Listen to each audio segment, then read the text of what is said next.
Hello, everyone. Hello.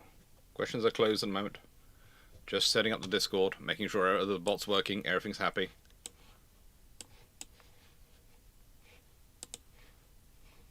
Hello, everyone. How are we all doing? How is everyone doing today? How's our resident Foxo doing?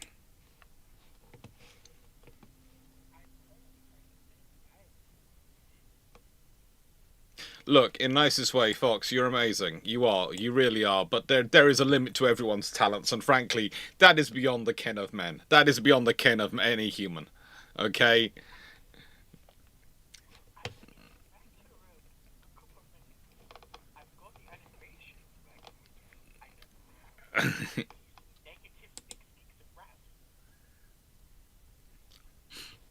Somehow this doesn't surprise me with Skyrim. You're braver than me in taking it on, but I just wouldn't take it on. Would not.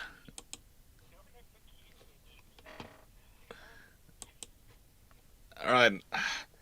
So, hello everyone. Hello, hopefully the world is listening. The audio output capture should now be working. The Discord should be working to take in the questions, and the bot should be working.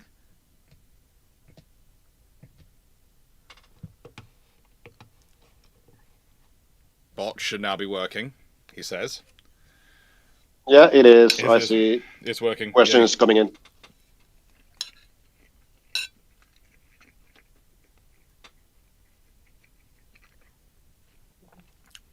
And yes, despite leaving quite a while ago to get food, I'm actually finishing off my food right now. It's been one of those Sundays.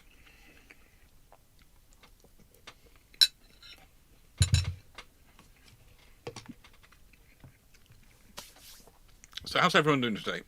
How goes the world? I mean, I've done virtually nothing. That's a good thing, Dr. Dan. That is a good thing. I keep trying to explain to you, you need to do virtually nothing quite regularly.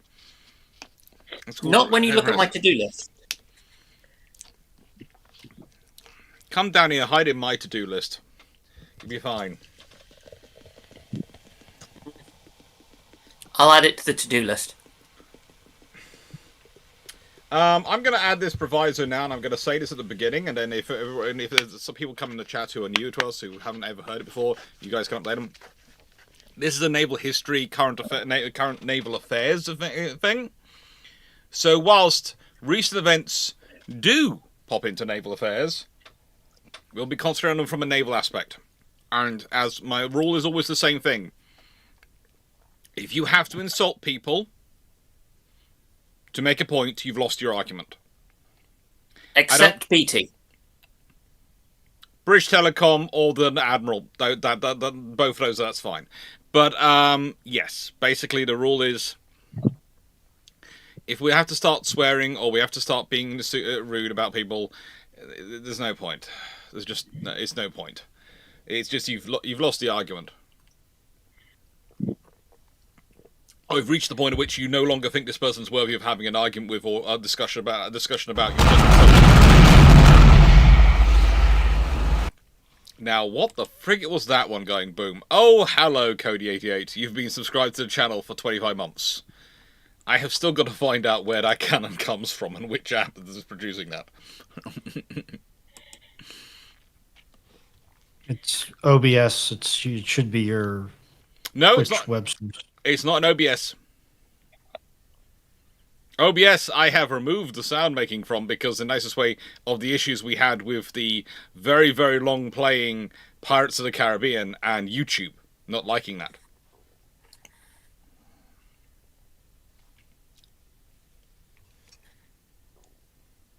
Does it make YouTube unhappy? YouTube gets very unhappy. YouTube starts going things about various content creators and who owns what rights. Thanks. On Discord, it says Sound Alert is the account that basically triggers it.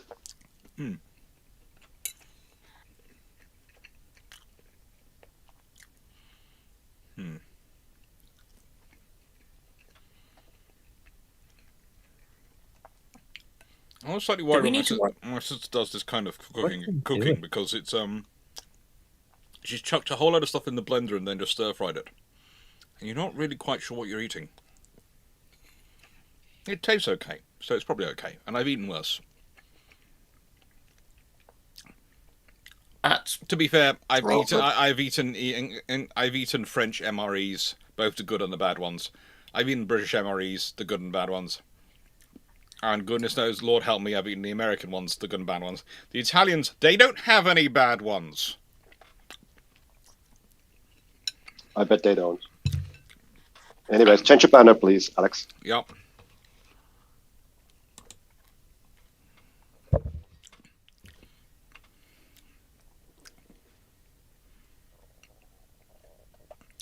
What is 10 questions? I hadn't changed the banner, but seeing as we were taking questions for the first part, I thought most people probably would realise it.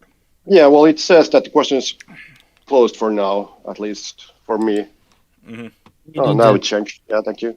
Get those hooks put back together in the back end.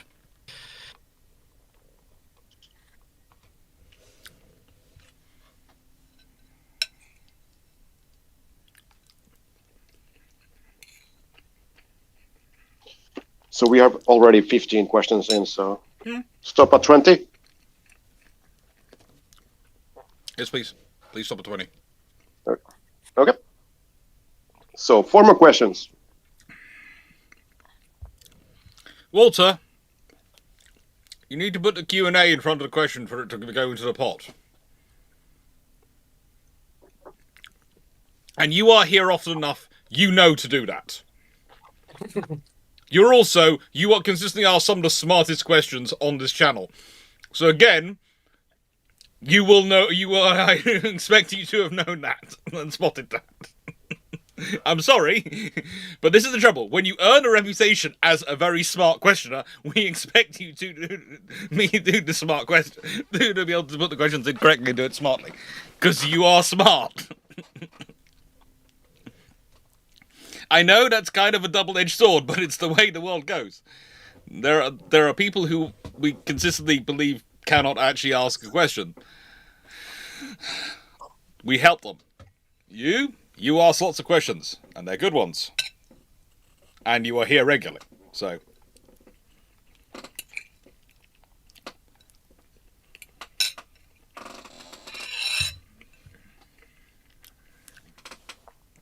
Can we be rude about the Albanian Navy? Well, Wayne, probably, but I try to avoid being rude about the Albanian Navy. Mainly because they might elbow me. Also, okay, we have R20. Okay. All right. So, change the banner again, please. Yep. So, let's see. Oh, good lord. In Against All Odds. Who do we have on here who's an Against All Odds person? Because I've read it. I've read it a bit, but usually I rely on Dragon for this.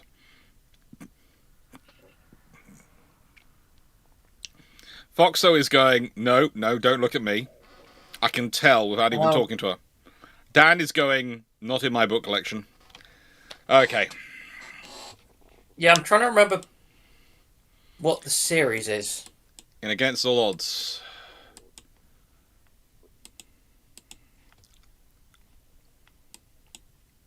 Two secs, let me Google. So, USSR and France team up in 2010s to build a frigate that can do AA warfare, ASW, and anti-surface warfare, known as the Entente class or Anti-class. Why is this unrealistic? Okay, A, trying to get two nations which like to build things domestically and entirely with their own systems domestically to work together is going to be an interesting one politically. But also, this vessel will probably be called a frigate, but it won't be a frigate. To fit in the capabilities to do any of that to a level at which you would consider it a capable vessel, you would be talking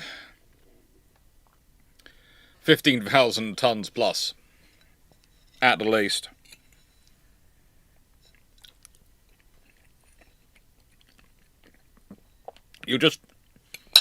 The big problem you got there is the amount of computers you're cramming into it. The amount of computers.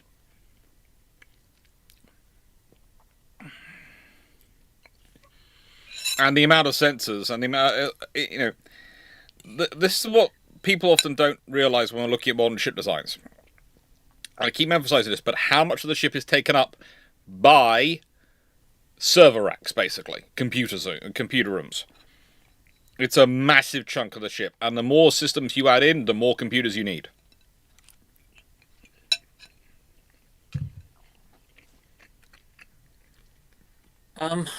Which is the biggest driver in recruitment standards and in modifications of computer standards for modern navies has been the need to get in people with a very good, with a high grades of computing skill. And usually they've driven this, they've modified the standards in ways so much as you will get earlier promotion, upper rank, upper pay band, all sorts of things to try and make it attractive to join the Navy, to use those skills, because those skills are incredibly transferable.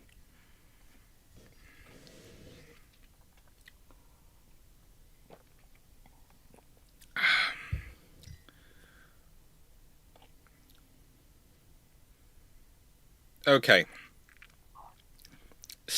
I'm just going to avoid looking at the YouTube chat because Steve is explaining things about dating life I do not need to see in the chat at the moment. Okay. All right. Jen Derry, 8420. I keep trying to pronounce your name and I just can't get there. Weimar Republic builds coastal defense ships instead of Deutschland's. How does this impact Kriegsmarine's procurement in the 30s and the Austro-German naval agreement?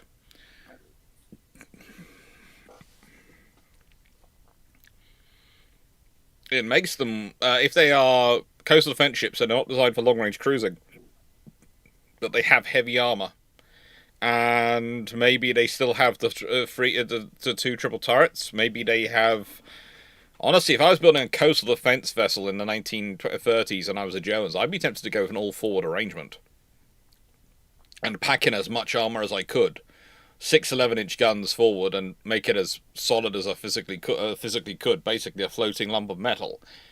The thing is, at a certain point, then you do actually get the title, deserve the title of a pocket battleship because you are so heavily armored. It stops them having surface raiders in the beginning of the war, beginning of World War II, and it does give them some capabilities in the Baltic. It's mostly going to give them ships which are going to be very useful for Baltic operations, not useful for much else. Okay, it's pronounced irgendeiner. It's pronounced irgendeiner irgendwo. No, I'm never going to get that from that name. I'm sorry. 8420, how you doing? 8420, yeah.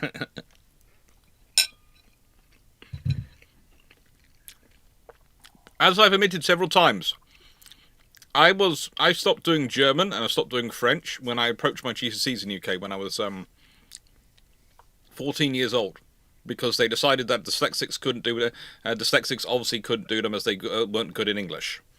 And this is despite the fact that I'd learnt Latin, German, French, and Spanish from basically the age of 3 at my previous school. My secondary school was a bit weird. And to be honest with French, I didn't mind so much. I liked the teacher, didn't like the assessment. In German, I was slightly more annoyed. I liked the teacher. She was an absolutely great Austrian lady. And yes, but she knew Austrian German. Yes, that was the other problem. I was just about to say you learned the wrong German. Now, we don't say that. My father has technically now got Austrian citizenship. So therefore, I learnt the correct German, didn't I, my Austrian friend? No comment. I just learned French. The common assessment in southern Germany is Austrian is talking in German while holding your nose. I would agree with that one.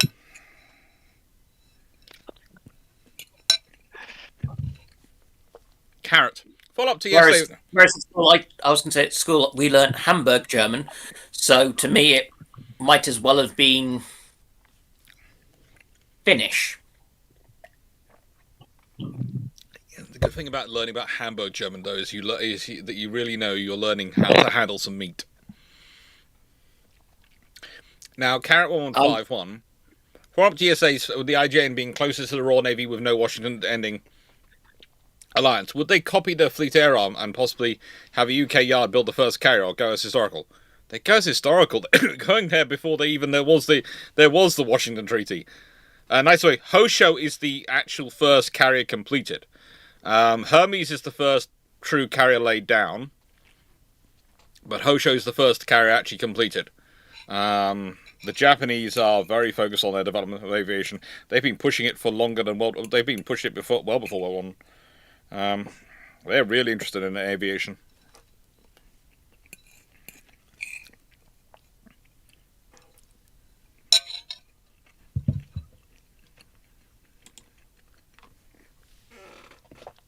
Ramon, in terms of current Venezuela situation, do you think the UK and UK Special Forces could do the same special military operation like the US did to capture Maduro and better and more capable than the US?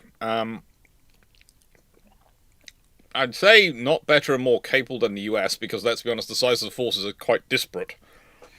Also, there's the logistics of doing it. I would say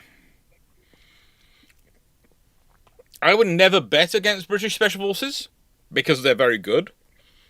And I'm not saying that just as a Brit, I'm saying that as someone who's spent a lot of time with a lot of people who I'm fairly certain are ex from both various NATO partners and the UK, and they've all pretty much had the same view that British Special Forces are pretty darn good. So I would say UK could have probably done something similar, but it would be done in a different way to reflect our size of our forces. And one of the things we don't have is we don't have something equivalent to the E-18G. We have various pods which provide electronic warfare capability, but the E-18G is an absolutely amazing aircraft for knocking it back. Plus the sheer number of stealth aircraft and other things the Americans can bring to bear. And there was also, they have an LHD. And we could use one of our carriers to fill that role and all these sort of things, but realistically, the Americans are a fully scaled up, fully equipped force. They can do it better than pretty much everyone because of the breadth of the force. Others can attempt to do similar operations, but they're going to do it in different ways. And the example I tend to give is the Falklands War. In 1982, the Americans were asked by the Argentinians how they would invade the Falklands. The Americans told them, this was actually before the invasion, the Americans told them, oh, we would do this, and this is how we'd seize it. The Argentinians presumed, because the Americans and British belonged to NATO, had the same Allied tactical publications, had the same doctrine, theoretically, therefore they would operate the same way. And therefore, that's why the Argentinians make the decision to concentrate all their forces around San Carlos. Heavily dug in there. No, around San Carlos, and around... what's it called? Port Stanley? Port Stanley, yes. Brainy day. And of course, the British then go and land in San Carlos, and then come from San Carlos and walk their way through. So that's the difference. The British and Americans might have the similar doctrine. They might even have similar capabilities in terms of their individual skill sets, but they will approach it in a different way to reflect their force structure and what they have behind them. I'm also going to point out that the UK will not have land-based air on tap like the US will. No, we wouldn't in that scenario. But it's also the case of, I'm willing to bet a part of the reason the US succeeded here was the implicit threat of the rest of the US Navy. That would dissuade a particularly proactive attempt at a counterattack. And the Royal Navy or the RAF doesn't have that sort of depth in the modern era. Yes and no. The thing is, the Venezuelans really didn't have much of a chance at a counterattack. It was all pretty much taken out before they could even think of doing anything with it. From the stats and stuff I've read through, and I've been looking at it quite a lot since it happened, pretty much the battle is actually over in terms of the air defense battle within the first 5 minutes. The Americans going in and going, we're going now. And then they're knocking back everything, sensors, everything. You have to imagine the Americans have the advantage of having both the E-18G and their stealth aircraft. They have both methods of dealing with layered air defense, in that they have both the physical power to knock back the air defense with sheer force of jamming, and they have the things which are designed to go in and go through. And no, the Typhoon is not better at seed than the Growler. The Typhoon is not. The Typhoon is a very good aircraft. The Typhoon is a very good fighter aircraft, but the Growler is a specialist, is an absolute dominator at suppression of enemy air defense. It is. It is what it is entirely bred for. And that's the thing. That's the reality you're dealing with. And you've got that combined with the full range of firepower. The Americans can turn up with the full range of weaponry, and that's why they can push it back and do it the way they did. If the British were going to do it, the British would do a different style of operation. It would probably again be heavy on stealth operation, because we have F-55s. We don't have F-35s and E-18Gs. We would probably have still gone in with the Special Forces, but you might have, for us, the Special Forces might have been inserted earlier by a different method, and then they'd be withdrawn by the helicopter pickup. So the Special Forces would be doing the attack maybe from the ground, while the air attack's going on from above, and a helicopter just turns up for the pickup. So it's got less time. There's less time of for people to react and mobilize forces, etc., because they're already there. You know, that's the you approach it in a different way. You look at your forces and you go, how do we achieve this? And remember what I've said in the past. You can actually, by looking at forces, you can actually try to some extent predict what your opponent's going to try and do. There is a reason why the VDV got into trouble they did when they attacked into Ukraine and they went for their airfield, because that is the Russian and previously the Soviet modus operandi. That is how they work.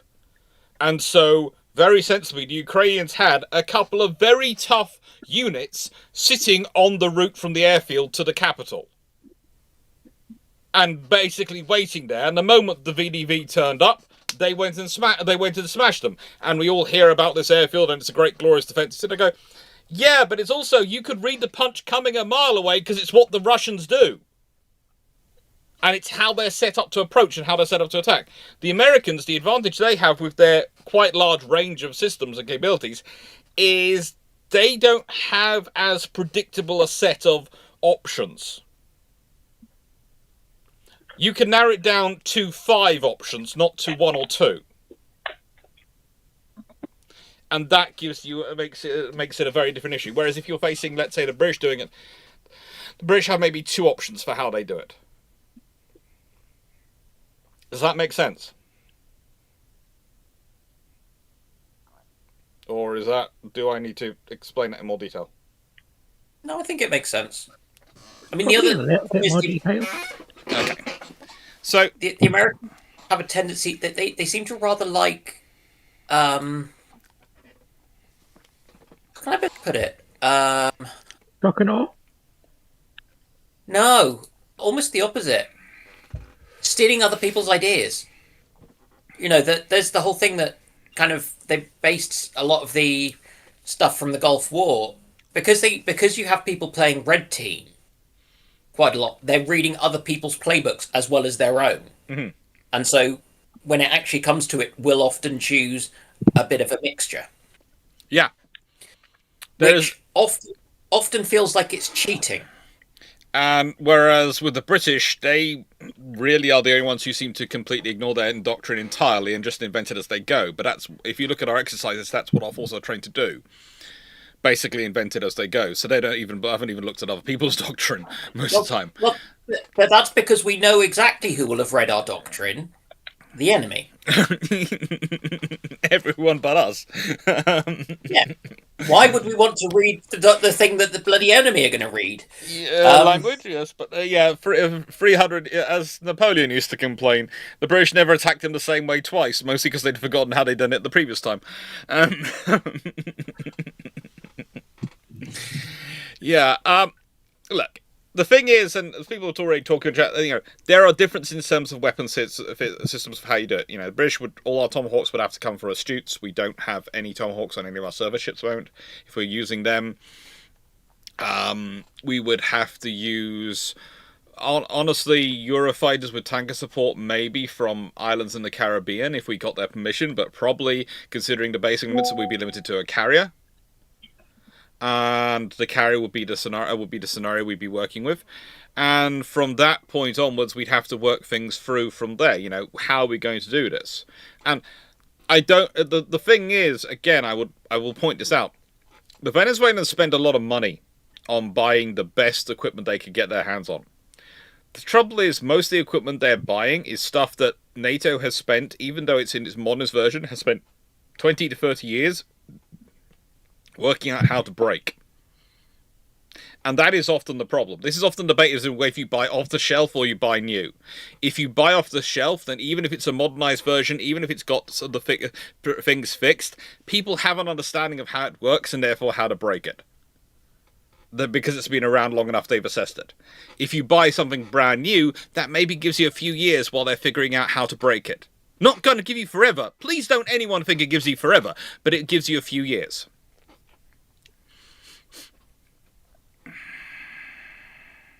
And also, Venezuela's defensive posture is complicated by the fact that it's right there.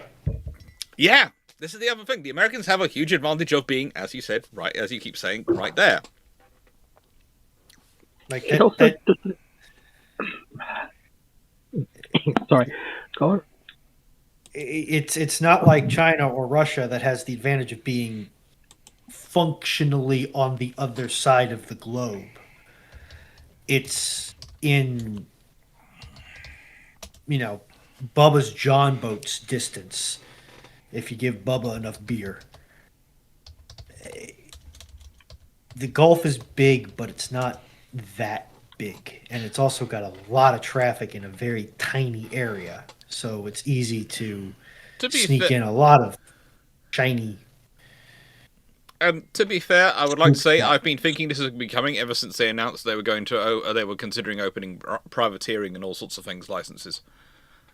I thought that was a distraction. Lull people into a false insecurity of thinking they have time. Because the one thing the US government doesn't like to do is give up control of things. And there's a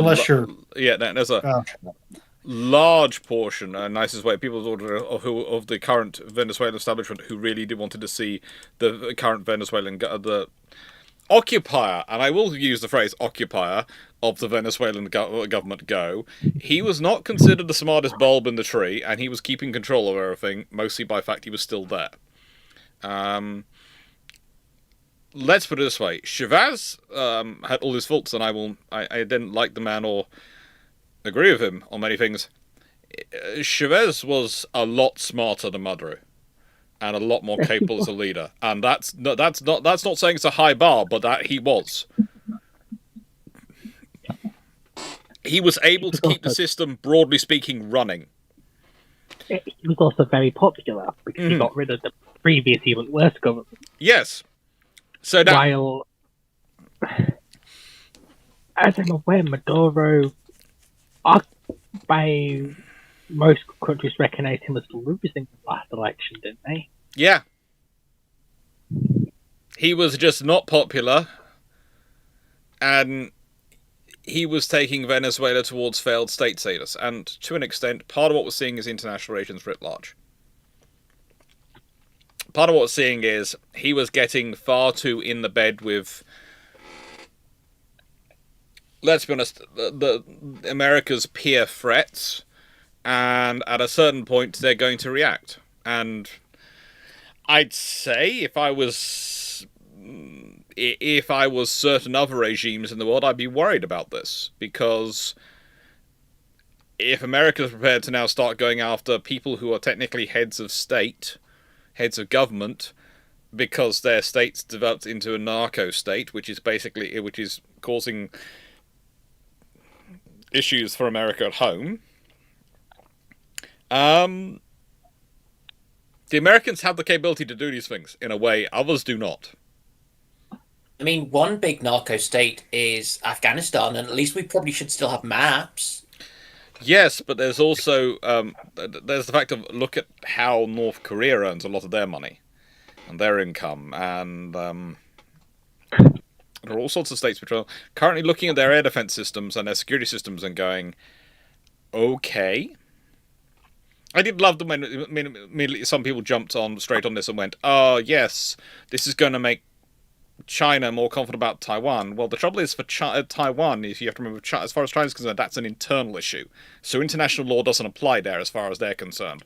So I'm sorry, this one wouldn't have had any impact on their reasoning or their rationale for that, because if the moment the Chinese admit it would be an international law issue, that'd be admitting that Taiwan is an independent nation.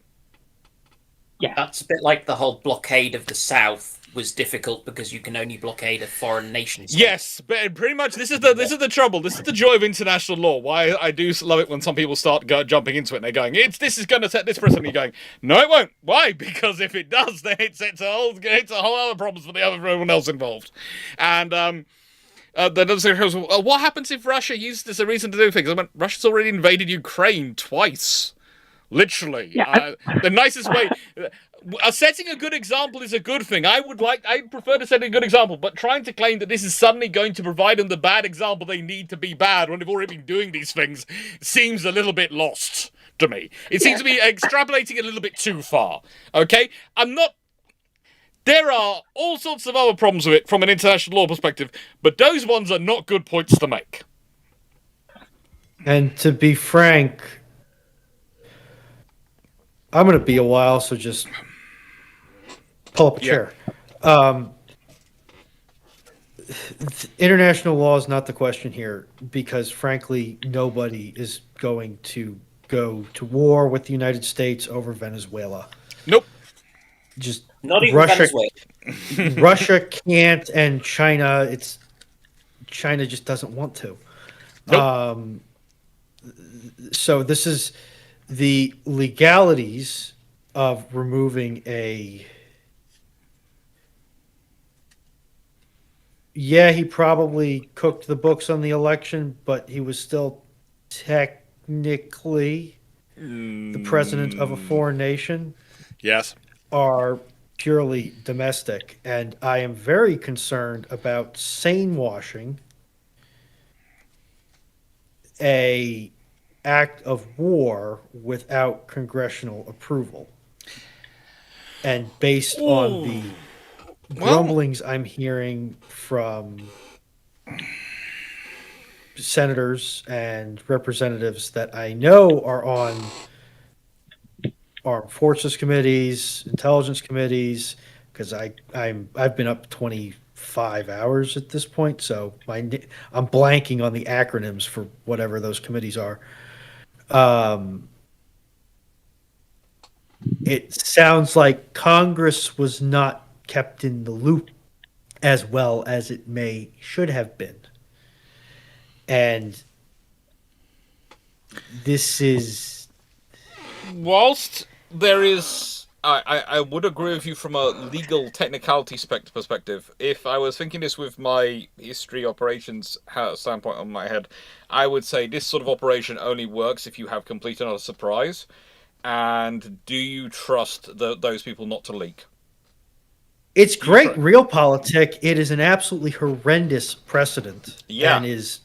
Oh, it does. It is, but it's also essentially not essentially the only way this is legal from a U.S. domestic policy perspective is if Congress gets briefed on whatever intel that the administration is saying justifies using military force. Because the AUMF, I cannot imagine where the AUMF covers removing a foreign head of state. Well, last I checked, we didn't have a declaration of war against Yes, but this is where it's going to what get you call it, fun. Venezuela. And I'm Venezuela. I'm gonna bring up the other side argument. I'm not saying I agree with it, but I'm bringing it up so that you have the other side argument. Yes, I'll take it. Thank you. Thank you, sis. Poodle's allowed in if he wants to come say hello. The other side argument is this.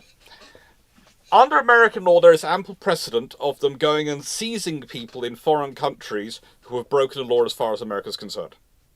And this is especially pertains to drug operations. For example, there were doctors who kept people alive when they were being tortured, those sort of things. They've been seized from Mexico and other places. So once you no longer consider this person the rightful president of Venezuela, because you didn't recognize his election, which a lot of countries, including America, didn't. And if you consider him involved in narcotics and other forms of criminal activity, so therefore he's a criminal head, not a national head, and you going in to seize him as part of your counter-drugs operations, you can put it all through that Luxembourg. Now, I'm not saying I agree with this or I don't agree with this. I think it's a very interesting perspective to put forward. And frankly, this is one of the things for international law is putting it in, international law is one of those areas where there is a very small amount of it is actually written down, and not everyone has signed up to every one of the treaties, and therefore some of the nations treat treaties like they're acts of God, and some nations treat treaties like they are pieces of toilet paper. So when you have all that combined, it does make for a very interesting scenario. And as said, that is the argument they can roll out. Okay, all these other countries haven't recognised him as the head of government, so therefore he's not the recognised head of government. So therefore we weren't taking out a head of government, or a head of state. We are taking out someone who is a crime lord. And I think that's very much the route they're going to go down trying to stress. That's going to be their argument, but Paul brought this up in the chat, and some other people in the server have. Just because the enforcement body, for whatever law you're picking, has decided to not enforce whatever law is in question here, does not make the action legal. If they didn't do it in the past, that does not make the action legal. That just means no, that's a problem with international law. There is no enforcement body. There is no enforcement body. In this case, I do. Can I just as I said when I started this, there is no country in the United States, in the world, that is going to pick a fight with the United States over this. So international law is irrelevant here. Yeah. I'm talking purely about domestic law. Yeah. But the issue with this, we're starting to get into the difference between de jure and de facto law here. Because a law can be on the books, but there's, even from political philosophy side of things, a legitimate question of, is it actually a law time discussing the Caribbean? Yeah, if it's not enforced. My counter to that, and we were discussing this yesterday, Foxo, is the checks and balances are meant to be in place for this reason. These checks and balances were thrown out the window again, even if they should have been done in the past and might have not been done then. They still should be there. It's the point of having them. Yeah, which to build off that, it's why talking about the legality is dumb, because you can argue either way with legality. What it can do is you didn't follow procedure. Procedure's hard written down. You need to do X to do Y. That's where you should be focusing, not legality.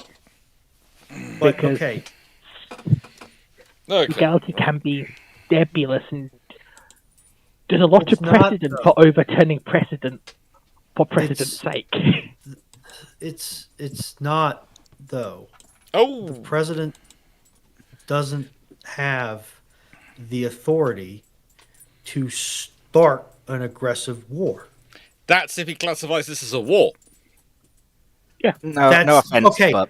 hang on, Dragon. Sorry. Go on then, Ron. Let's say the current Prime Minister and ruling party of the UK is seated in an election that the rest of the EU and NATO are looking at. Runon, you don't want to use the UK as an example of this. All right, we'll go with The France, entire then. Falklands All conflict right? from 1982 was fought without a declaration of war. You don't want to use France as an example no, of this. They're you fighting in don't- Africa okay. without declarations of war. Right. So Let me there are finish my point then. Okay, but you don't want to use those countries. Okay? They're just not good ones to you use. don't. I don't think you understand where I'm going. So, Okay, carry on. silence. Let's say we have, and I'm going to go back to the UK.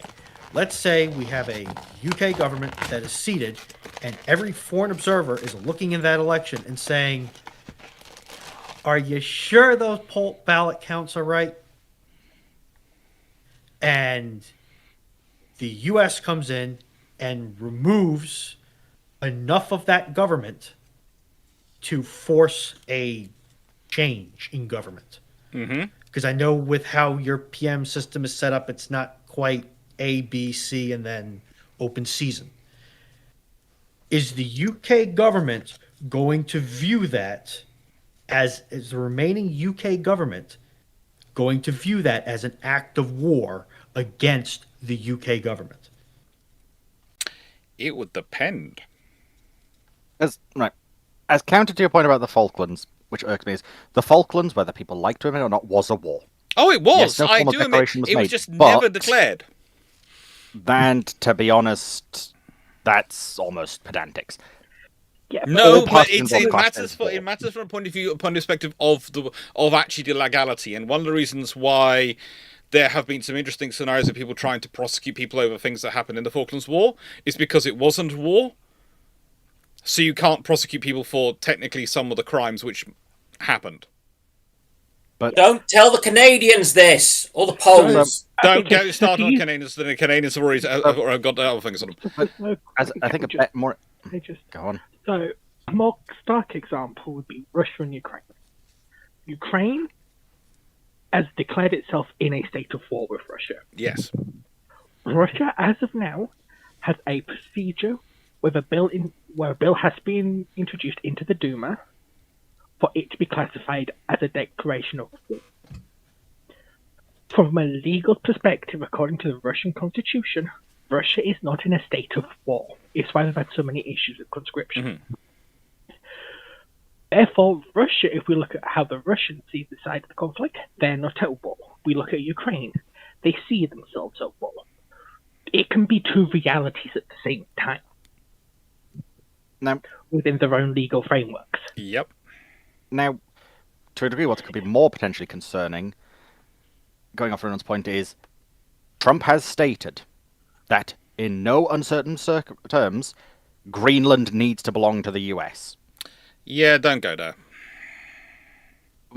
The problem is this can make people go, if he's willing to do this to them, Yeah, but he's He- not. there is- He's not doing an you're more than- occupation. yeah, He's he not should doing. He's not doing an occupation of So Venezuela. far. actually, yeah, I agree with Runa so far. They have been saying there's more than likely now going to be boots on the ground from what the US press has been saying. Yeah, Because but remember, can we also remember this happened less than 48 hours Yes. ago? Yes. And naval invasions tend to take more than 36 hours to plan. Yeah, but they've been planning this for months, and I would argue they've been working on this for even longer than that. And I would also say that the ships which they need for this amphibious operation have all moved in the wrong direction. But if we look at America's previous records of occupations, they tend to use a lot of National Guard units. And National Guard units haven't been called up. Yeah. So the force that would do the occupation in every other modern case of an American occupation hasn't been levied yet. No. Therefore, it's up in the air if they'll actually do it. Because you don't send the 82nd in to occupy Caracas. Yes and no, but I don't think that's really on the American plan at this point. I don't think they want troops on the ground. From everyone I've been talking to, the Americans, yeah, there is a plan. I know, again, it's fun to make a joke like this, but in a nicest way, whatever you think of the leadership above, there's quite a lot of naval officers and professional personnel involved who are planning this out and working this through. And will be trying to plan things through and make them work efficiently. You don't do those sort of things without a plan. You don't do So large scale. it might be a nice quip to make, but that's kind of also that's one of those points that when it comes out, I always find it kind of rude to the people involved. Because yes, you might not like the guy at the top, but there's a whole lot of professionals involved. Some of them who are risking their lives. They're going to do it with a plan. They're not going, Special Forces and these people, I know there's movies where they jump off and they go, yeah, I'm just going to dive in and freestyle and see how it goes, but that's not how they work. They plan everything detailed down to the last bit. I don't argue that anybody with brass anyway. or chevrons has a plan. Anyway, with that being said, That's let's not my move argument. on. Shall we to other questions? Yeah. Now, Michael Cooch, the Vickers salesman escapes captivity in 1935. He visits each of the major navies. What does he sell to each of them? Oh, Like a Lord. 6-ton. Possibly the 14-inch gun, actually. Because it's a good way. In 1935, Vickers 14-inch would be a good rearmament for things like the Congos. And there are some American ones which could do with an upgrade on their 14-inch guns. And then they can focus in on 16-inch guns, etc. in their terms of their development.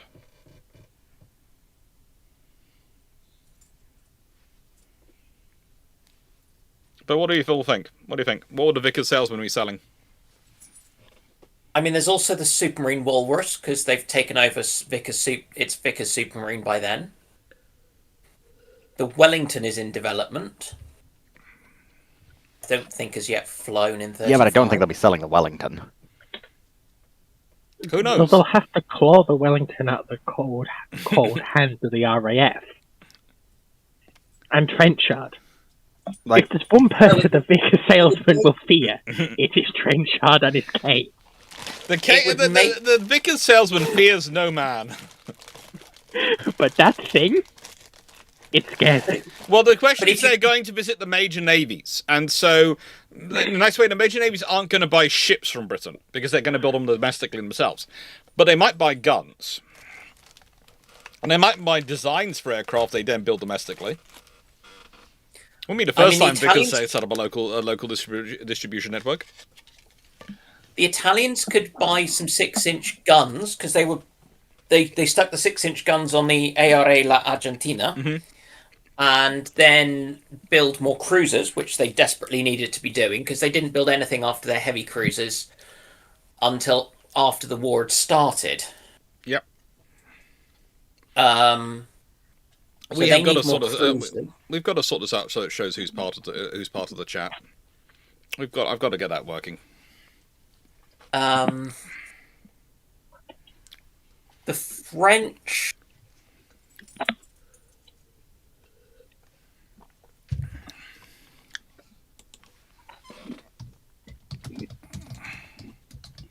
Let's not go there. Yeah. The French can actually build perfectly good guns. It's that they're possibly choosing the wrong ones. And frankly just need to have more shipyards and things. The Germans...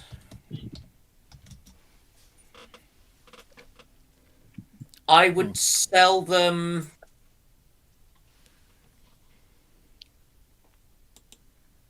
I'm just trying to work out the maths. well, just think Maybe 11 14-inch guns. And it's a very specific number. The other option was either 5 or 7. Basically, just enough to really throw off the Scharnhorsts. Because do you build the Scharnhorst with the 11-inch guns, or do you build them with 14-inch guns? The issue Because is you don't have enough 14-inch guns, and you can't build a 14-inch gun yourself. The issue with that, then, is if you give them a bad deal, they're just going to say no. Mm-hmm. Oh, no, it's a great deal. It'll be a great deal. No, it won't be. No, it will Getting be. enough Because guns for your ship is a base requirement when buying guns. Like, it's like a car with no engine. But I think you've all been short-sighted, honestly. I disagree. The other thing Vickers might be going down and trying to sell people is to Pom Pom. Okay. Right. Vickers currently, I just checked, would own the majority share in Cadbury. Yes. Cadbury is one of the largest chocolate brands in the world at this point. Mm-hmm. Imagine a Vickers salesman selling chocolate. Imagine how much they could sell and how much money they would make. Oh yes, but can I interest you in a 14-inch chocolate? They did. Yeah. I mean, look at the bill of sale. The bill of sales of what they're selling to the Japanese at one point. They're selling them guns, ammunition, and chocolate. They included chocolate and ration packs for their crews. All sorts of weird things were they added in. But, you know, as I've said before, with the joy about arms in pre-World War Britain is we have 2 or 3 companies, Vickers and Armstrong being the two biggest, that you could walk up to, and you can literally order everything you want to for your country from them.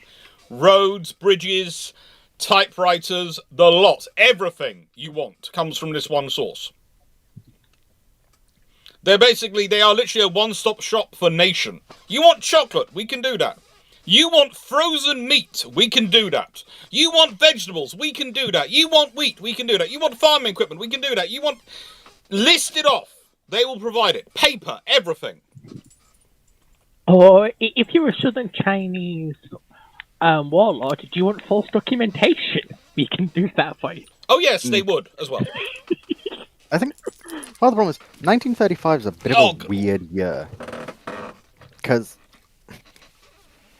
the Richelieus are already basically set / are being laid down. Yes. You're not selling most stuff to Germany. Not in 35. Like even Vickers aren't going to go push it that hard. Yeah. The US are quite happy with what they've got. Ironically, you might actually have some hope with Spain, because this is sort of the period where they were looking against building stuff, but it's also the period where they've just went, so about all those previous investments. We've nationalised those now. While I do believe Vickers probably would still sell to them, they're probably a lot more cautious. Oh, Vickers will not be... Well, actually, the thing is the Vickers yard, which was already a nationally owned asset in Spain, but was managed by Vickers had kept control of it. Because they just point out to the government, you already own it, we just manage it for you. Honestly, if they're come to nationalise this. No, it's already nationalised. Yes, we just manage it on your behalf. If they're trying to sell to navies, I actually think they're probably doing smaller stuff. That you're probably looking more along the lines of, I think, destroyers for various nations. Oh, yeah, they're probably getting around. Like Greece probably wouldn't mind a couple of new destroyers. I think the problem is the question is major navies, and as much as I love Greece and Poland, they're definitely not. No. But that's the problem. The major navies by 35 are basically they've got set in their patterns. Yeah, they're mostly building what they want to build. Yeah, but I mean, I suppose with the IJN, you at least probably could get on the ground floor when it comes to naval supplies and rations of food and canned food. Can't wait till we get to that question. Which is some of that, I suppose, where the IJN constantly had issues with.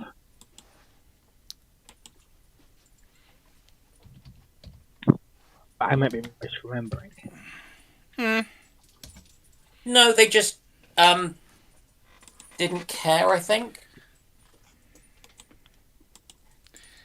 And at the risk of sounding really harsh. That's it. They literally don't. They're just not. They don't really view their people as useful as kind of assets like that. Which I know is kind of bad. But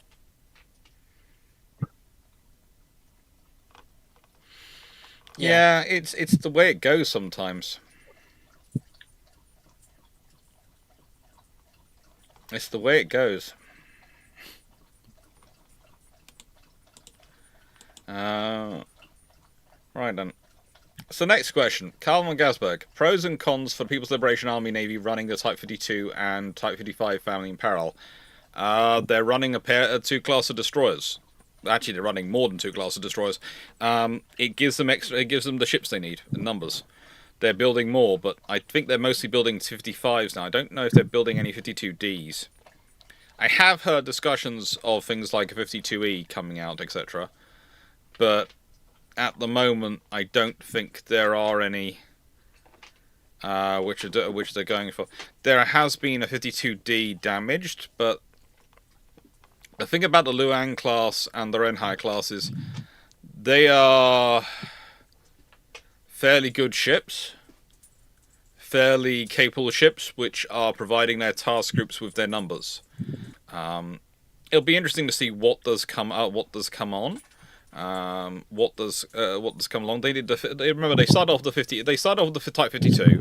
Then they did a 52B and then a 52C. There's also 51C, which I think took place in certain points in there, and then they got to they worked themselves up, and then they built a huge run of 52Ds, which became the core of their destroyer fleet. And then while they were building them, they started building the 55s, and the 55s are really good design for them. They are cram-packed with weapon systems. They're capable 11,000 in standard, nearly 13,000 ton of fully loaded design. They're a very useful asset. They're a very viable asset. But they're also, and I do stress this, they're also going to provide them, provide themselves with room to grow. They've gone for a Kogag design because, unlike the Russians, who have problems with their gas turbines and were dependent on the Ukrainians for gas turbines, the Chinese issues was their diesels, their large ship diesels, and making them quiet enough and fast enough for actually operating on a warship. And that's one of the reasons why they went with Kogag, which was 6 gas turbines. Which, again, is an interesting setup if you think about it. It's got 6 turbines, and it's got 30 megawatts of power. Actually, no. Is it 4 gas turbines or 6 gas turbines? No, 6. It's got... Yeah, I think it's got 6. 6 turbine generators and there's 4 gas turbines from memory. So about 10, actually, overall. I'm just remembering that one in the 55s. And, yeah, that's a lot of power. I think its total capability is somewhere in the region of 30 megawatts from the generators and probably 100 plus from the turbines. And so you're probably talking something which is going to be heading towards the best part of 150 megawatts once it's all put together. And that's a very, very powerful vessel in terms of the power it can generate. Whether it can make use of all that power is open to question. One of the things we do know that the Chinese have been working on is things like Gauss guns. And for those to work, you need a lot of power. Remember, a Gauss gun is basically a similar principle to a rail gun, slightly different in the physics, slightly different in ones, but it's a similar principle of we want to go for explosive... how to put this... us not needing any sort of chemical explosive to actually use our shells and use our weapon systems. They're working on all these things.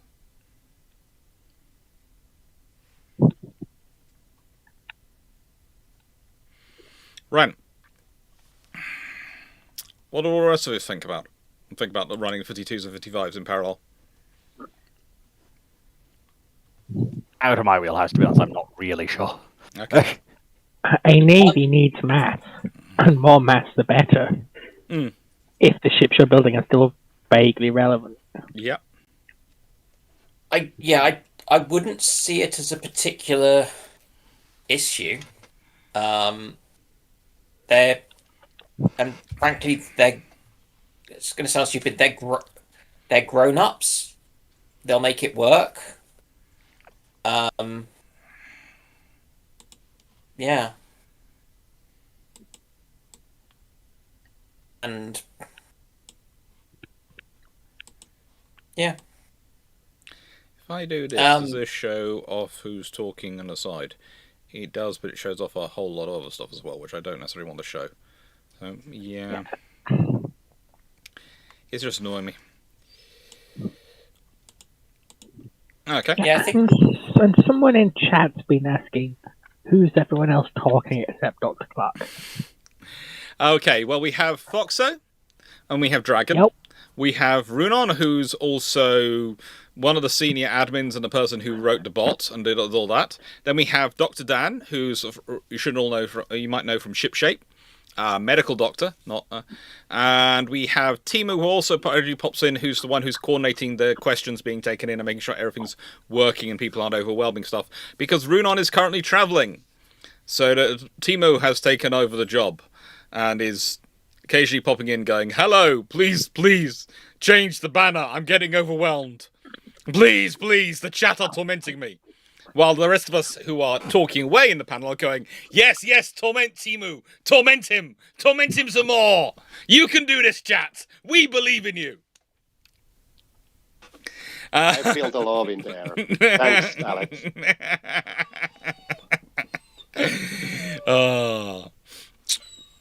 Right then. So, next question. People Carry on. The second part of that question was just, what's people's credentials? Oh. Well, mine's I'm an academic. PhD in war studies. Teach international relations, naval history, all sorts of random things. And history of engineering, and act as a consultant and all sorts of things. Dr. Dan is part of Shipshape. As well as being a medic, he's absolutely obsessed with his history and his stuff. And honestly, if he hadn't become a medical doctor, he'd probably be a historian. Yeah. Foxo is just a general superstar who, along with Dragon, basically I found them on another channel, on Fleet's channel.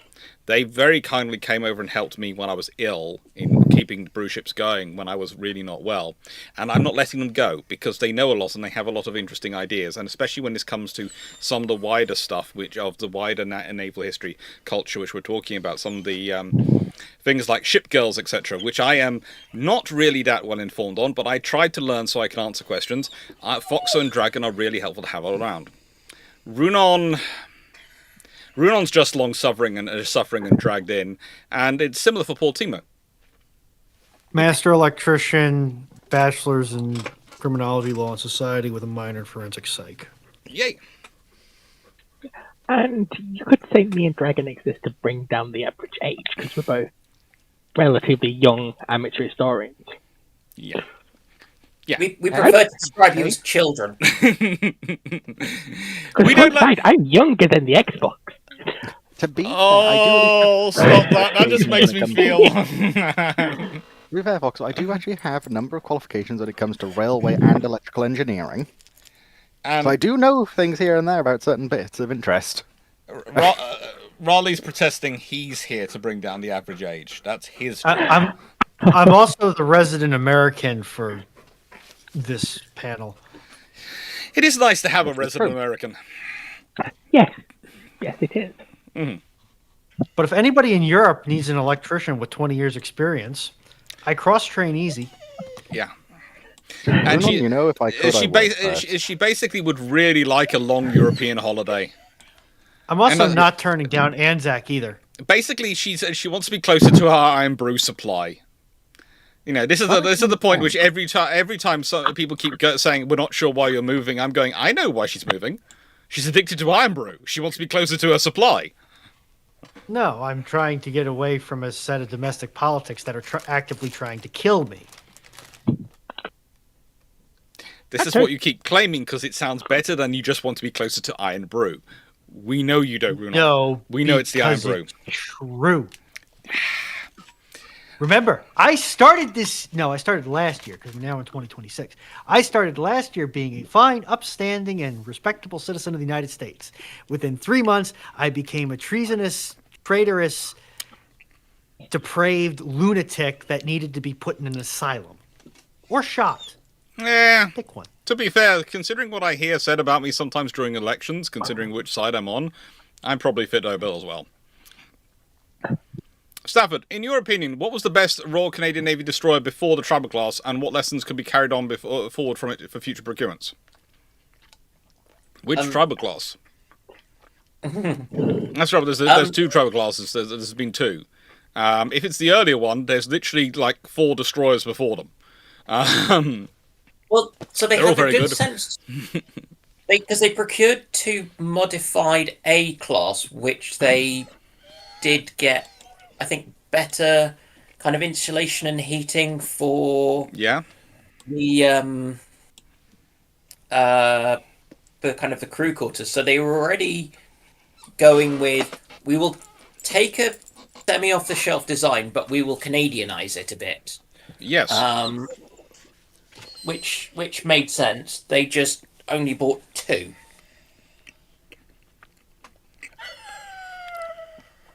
Which made sense because they didn't. They want to spend the money.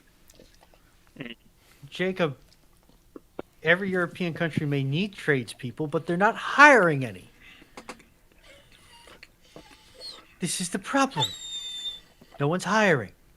Also, I can't train electricians in the UK because North America is on its own special little grid. Oh, you could do once you're qualified. Everybody else. Right, 96831.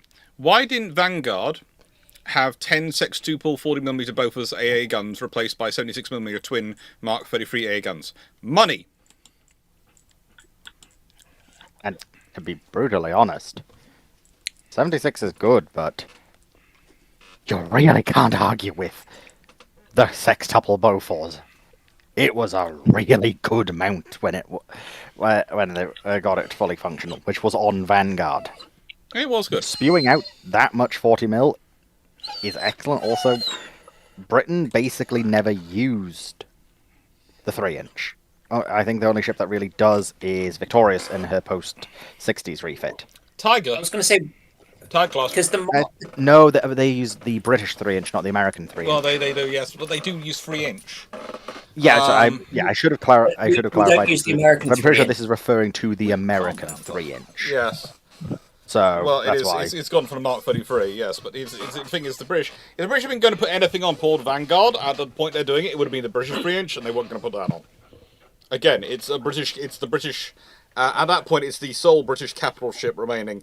They are not going to start putting American stuff on it. It's national pride issue. It might be better and more sensible in some regards than the British one, but that doesn't matter. Look, I'm sure you can shoot down a MiG with a stag mount. You actually can. You can. The stag mounts are fully radar guided. Like they've got, and not just as in radar guided, they've got off the radars. No, they've got their own built-in radar array.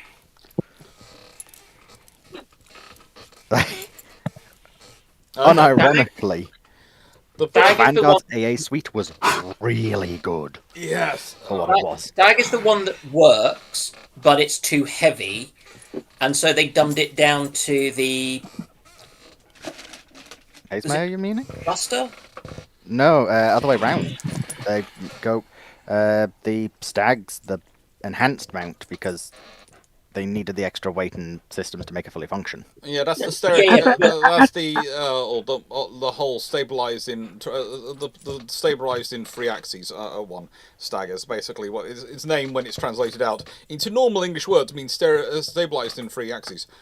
Now, it's a good system. It is a good system. But now we've got Ramal's question, which is always Ramal. I will say this: you do like to load your questions. In a way which should make me proud as a Brit, but doesn't tend to get me into trouble with some of my fellow Brits. We'll leave that to one side. Ramal, do you think the UK is the first to envision specialised nighttime air assault by helicopters than the US? Well, the UK did get there first, but that's because the UK were doing all sorts of weird and nasty things with helicopters quite early on. And most people are going, why are you doing this? It's highly risky. The British are going, we really don't like paratroopers. What do you have against paratroopers? They keep dying on us in the air because we keep landing in places which they shouldn't go. We're trying with helicopters. And basically... Have you seen A Bridge Too Far? It hasn't been released yet. Don't care. Okay. Basically Burma and Malaya and quite a lot of stuff which is happening in the Suez Crisis and all these things. The British are getting very, very focused in on the helicopters, so they get there first. But very quickly, others go, well, that looks like an idea, let's develop our own skills. And the Americans did a lot of development of their skills in Vietnam. A lot of the American helicopter doctrine and how they use helicopters owes its origins to Vietnam and to development experience there. Vietnam was a very bad war in so many ways in terms of politics and optics and organization, but it was a really good war in terms of learning a lot of skills. The US armed forces that come out of Vietnam are far better than the ones that go into it. They really are. Also, the British ops for dealing with people like Maduro, I want to be nice and presume that you actually think the British tend to be nice like that, but historically the British and the French ops are rather similar in this scenario, in that usually it's oh, you've had an accident. Isn't that unfortunately beneficial for us? I mean, look through history, tends to be what... Hello, Seneca, you popped up. That tends to be what the British and the French especially like to do.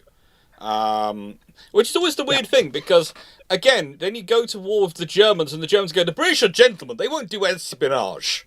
And they always think it's the French, and you sit there and go, no, it's the British. We've got one of the best human intelligence networks. Our human intelligence network was so good when we set up in World War One that it was still giving us information on the German fleet movements and German formations in World War Two. Ow! That's how good it was. It was self-perpetuating. You've also got to remember when it comes to It probably still works. that the British response and the French response and the European response to armed conflict seems to be, hey, so your dissidents have some rifles. You want some explosives? We'll give you some explosives. This will keep coming as long as you blow up the guy we want you to blow up? Yeah, sure. Okay. Yeah, that's the other thing. We do tend to be... We tend to be very happy to accidentally... Although, traditionally, actually, the French used to joke, you could always tell when the British were supplying a conflict. Belgium and Sweden would get a lot of orders for arms. Yes. The British never drop off British arms with these organisations. It's usually Belgium and Sweden. And if you look at some of the order books, he's going to go, how did all these fouls end up with these people? And there are a load of British people laughing nervously. That's why Liège is a major center for arms production. Yes! The British and the French try to make the situation where we create an armed insurgency in your country. That armed insurgency asks for our intervention. We go in there, we clean shop, we put them in power, and then we leave them alone. Malaysia, Tanzania, Kenya. It's an intelligent way to do war. Ghana, Burma. Do you want to know the disturbing thing about the British Empire? More often than not, we got ourselves invited in by people by factions in those countries who want us to go in rather than the French come and colonize them. Yeah. To be fair, understandable. Yeah, but it's just because British are arguably better at the optics game than the Americans currently. Mm-hmm. Don't assume that every nation state won't do nasty stuff in its interests.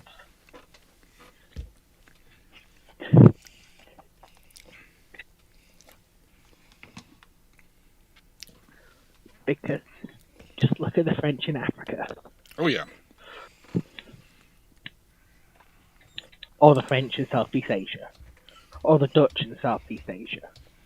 Please no one look at the Belgians in Africa. Or the Soviets in Central You gotta hand it Asia. to them, they were pretty brutal. Look, when you're a brutal enough empire that you're making even the British and the French feel guilty about their empires, you've passed brutal. Yeah, actually, on a side tangent, that is a book I'd recommend anyone hear or watching read. And that's the original publication of The Heart of Darkness. The book that brought to light what was happening in the Congo at that time. Oh yeah. Because it is brutally frank and puts into perspective just how bad the colonial powers were in Africa. They were really, really bad. This is the point I'm trying to make. Is I do sometimes. One of the issues that comes up with me is when I'm talking about it. I'm sometimes talking about decolonization, and people think that I'm making a case for empire because I'm saying you actually need to decolonize slowly, but actually it's because you're quite so brutal and horrific, and the organization you repress so much the nation that you have made it into what is almost a semi-failed state, and you are now responsible for that. And the idea that you can just leave it and go, don't worry, here's the keys back, you can run your country now, and it's going to be okay. I'm sorry, it just isn't. Because you're going to create immediately a power vacuum. And power hates a vacuum. And lots of people, the road to hell is paved with good intentions. And the road to many dictatorships is paved with good intentions. And that's the reality of it. So this is why decolonization is one of those very, very careful things you need to do carefully because of the damage the colonial power has inflicted on the colony. Yeah. Now, does UNCLOS, that's a United Nations Convention of the Law of the Sea, have a rocky future? It has a rocky beginning. It's got a rocky present. It's been around since 1982. It's been theoretically in force since 1994. US is just one of the powers which haven't ratified it, but does. It's really interesting. The US hasn't ratified it, but they do seek to enforce it. Several powers have ratified it, but actually seek to ignore it. So it's one of those things of it's a very nice piece of paper which was produced during the Cold War. When, broadly speaking, as long as America and the Soviet Union agreed on something, broadly speaking, it would be implemented and people would follow it. But we're now in a multipolar world, and a lot of these institutions which were developed post-World War II and grew up in the Cold War world no longer have the form, I would say, they need to be to make a multipolar world work. Because the multipolar world needs to have buy-in from from pretty much everyone for it to work. If you want to have these laws work. Otherwise, they're a piece of paper which can be enforced by those who wish to enforce them. It's sort of like how the previous conventions around warfare and especially laws of the sea was enforced by the Royal Navy. Yeah. Because they were the biggest kid in town. You played by their rules. Yeah, most of the precedent there, most of the law of the United Nations Convention Law of Seas. What it actually does is actually codify precedent, which are mostly implemented by the Royal Navy, and that's the reality of it.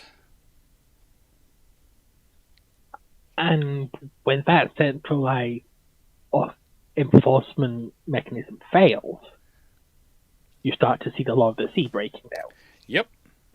As can be famously seen with the division of the Roman Empire and the sudden pirates are back. Why? Because we're not enforcing, or we've got rid of the fleets. YouTube Minecraft Watcher, just to quickly pick this on, you've just seen the Beard Meets Food, where he goes to the French restaurant and he eats a massive French burger. No, but I am tempted. I wouldn't take my sister to attempt that because my sister is, as I've said before, is allergic to gluten, so she's gluten free. She's literally is hospitalized by it sometimes, so it's fun times for her. But there is a Boohoo's in Cornwall does the largest burger. They claim it's the largest burger in the UK. I'm not sure, but I think it's a very, very large burger. And we are considering doing a ship-shape challenge of getting all the ship-shape crew down to Cornwall to go to Helston, which is their original store, possibly Falmouth, but to the store in Falmouth, but probably to try and go to Helston, their original store, and all challenge and eat it. And I'd love to have Beard Meets Food along to that one, I have to say, but I doubt we're anywhere near his league to invite him, because it's a massive burger. And it's a fairly good. There's a T-shirt. There's a sign on the wall. There's various things which go with it if you win, and it's an appropriate thing. But also, the important thing is when me and Dan C, not Dr. Dan, were eating in Boohoo's in Falmouth, we took pictures of this giant burger, and we felt that we wished to see Dr. Dan and Drac attempting to eat it in competition with us. Is there a time limit on it or anything? No, you're just not allowed to go to the loo while eating.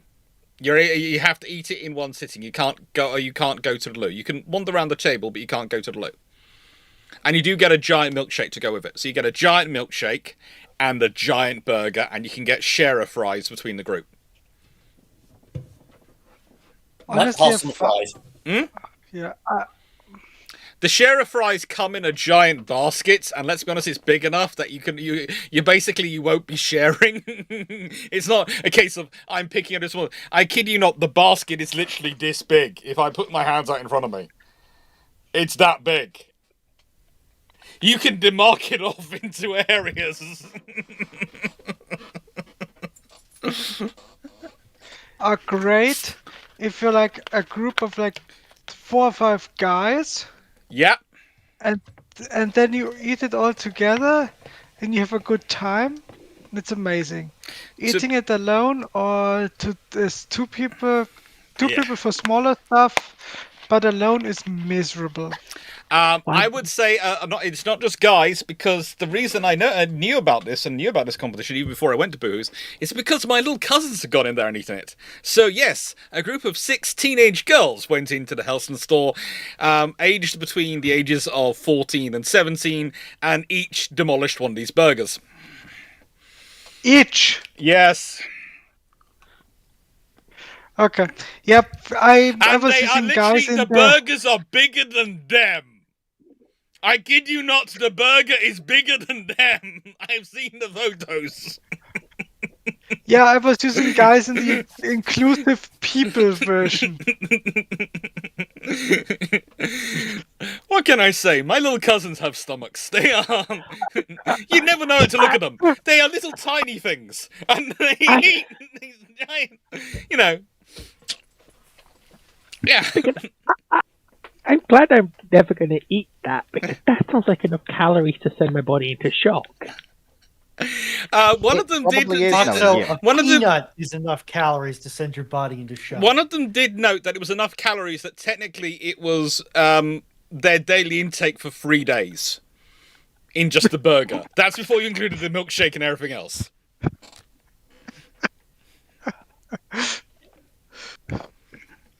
Good eating. Okay. It's a good time. Which naval officer would be best at these eating challenges? And I say, if you want to take someone to an eating challenge, again, I'm going to bring up one of my favorite admirals, but Admiral Duncan, because he was giant and his appetites were giant, and he actually scared a few admirals when he was coming to dinner because they were worried about how much they were going to feed him. Admiral Boerhaave, he actually has a syndrome named after him. He was a Dutch admiral who would eat so much, and the syndrome that is named after him is vomiting to the point that you rupture your esophagus and die because you get because of it, because this happened to him because he was so fat and used to eat so much, and then because he wanted to keep eating would be sick so that he could keep going. Oh, he was doing the old Roman banquet thing where they ate and then the Romans didn't really do it. That was a misunderstanding, I think, of the concepts like vomitaria, which was just their word for exit. So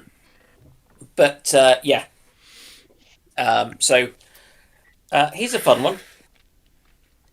Yeah. All right. Okay, next question. Next question then. It's Dutch. Okay. In case it wasn't from the name. Okay, all right. Wayne's World of Science and Technology. What did you think? Did you think of the battle between RCGS Resolute and the Venezuelan ship Nagita? Does it have any lessons for warship designers? Not really. You're talking about a 1,500-ton standard displacement, 1,700-ton, 1,800-ton fully loaded patrol boat, which managed to have a collision with an ice classification cruise liner, RCGS Resolute. Yeah. You don't want to have an argument with that kind of ship. I'm honestly still mad that they don't paint the pictogram of the Venezuelan warship on their side. Look, on the side of the bridge. The Portuguese carried out the investigation, and the Portuguese are a pretty fair, pretty balanced navy and Coast Guard and system. They are experienced and quite skilled. They did a full detailed analysis and awarded the kill. Pretty much, they said they just felt the collision was not an intentional ramming, and but they did say that the incident that led to the sinking in Naguta was a deliberate act initiated by the Venezuelan Navy rather than an accidental occurrence. The Venezuelan Navy had been trying to pull it over and stop the ship, and they hadn't realized that having an ice-strengthened ship run into you, an ice-strengthened ship which weighs about 4 to 5 times your weight, is probably going to be a significant life-changing event. And I have to jump in. The ship was actually made in Finland, and it had a Finnish ice classification of 1A Super. That's basically the highest one that anything that commercial can have here. And it was like 1.5 inch thick steel plates on the hull. Yeah. So go figure. Yeah. Yep. The thing is, if I ever do a cruise on that ship, which is unlikely because it's old, I will have a sticker in the shape of the Venezuelan ship, and I will try to put it on the ship. Oh. Didn't this one have the significant underwater bow, which was the issue? Yes. That when the Venezuelan ship hits the bow and you see them bonking together, the cruise liners, I think, the icebreakers basically gutted the underside of the frigate. It's a patrol boat, but yes. Patrol boat, sorry, yeah. In nicest way, the reason I keep emphasizing patrol boat is because it has a subdivision. It has worse subdivision than the cruise liner did. It's basically a floating grey hull without much internally. The cruise liners are pretty well. Well, I thought they were pretty well subdivided underwater. Yeah. Alright, next question. Harald Gunchen. After World War I, the entire Schleswig did vote to join Denmark. How will it affect Germany pre and early days of World War II? Well, honestly, if Schleswig joins... Let's just check the exact borders, because I don't want to do this just from memory, so I'm gonna... I think the border was moved to the Kiel Canal between Schleswig and Holstein. After it was made. No, yeah. yes, but the war with Denmark lost 7 hours instead of 6. Well, actually, yes and no, because the thing is, if Schleswig has gone, it's going to sound strange, but that's going to be part of the rhetoric of Hitler, is going to be when it's coming up, which might mean that Denmark's actually slightly on better defensive standing, and the Kiel Canal does represent a rather useful defensible boundary, should I say? True. So, and the thing is, I don't think it's going to be 7 hours. I think it's more likely you find it lasting a good 12 to 18 hours. And that's purely because the Danish are not going to give in easy. They didn't even give in easy when they gave in. You have to remember, we're talking about the same people who magic away a large chunk of their population overnight before the Germans can do things, who sink ships, who do all sorts of things. If, in a nice way, if the Norwegian government had proved as organised as the Danish government were, and the Danish government, without them being able to do much resistance, how much they offered versus the Norwegian government, then the Germans probably wouldn't have taken Norway. Because give the Danish government that extra depth and that extra population, and If Clarke, it's going to be they're going to have they're going to have a little bit more time on their hands.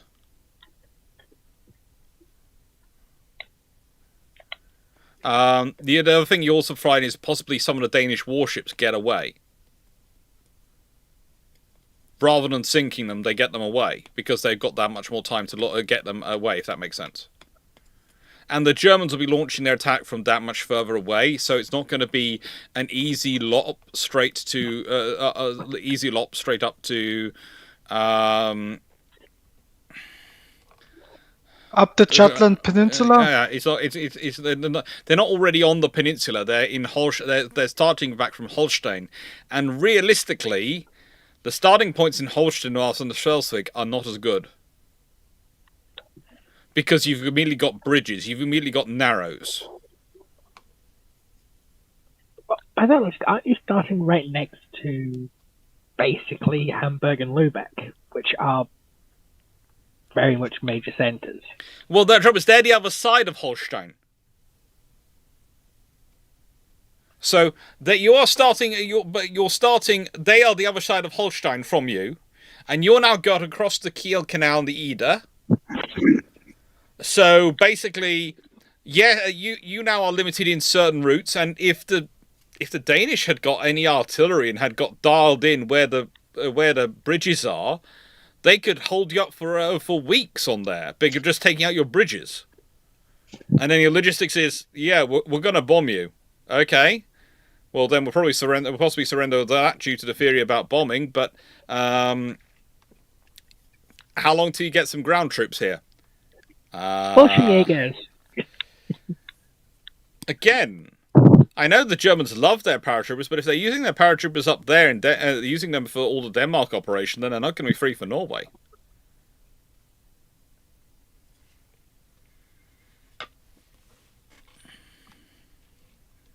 It's one of those things of, it's just going to make the operation that much more complicated than it was historically.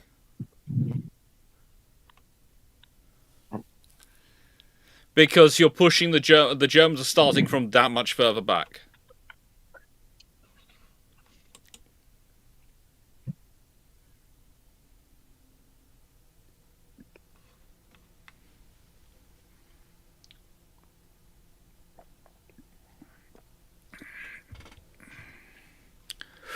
The Kiel Canal was already built, Steve. That's the trouble about the Kiel Canal.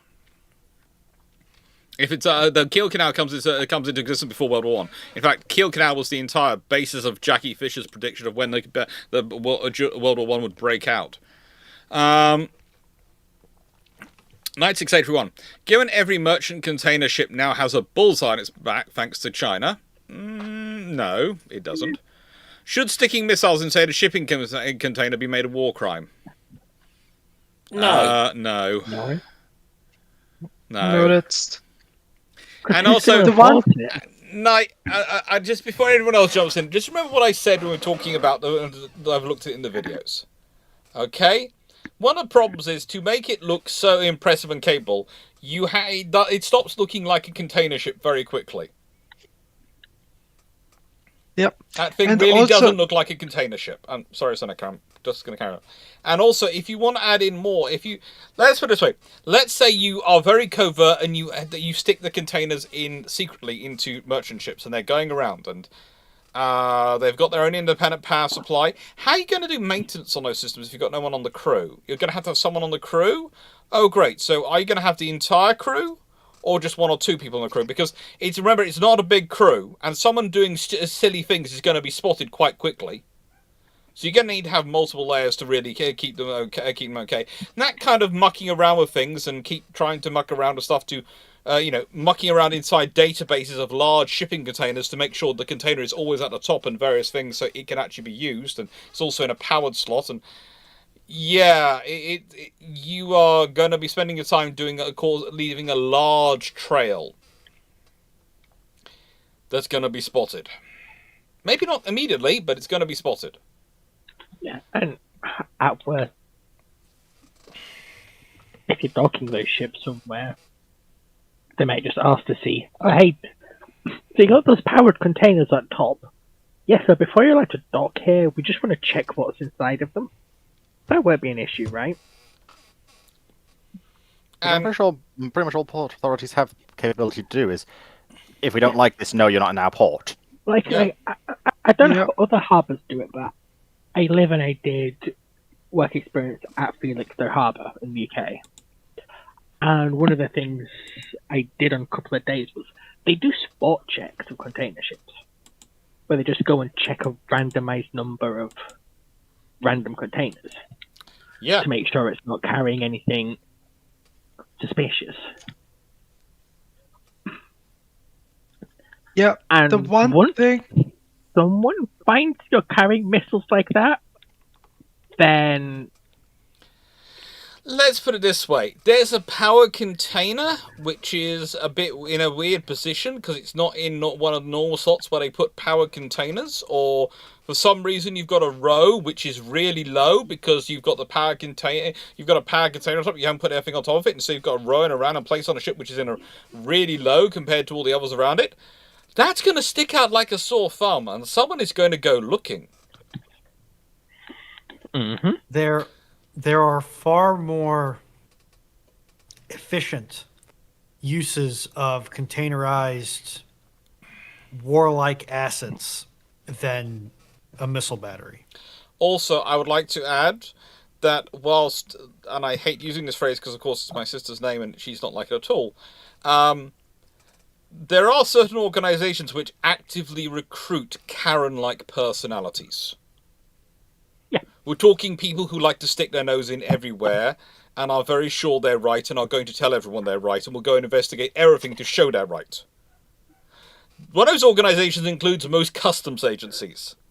They really do want them. They want the person who's going to go wandering into things and actively live to stick their nose in stuff and find out what's going on. So, yeah. That's your problem. It's not like power containers are generally significantly heavier than unpowered containers. Yes. If they're full of military equipment, they're going to be even heavier. And ships are normally stacked with the heaviest containers at the bottom. Yes.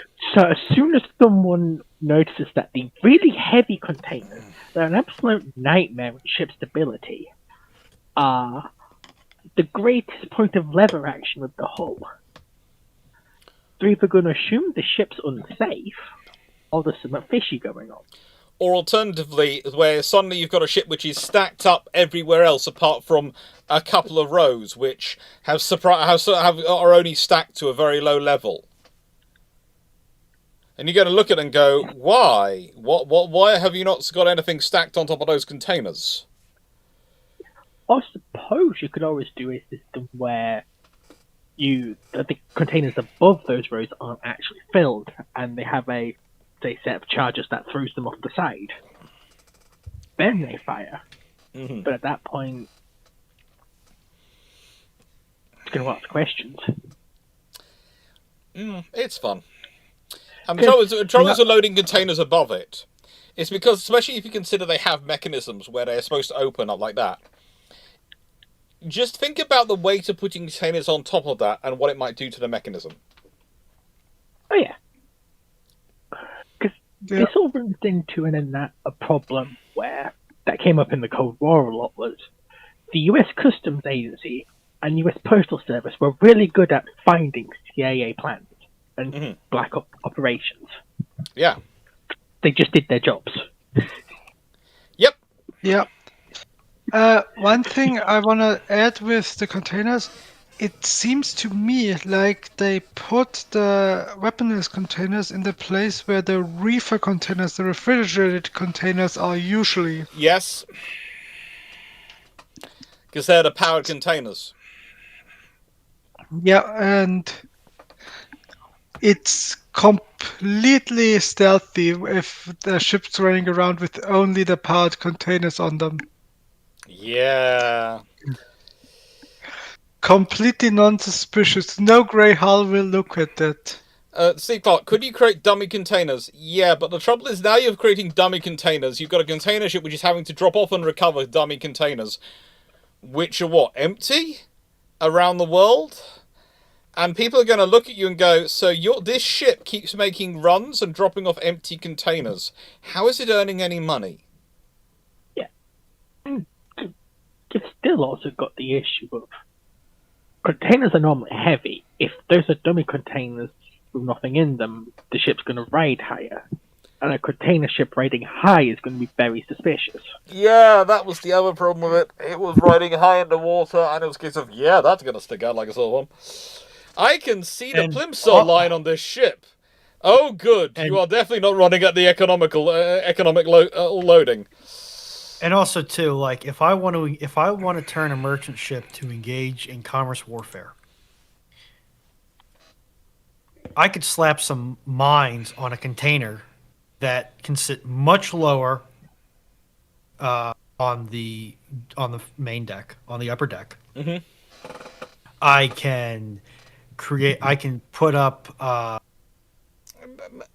surveillance UAVs, which are going to be much lighter than everything you need for a launch system for a strike length missile. Mm-hmm. I can put in passive or active electronic warfare gear. I can put in all sorts of fun stuff. Can I ask that's one question? less. Why are you doing this? Bitchy. Why are you doing this to container ship rather than an ice class oil rig sustainment vessel?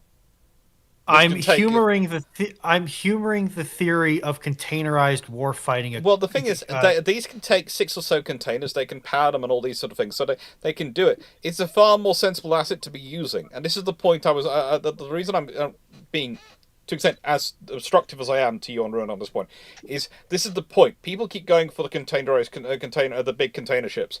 And actually, if I'm going to see containerized weapons, I think it's going to be smaller vessels like those, as I said, the ice class oil rig sustainment vessels. They are really, really cute.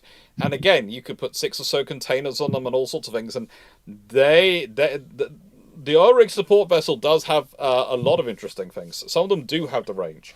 The ice class ones that are designed to support the oil rigs which are operating deep in the North Atlantic, North Sea, etc., do have a lot of range and a lot of fuel on them. Yeah. Go ahead. Or you could always. This is one I think people gloss over is you have the class of ships that carry between 6 to 12 refrigerated containers on the back of them. Yeah. Have a very large profile and a very good excuse for sitting in outside of shipping lanes or in shipping lanes, but virtually static. Have you ever heard of the large crabbers and trawlers? Yeah. That carry containers, they have crab pots, like put mines in crab pots. Also, Thomas, China does have oil rig sustainment ships. They're trying to do all sorts of fun things in the South China Sea. And Walter Brodos, yeah. I don't have the Wikipedia article in front of me, in the same way that Doc likes to have Wikipedia articles in front of him. But can I clarify that? Usually, so I can watch what's coming out from people. Exactly. Well, or the other thing. This is why I don't have. I know I'm not a functioning insomniac. I'm a barely shambling mound of disrupted sleep schedules. I am the person who literally goes to Wikipedia on the topic I'm doing. I usually nick the pictures for my slides and then looks at Wikipedia and goes, better have that to one side because I'm going to say something which is completely different than that article, and I'm going to have to explain why. And I know people are going to be quoting the wiki at me. Oh, I mean this in the sense of current stuff. Oh, in current stuff where I use the wiki rule. Yes. It's called the wiki rule, but I actually technically tend to use books, James, and those things with my specs. Yeah. Nothing that I postulated is that far out of the realm of reality. Yeah. And please note, the reason we use the wiki rule for discussing stats on ships on this channel and ships and equipment on this channel is because we are not War Thunder. Okay? Please note that. That is this might seem strange to you, but we are not War Thunder. So we use what's called the wiki rule. It's something which I teach at university, and I was taught at university when I was lecturing.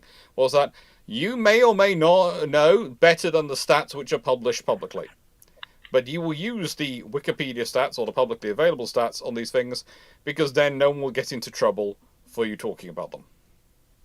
No one will start going, "Who told who this?" It stops people getting into issues.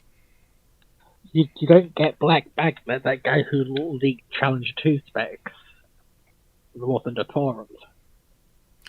Oh, yeah. Both he did the turret specs and he also leaked part of the material that makes up their armor. Which is very classified. Seriously, some of the War Thunder players really do have a lot to answer for in terms of national security. I both love them for the game, but yeah. Oh, Seneca, I know which one sorry to bring up. Flip-flops. Wikipedia is good for two things.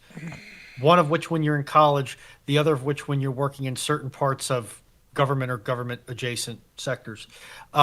When you're in college, it's great as a starting point because you hit the bibliography, you hit the sources. Source list. Basically, with Wikipedia, as I teach my students, because I know my students will use Wikipedia, they'll use Google AI, they'll use the various AI prompts. I teach them how to use it smartly. With Wikipedia, you can't quote from Wikipedia because there's not a designated author, so there's no one you can hold responsible for the mistakes. But go down to the source list. That's usually a good place to start if you've never started such a topic before. And secondly, which I think Runon's going to get onto, is that if you want to check it, what the publicly declared thing of stats of a system are, i.e. what you can publicly discuss, yes or no, go check the Wikipedia stats. And then if you say, no one can claim it's secret, it's on Wikipedia. Because now technically that doesn't always hold up in at least a U.S. court, but at the very least you have some. Basically, for the last 2.5 years of my career, I've been working along either with or alongside some level of sensitive or controlled information, even currently to a degree. And basically, if I can find it on a publicly searchable archive, I don't have to really worry about that being under information controls.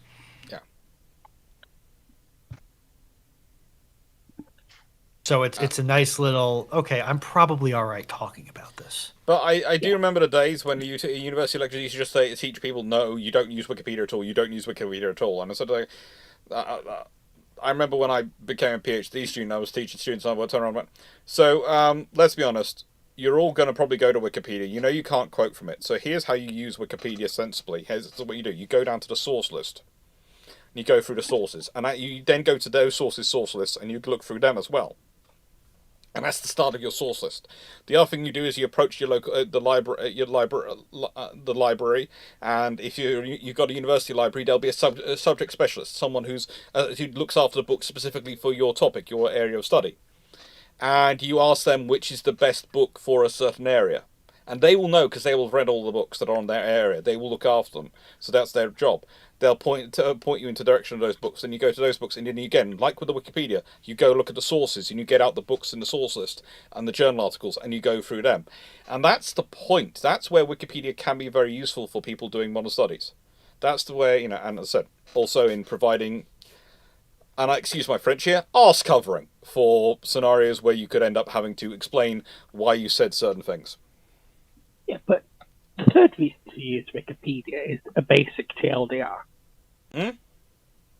Like, the way I often use it on Rambling when it's a subject you don't know is just basic TLDR. Just of. Yeah. As I said, I also use it as quite often as a source of pictures for my presentations, because my view is if it's on Wikipedia, most likely it's in Commons, and it's I'm able to use it and I'm not getting into trouble because I don't have the same picture library that Drac has built up. I'm working on building mine up, but it's expensive, and he's got a few years head start on me.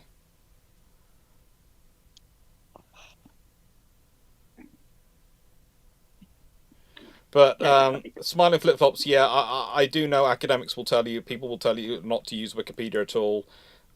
These days we've moved on slightly. There are ways to use Wikipedia. Like there are ways to use Google. I teach the students when they're doing the AI and when they're doing the Google search how you structure the questions to try and get information out you can use. And explain to them why they can't use. Nice way. I also tell them usually exactly why they can't use have the AI write their papers for them. Because as I explained to most of my first years, the AI can usually write better than they can, so it will kind of stick out like a sore thumb.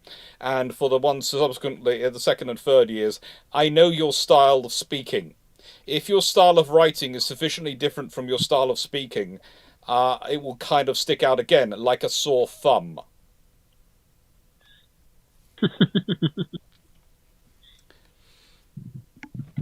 Because people tend to write as they speak and speak as they write. So if the writing doesn't match the speaking, it's a very good clue. Someone's been doing something fun here. Right. Ramol. Do you think the RN is more experienced at Arctic ice operations for their submarines than the USN, since they have more presence in the Arctic than the USN throughout history? No, and no. There are times when the British are running them more often than the Americans because of commitments to submarines, but nowadays we're certainly not. In the nicest way, we have cut our SSN fleet to the bone. We really have in terms of numbers. I think we have currently 3 laid up, 2 in going through, 2 working up, and 1 actually in trials. We don't actually have 1 technically operational at the moment. But yeah, this is the world we live in at the moment. There have been a lot of stupid decisions. The time taken to build the astutes, number of astutes ordered. We realistically should have ordered 8 to 10 astutes, not 6. And there was a massive gap between building batches 1 and 2, which we really didn't need as well.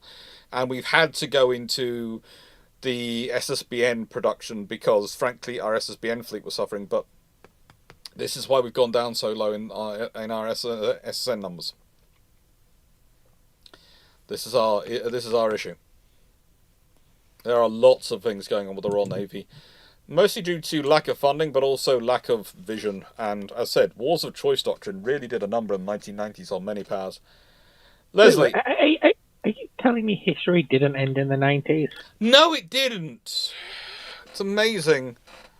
Leslie, what happens to the Venezuelan oil tankers which are at sea, since their orders are not from the old government? Let's put it this way. The tankers which are at sea they'll probably continue with their commercial orders. They're probably fulfilling commercial contracts. Then we'll see what happens and where they go and what they do. But this is one of those interesting, and this is those things of, it's to an extent also up to the crews. But we'll see what happens. Venezuela is one of those things of, we will see what happens. We will know more next week than we know today about what's going to happen in Venezuela long term. If the Venezuelans manage to sort themselves out internally, without having external powers coming into them any more than they already have, then it'll be a very different scenario than if they start to slide away and external powers get involved. And those external powers, by the way, getting involved can be other South American nations. And let's be honest, other factors in South America, aka the cartels. Not just big, major, America and other Western nations. There are lots of outside actors who could be getting involved. We will see what happens. We'll see what happens with the government. At the moment, technically, they have. Technically, there has been a continuation of government after Maduro, but technically, also, there could be a change of government going on, and we will see what the negotiations will bring about. There will be discussions. There will be things going on, because I think there's a lot of people in Venezuela who at least think they need to pay a lip service to what the public want and to the community. And I think the current leadership is also the people who have been left are possibly also smart enough to realize they need cover. They need a way out. Because it can get worse from here. Because if anyone remembers, Maduro and the Venezuelan government less than a month ago handed out almost 120,000 rifles to the local populace. Yeah. To provide resistance in the case of an American invasion. And we don't know how many of those guns ended up with cartels, but we can make some assumption that the populace is at least some degree armed. Yeah. And they already didn't really like Maduro. Yeah, that's the trouble. They handed them out, and the theory was they were handing them out to people who would support them. But that's not a lot of rifles, and there's a lot of people in Venezuela. And let's be honest, so one person in the house might support them, the other people in the house might not support them, and with Maduro gone, who's listening to who in the house? And in the nicest way,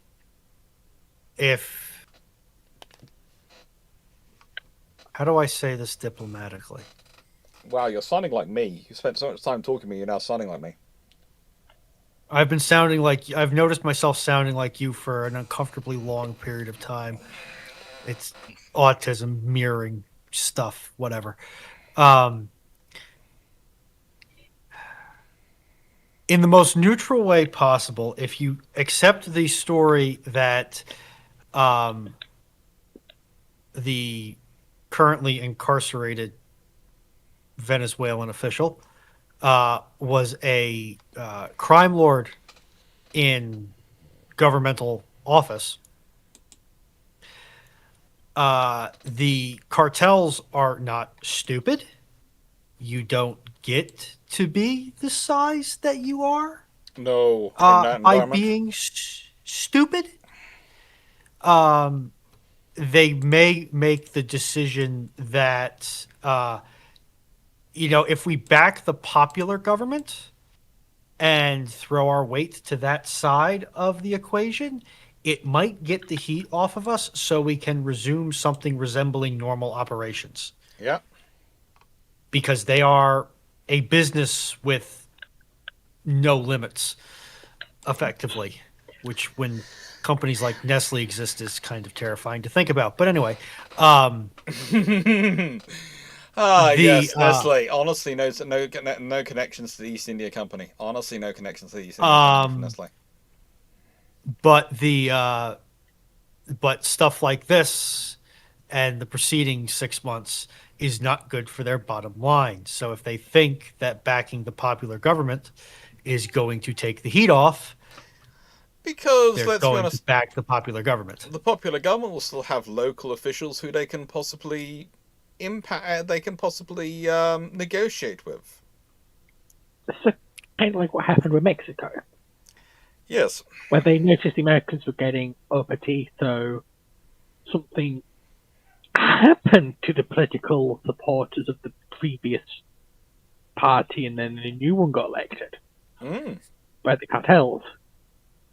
And then America went, oh, the cartel supporter's gone. We can go back to sleep. Basically, the cartels will have realized that possibly the communist badge is more problematic for the American governments than the cartelist badge. And we'll probably be working on that one as we speak. This is yes. Look, the thing is, I keep saying is I'm not Venezuelan internal politics is not an area where I'm expert in. I can talk about naval history, I can talk about international relations, I can talk about how you do these things and how you affect these kinds of operations and carry them out because they've been carrying them out for a long, long time. I would say from the stuff I have done on Venezuela, and I've given a couple of presentations on the subject, but I said I wouldn't claim to be an expert. I was just the only one available, so I was asked to give the presentation, and it was when sort of, okay, fine, I'll go read others' notes and I'll try and put something together. The internals is sufficiently complicated, as again, this is part of what I was saying at the beginning. Chavez, for all the things I didn't like him, personally, he was very smart and capable of keeping those things under control. Maduro hasn't been able to keep those things under control. And part of the reasons why this has been able to be carried out is because of that. And I think the people who are the remainders of that regime could well understand the situation they're in.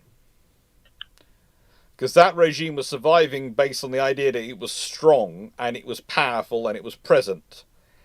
And it's just been embarrassed. And as we all know, the quickest way to undermine a government isn't by looking scary, it's to make it a joke. It's the biggest problem the UK... In the UK, the way you can track whether a government, how long government's going to last, is whether how big a joke they've become in terms of the way people are talking. Which is why I'm fairly certain we're going to get a change of government at the next election. I'm not sure who's going to come into power, but I don't think it's going to be the current lot. Why? Because people started making a joke about them. And basically, the Conservatives' days were numbered previously when they became a joke. In democracies or any government, autocracies, anything, the moment you start, the government becomes a point of humour. It's so bad, it's something you're laughing at. Its days are numbered.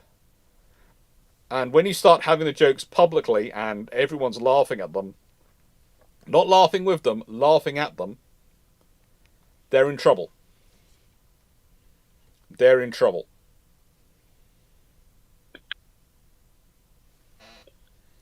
Look, Alistair, I had this fancy shirt on because if we're going to be discussing the Caribbean, I felt I should, or South America or something, I should look appropriate for it.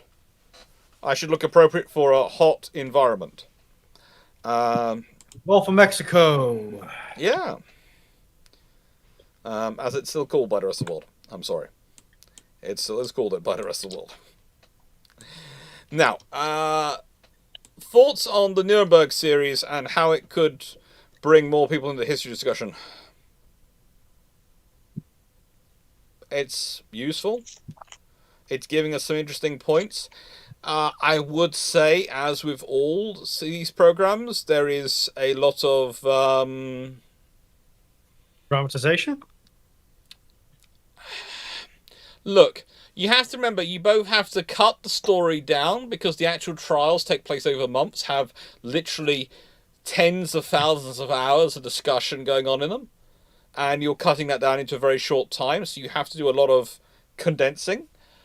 But also, you have to make something which is going to be appealing to the TV audience. So, there are things in it. It's kind of like the Bridge of Spies, and the various stuff which happened. That sort of that movie and a few other things. These things happen. Band of Brothers is another good one. If you read the books and if you read you actually watch a television program. Television program captures like a tenth of what's in the books at maximum. It's still worth watching. I still use Band of Brothers. Yeah. And I'll probably be using Nuremberg for teaching in a few years' time. Yeah, because I think that I'm sure everyone here is familiar with the Chernobyl TV show. Yeah. How there's a character called Olana Komiyuk. She's played by Emma Watson. I'm sorry for any Russian speakers in the chat. He's the character created by the showrunners who didn't actually exist, but is there as a representation of the larger scientific community. Yeah. And especially for people with limited context on knowledge, you have to lateralize it Yeah. to make sense to them. Because It's the Doctor Who companion.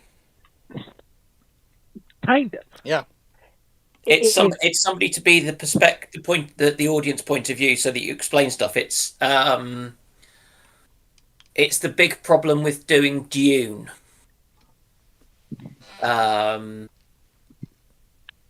Because you don't necessarily have a character quite like that with the way that Dune is written, but it's Luke Skywalker in the first Star Wars film. It's the Doctor Who companion. It's sort of most successful shows and movies have it so the protagonist is an outsider and knows enough, the same about the setting or the situation as the audience does. However, Nuremberg, everyone knew what was happening. I'm not laughing about Nuremberg. I've just had a text from one of my aunts who's flying, okay?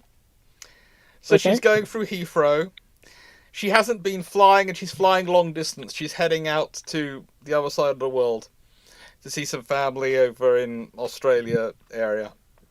And, okay, so she's, she was talking with her daughter, and her daughter gave her some advice of how to travel to be comfortable. So she is literally wearing a hoodie and tracky bottoms, and nothing else, nothing sort of underneath other than, underwear. So nothing in them, and just the hoodie, because it would be most comfortable for relaxing in. She's going through airport security, and they notice she's wearing a big baggy hoodie, an older lady, and they ask her if she can take it off, and she says, "I don't mind." Starts to pull it up, and apparently the female agent, custom agents, move very quickly and go, "Oh, ma'am, would you like to do that in private?" Realising that the lady in front of her wasn't wearing anything other than... And my aunt being my aunt, this is not my mum's sister, this is another of my aunts, but it was just going, "I don't care, I'm just lifting it up, I'm of the age I don't give a flying hoot." Poor agent thought she was going to have a striptease. Oh, good lord. This is why I do not take my mother travelling. And goodness knows what I'd have to deal with.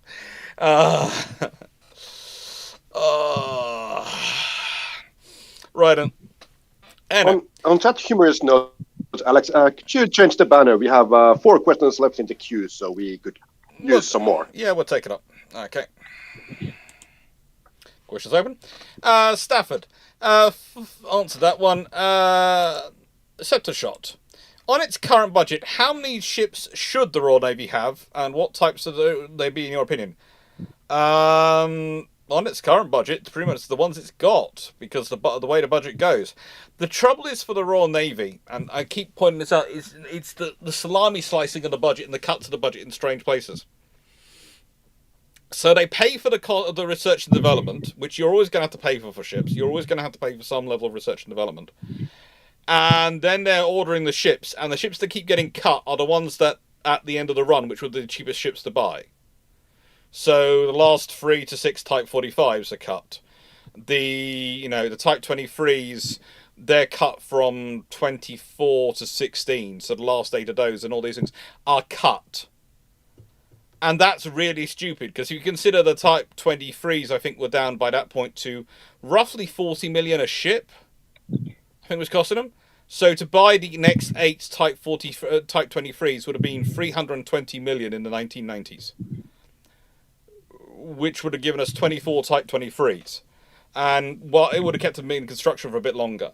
Again, the Type 45s I've talked about before, there are people to try and dispute the cost, will dispute the cost of me and go, no, it will be added this way, but whatever you're talking about, the cost of the remaining 3 to the remaining 6, my view is they'd be roughly 300 million a unit, so it'd be 1.8 billion, so it'd be 7.8.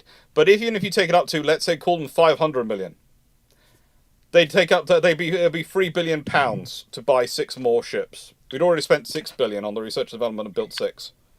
So you get 9. You get 12 ships for 9 billion, which is still 750 million a unit. I think it'd be 7.8. And then you get 12 ships for what? 650 million a unit. We're talking about overall difference of buying we're talking not much money. You end up with more ships. So that's the problem for the Royal Navy. The Royal Navy should have a lot more ships, because if you're being sensible with your spending, you don't go, you know what, I'm now getting to the cheap build, I won't pay for them. Okay? So realistically, the Royal Navy, for not much more money, will be sitting there at the moment with 12 Type 45s, and would probably have about another 8 or so Type 23s or so, maybe more, because with more ship vessels in service, you're going to have more chance to refit them and repair them and keep them maintained, and would not be in the state it is now.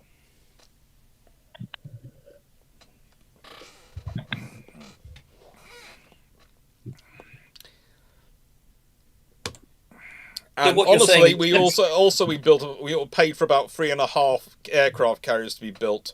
So realistically, we should have at least got 3. No, I want half an aircraft carrier. No, you don't.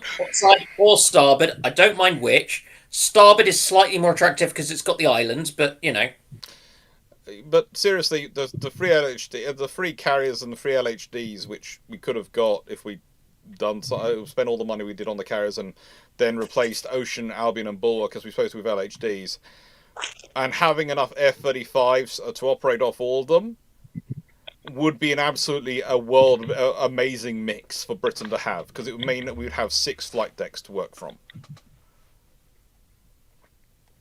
It is a recoverable set of shot. It is. The thing is, the infrastructure's there, the ability to design, develop the ships is there, the building of the ships is there. We're just not finishing off the construction. We're literally the guy who goes, I've spent all this money to build all these things, and now I'm going to build 3 of them. You buy a really expensive cocktail and take 1 sip. Yes, that's it. You spent all the money to get this. It'd be like if I bought a bottle of Iron Brew, I have 1 glass, and then I go, I'm going to throw away the rest of the bottle. And that's when we know that you've been replaced, and we need to vivisect you to figure out who you are. Yeah, but don't get us wrong. BAE probably don't mind this as much because yes, they're getting less orders, but they were realistically charging much more per order. Oh yes, they are. They do. It's great for their bottom line. It's terrible for the British government's bottom line. It's terrible for taxpayer value for money. Because BAE designed ships for everyone that's not a major power. Like, they don't really care who's buying. No. They also design ships for the Americans and all sorts of people. The BAE design ships for everyone. BAE are an inheritor of Vickers, okay? They will literally... You give them money, they will do it for you. They do not have morals or scruples. They have a budget book. You put money in it, they'll put stuff out of it. Now, don't get us wrong. If you're not friends with the British government, they'll upmarket for you for the risk factor, but they'll still sell. Yes, if you're not friends with the British government, you'll be paying a very big premium. Although, speaking of that, recently for the British, there has, of course, been a very nice thing that the current Argentinian president has just said that the Falklands, of course, have the right to self-determination. Which I'm both worried about and both think is a great thing and worried about. I'm worried about from the perspective of what will the next person say.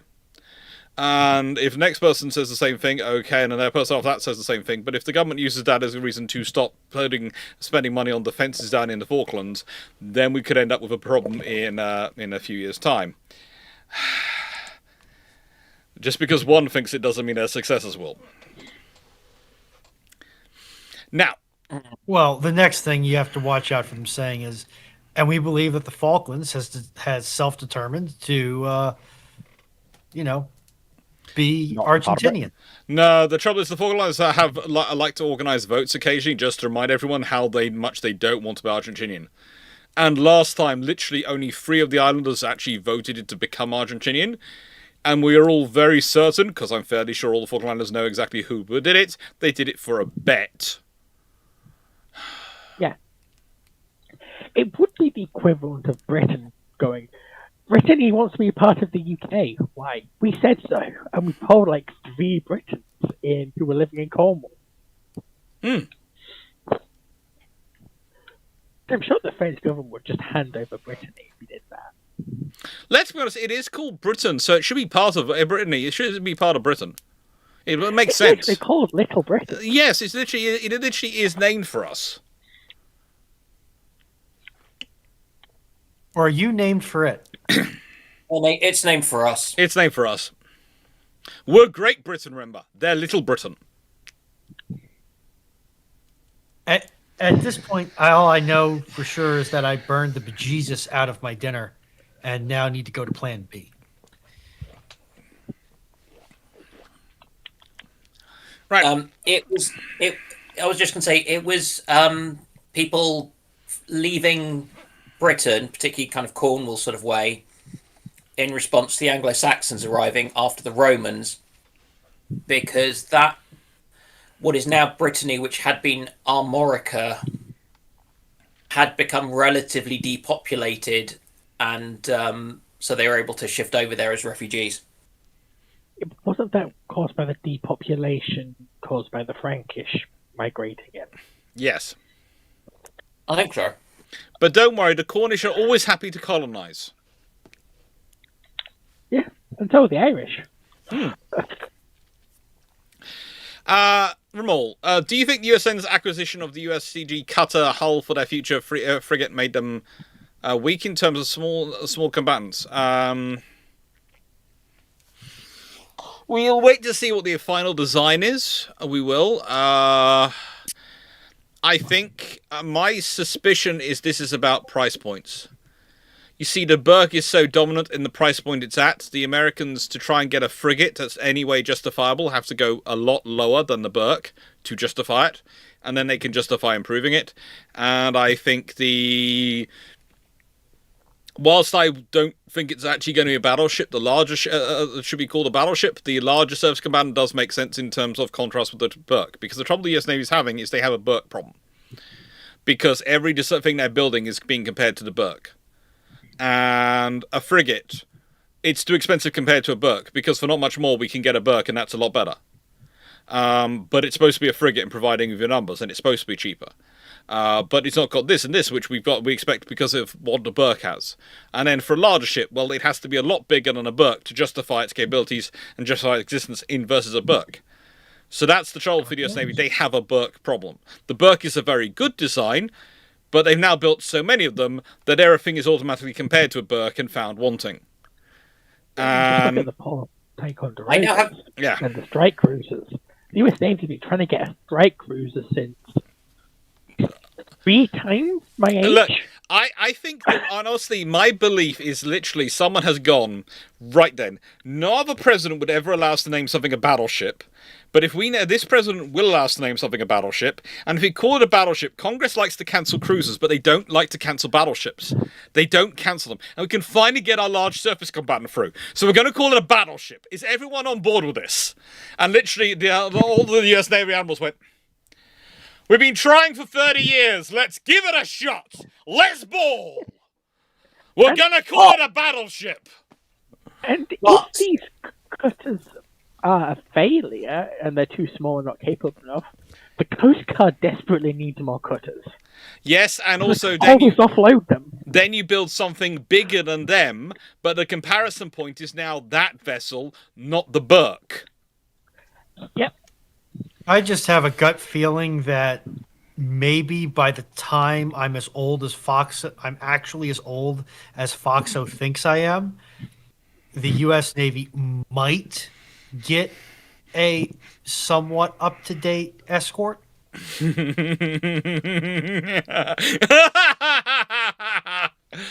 Because I bet what's going to happen with this program is that it's going to be the same. It's going to be Constellation Mark II Electric Boogaloo. No, it's just that the battleship will be the first one will be called Montana, and it will be cancelled. No, the repurposing the Legend Cutters. The Legend Cutters are going to be.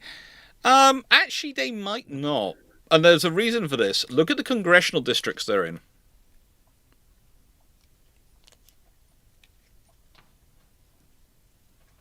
That's the point about that design. Look at the congressional districts. This is going to be a pain. It was Sal who pointed this out to me. Legend class Kind of cutters, feels where are they depressing. being built? Democrat seats. Well, they're all built. Yes. This is the other problem. They're restarting a production line. It's not a hot And they production were line. built. I think we Program need to look where they were built. I'm trying to find that out. Okay. This is one of those times Wikipedia is normally your friend. Yes. To be In the fair, I meantime- normally do check it against something else before using it too much, but then refer back to Where it. Ingalls doesn't have the slips. Also, Ingalls is all okay. Ingalls is in my district, and currently they are being represented by Whitman, who has his head so far up the president's aft matter expulsion port, he can see daylight again.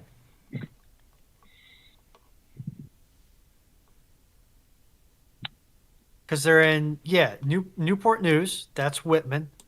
Pascagoula, that's Mississippi. So it's statistically it's going to be in a red district. If nothing else, gerrymandering will see to that.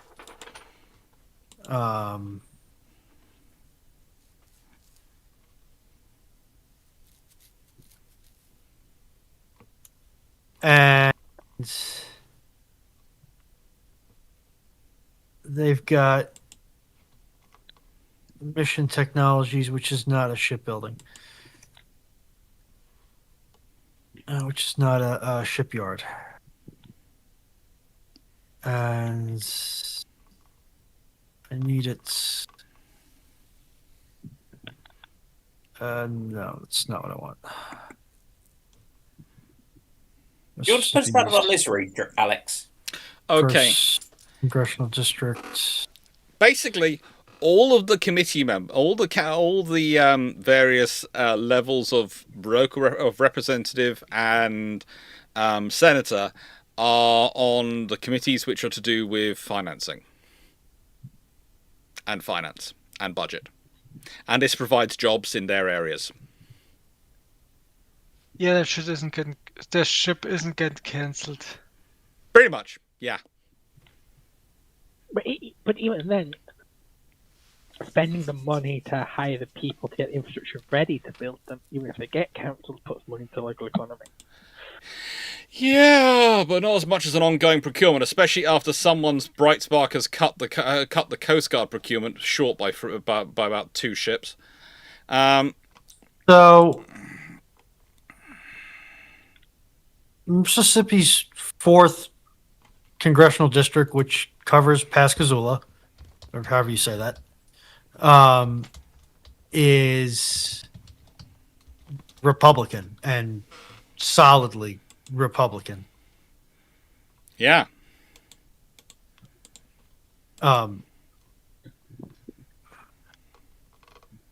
It's one of the what I love is that particular district has my favorite buzz cut American senator. Senators don't have districts. Oh, well, no, representative is in. You said I think he'd be a representative. Yeah, Walter Ezel. Yeah, Ezel. sorry, representative. But he is he's a fun one. He's on the Subcommittee of Energy and Mineral Resources, the Subcommittee of Water, Wildlife and Fisheries, where he's the Vice Chair. He's on the Committee of Natural Resources and the Committee on Transportation Infrastructure, the Subcommittee on Coast Guard and Maritime Transportation, where he's the Chairman, and the Subcommittee on Economic Development, Public Buildings and Emergency Management. See Cool. why his district gets the building work, my friend? He's also one of the few functioning military shipyards in the United States. Mm. Basically, what's- you build it there, the Bay Area, Bath Iron Works, or Ingalls, or Marionette Marine up on the Great Lakes. Yeah. I'm just googling this dude and I can't find someone with a buzz cut. It's Ezel. How do you write that? Walter Ezel. EZEELL. Mike Ezel. And he has a very close. Mike I Ezel. call it a buzz cut. It's a very closely cropped hair. Very, very closely cropped hair. Yeah, that looks like an attempt to. I don't know. To what? He's somebody who you can't make a believable caricature out of because Yes, he already looks like one. that's true. Now, Bowman Boy, what would have happened if the USSR had invaded British India from the north in September 1939 as the European wars start with the forces that were original timeline were in the Callington Gulf? How far could they get? How are they getting there? Well, that's the problem. Afghanistan. For Afghanistan, considering the infrastructure, they're not getting far. They haven't got. There is literally no way to support and sustain their forces. In this way, I was watching a video the other day where someone was talking about the Japanese invasion of India, and I went, that kind of ground to a halt because of logistics and the fact the British were there going, hello, we're armed, and the Chindits got involved, and all sorts of fun things happened, and the Indian army was proved very, very well dug in and very well sustained by logistics. And the Japanese were kind of at the end of the logistics trail. Well, similar things would happen to USSR. They probably bogged down halfway through Afghanistan. If they're really silly, they try and go over other parts of the world. Let's pull a Hannibal and go through the Himalayas. Well, technically, and I do say it means technically, if they came down, they're coming down through the Kazakhstan, Uzbekistan, Kyrgyzstan, Tajikistan into Afghanistan, into what is modern day Pakistan. But, and I mean this in the nicest way, there is theoretically another passageway for them to come through where they end up trying to go through Nepal. From their I seem to remember that was war gamed by someone once who did a lot of work to make them do that, but there was a logistics line where they could, thanks to railways and various road positions, actually get forces to Nepal. It was not good for them, okay? There is mountain warfare and there is trying to fight your way through Nepal. I seem to remember there are some Gurkhas there. There are easier ways to lose an army. In fact, just ordering them to shoot themselves is probably nicer and less painful. So yeah, that was a particularly fun one. But no, going down the modern day Kazakhstan, Uzbekistan, Tajikistan, Afghanistan into Pakistan route, they probably end up getting stopped somewhere around about Kabul, if they get that far. Because for context, they had significant logistical issues in the 70s and the 80s when they had access to airlift. Yes. And developed Central Asian infrastructure. Mm-hmm. That it doesn't exist in the 30s. The most people are thinking about the Soviets trying to go through Nepal, and the answer seems to be mostly nope, not happening. Look, we can all imagine the amazing movies they produced about their heroic attempts to fight through it, and how they were really, really heroic. They'd produce many movies from it. Wouldn't they? Yeah. I just want to see the movie of the Gurkhas. The Gurkhas wouldn't make a movie of it. The Gurkhas would consider it just a Tuesday. It wasn't that eventful. I mean, just look at the 3 times the Queen tried to go through Nepal. They brought some armies of 75 to 200,000 men, and they didn't get through. Yeah. Basically, people want to sometimes ask the question of why don't the Chinese and Indian empires, ever start really fighting wars in this period? I go, mainly because what's sitting between them for most of the time. Yep. The big Yeah. Himalaya. And the fact that the passes into through the Himalaya are all owned by people who want to charge you tax for going through, and you going, well, I'm going to conquer you instead to get through, and they go, oh, really?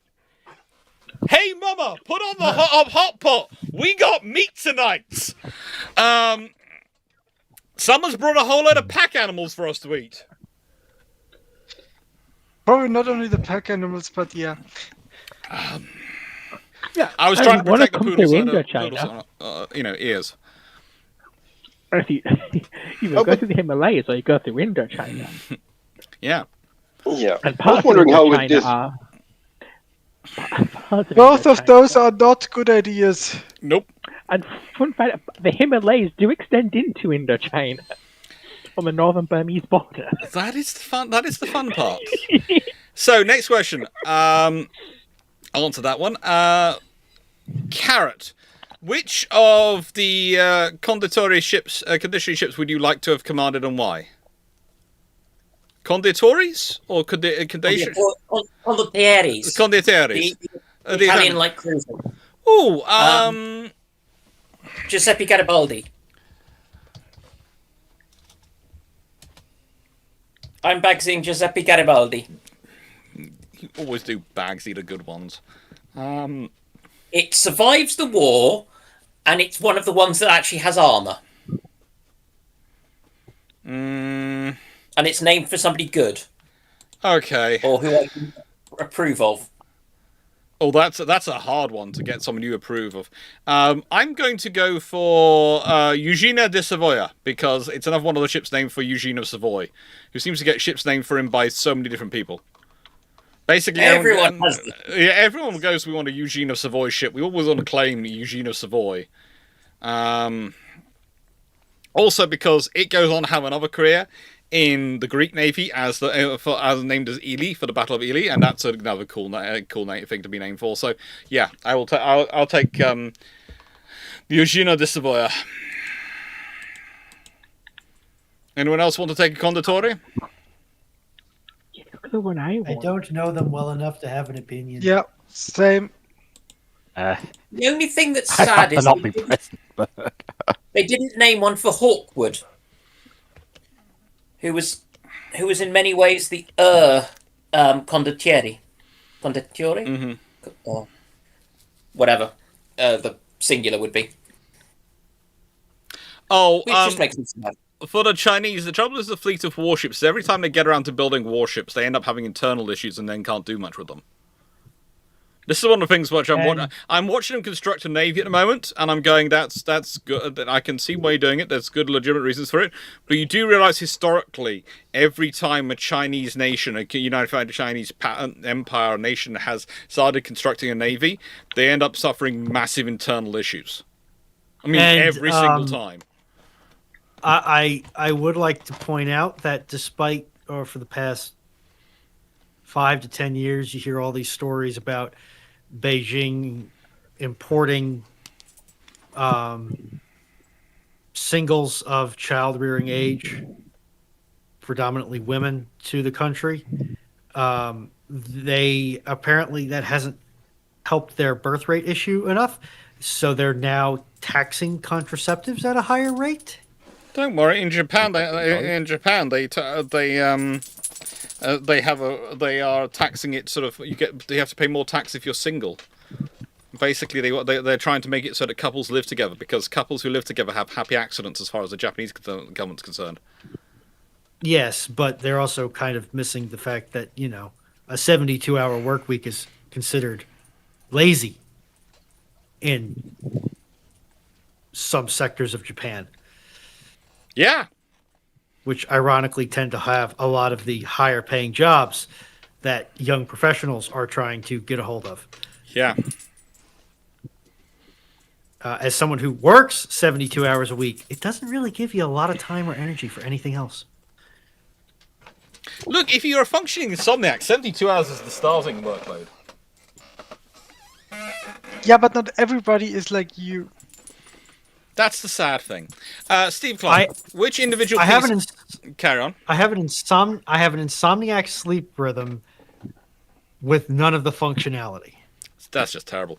Steve Clarke, which individual piece of ASW tech between magnetic anomaly detection and ship-towed sonar airdrop sonar buoys is still proving the most useful to locate modern USVs in the Black Sea? All of them.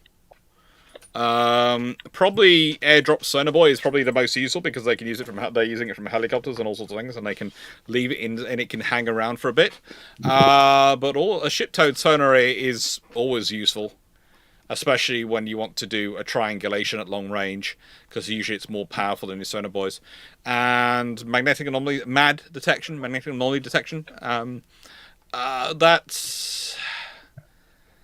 That's a system which should never be discounted, but it's better usually for larger assets than UUVs. I think you mean UUVs rather than USVs. USVs are uncrewed surface vessels. UUVs are uncrewed undersea vessels. For USVs, sonar buoys are still, and total sonar is still pretty useful, but usually we're going to use things like surface search radar, etc., and those things, especially if we've got that precise enough. Hello. And various emissions detection systems. Electronic warfare has always been useful. Just remember, during the latter parts of World War II, the most Allied destroyers had systems in them which allowed them to listen into German communications in real time, because the Germans were just shouting at each other over the radio and not cover it and not properly communicate and not properly encoding their communications.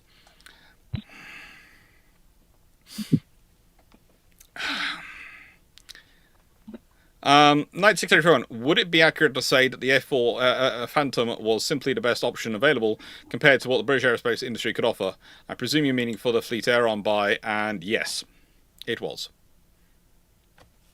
At that time. Yeah. For the budget they were prepared to spend. This is the trouble. If they wanted to spend more money, they could have had a British domestic option which would have been better. But they didn't want to spend that money.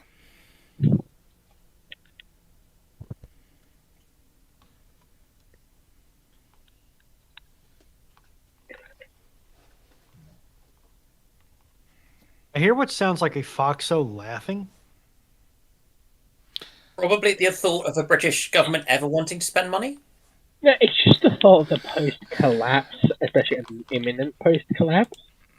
British aerospace industry produced a valid rival to the F4. Yeah. Especially after it was re-engined. Yeah, they could have done something if they'd wanted to put in them. If they'd been prepared to put in a blank check, they could have produced anything. If you want to put in a blank check in a decade, maybe. Yeah. TSR-3. I will say this. One of the interesting comments which I'm getting quite a lot of is a lot of people want to add prior to proper planning prevents piss poor performance. But here's the thing: proper planning should be done before things. So yeah, it's all the pieces. It's proper planning prevents piss poor performance. Yes. That's a good 6 Ps. It's doctrine at Sandhurst. Yeah, you're adding in a 7th P. Proper planning prevents piss poor performance. In a nicer way, if you're not doing planning before you do something, that's not doing proper planning. I'm not sure. There's a certain level at which if you don't understand you need to do the planning before you do something, you probably shouldn't be doing it. But Dr. Clarke, you're a consultant. You should know this. You have to get the consultant in to make a plan about making a plan to create a plan to create the plan. I'm not usually the consultant called in for that. I'm usually a consultant called in for stress testing. So you come to me with a plan and I break it and I tell you how to fix it and make it work better. Basically, that's my main consultancy. The main thing I do as a strategic consultant is I break your plans. You bring your plan, your company, long-term vision or anything like that to me, and I will sit down and I will break it. I will literally take it through and tear it apart. I will red team it for you, and then I will show you how you fix it so it cannot be torn apart. Or make suggestions that if you follow, you can fix it, and it won't be easily torn apart. That's as I said. That's how I pay my bills.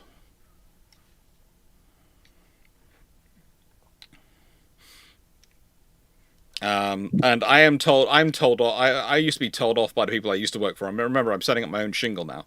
But I used to be told off quite regularly because I didn't like to have multiple meetings with people. I didn't want. I went with the plan they've got written down because that's what will be implemented, not what's in their head. What will be written down. And then if someone turns around in the meeting, I go after I've written the plan to pieces. It goes, well, that's not what I meant. Well, that's what you've written down. That's what everyone's going to be working off. And if you don't have a plan that can be worked off by people when you're not around and you're not there to implement it, it's not worthwhile because this is a 10, 20-year plan. Are you going to still be in that same job in 20 years' time? Oh, well, you won't, will you?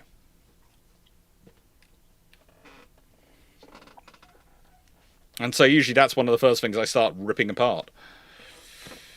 The concept that people are going to hang around. The concept that people can afford to have stuff which depends on their interpretation. And it's good for their job security, but if they're not planning to stick around for the whole time, it's not good for the company. Tea and Biscuit Gaming. Do you think the UK should carry out refurbishment on Type 45 destroyer fleet, keep them serviced with Type 83 destroyers, provide more ships to the Iran until future destroyer class? I would say the Type 45s are going through their PIP. I would say the problem is they're being used very heavily to make up for the shortage of frigates. It's one of the reasons why we're suffering such a shortage of ships at this moment. And I would say I would like them around. I would like them maintained around. I think they're a class which could be kept in ordinary, if not in commission state. But we'll see what happens. We'll see what happens. They are certainly more able to be upgraded than others.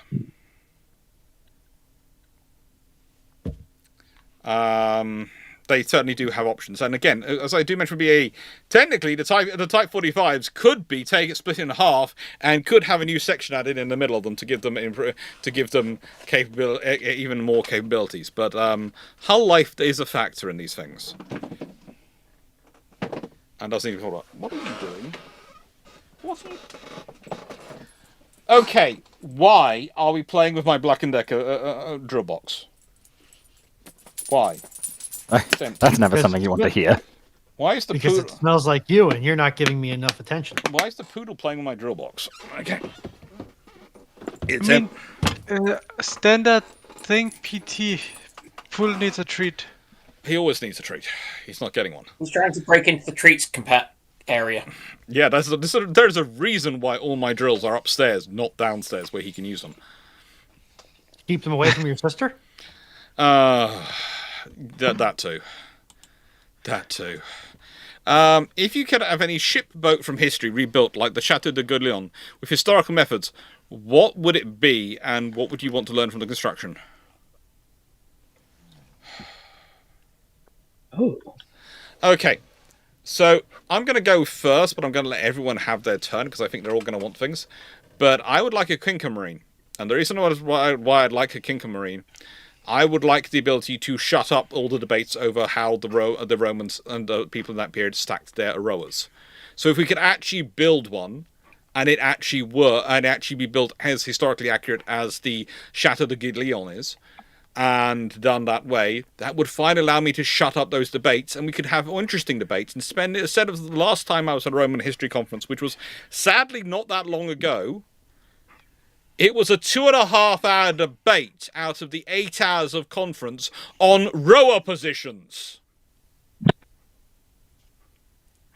And as much as I love a good discussion of it, you've seen it in my own videos on the topic, but it's a 20-minute discussion and it's over. It's not 2.5 hours.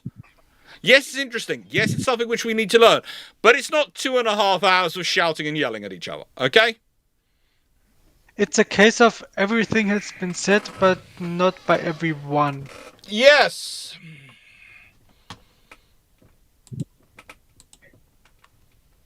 Give me strength, please. I'll take Lexington or Saratoga, and in lieu of either of those, any turbo-electric standard battleship. The questions are... Oh, this is just to answer absolute rubbish. The questions are submitted via the bot. They're stored in a Discord server, and that's what we are answering and reading from. So the questions are coming from the bot, which takes it from the chat in both Twitch and YouTube. And, yeah. Runon's put in the detailed links to Powder Monkey and the questions, and we probably will we go through questions quite quickly, so they'll probably open again before we finish tonight. Yeah, I'd go with the 74. It's to make sure we don't lose them. This way it doesn't matter if Twitch has issues or YouTube has issues. No one loses any questions. They're stored in the system, and we'll get to them. Yeah, it was a real hassle before we had this. Yeah, it was. We have to say thank you to Runon regularly for her producing all this stuff. Okay. Thank you, Runon. Everyone else, what's your question? What's your ship you want to have rebuilt accurately from history? So it's not a specific ship, but it's a very specific type of ship time period. And that's one of the converted clippers from the 1840s, 1850s, 1860s. Okay. Who were converted to steam clippers with the single screw. Okay. I would just want to know how did they do it? Because we've got records of those ships being very fast, very reliable, and good at their job. Don't really know how they did it. Cool. It just seems like it was an accident if they were that good. You can have a happy accident every now and again. Happy accidents are fun. Oh no. Right. And clippers and the six-masted sloop, they're just adorable in general. Mm-hmm.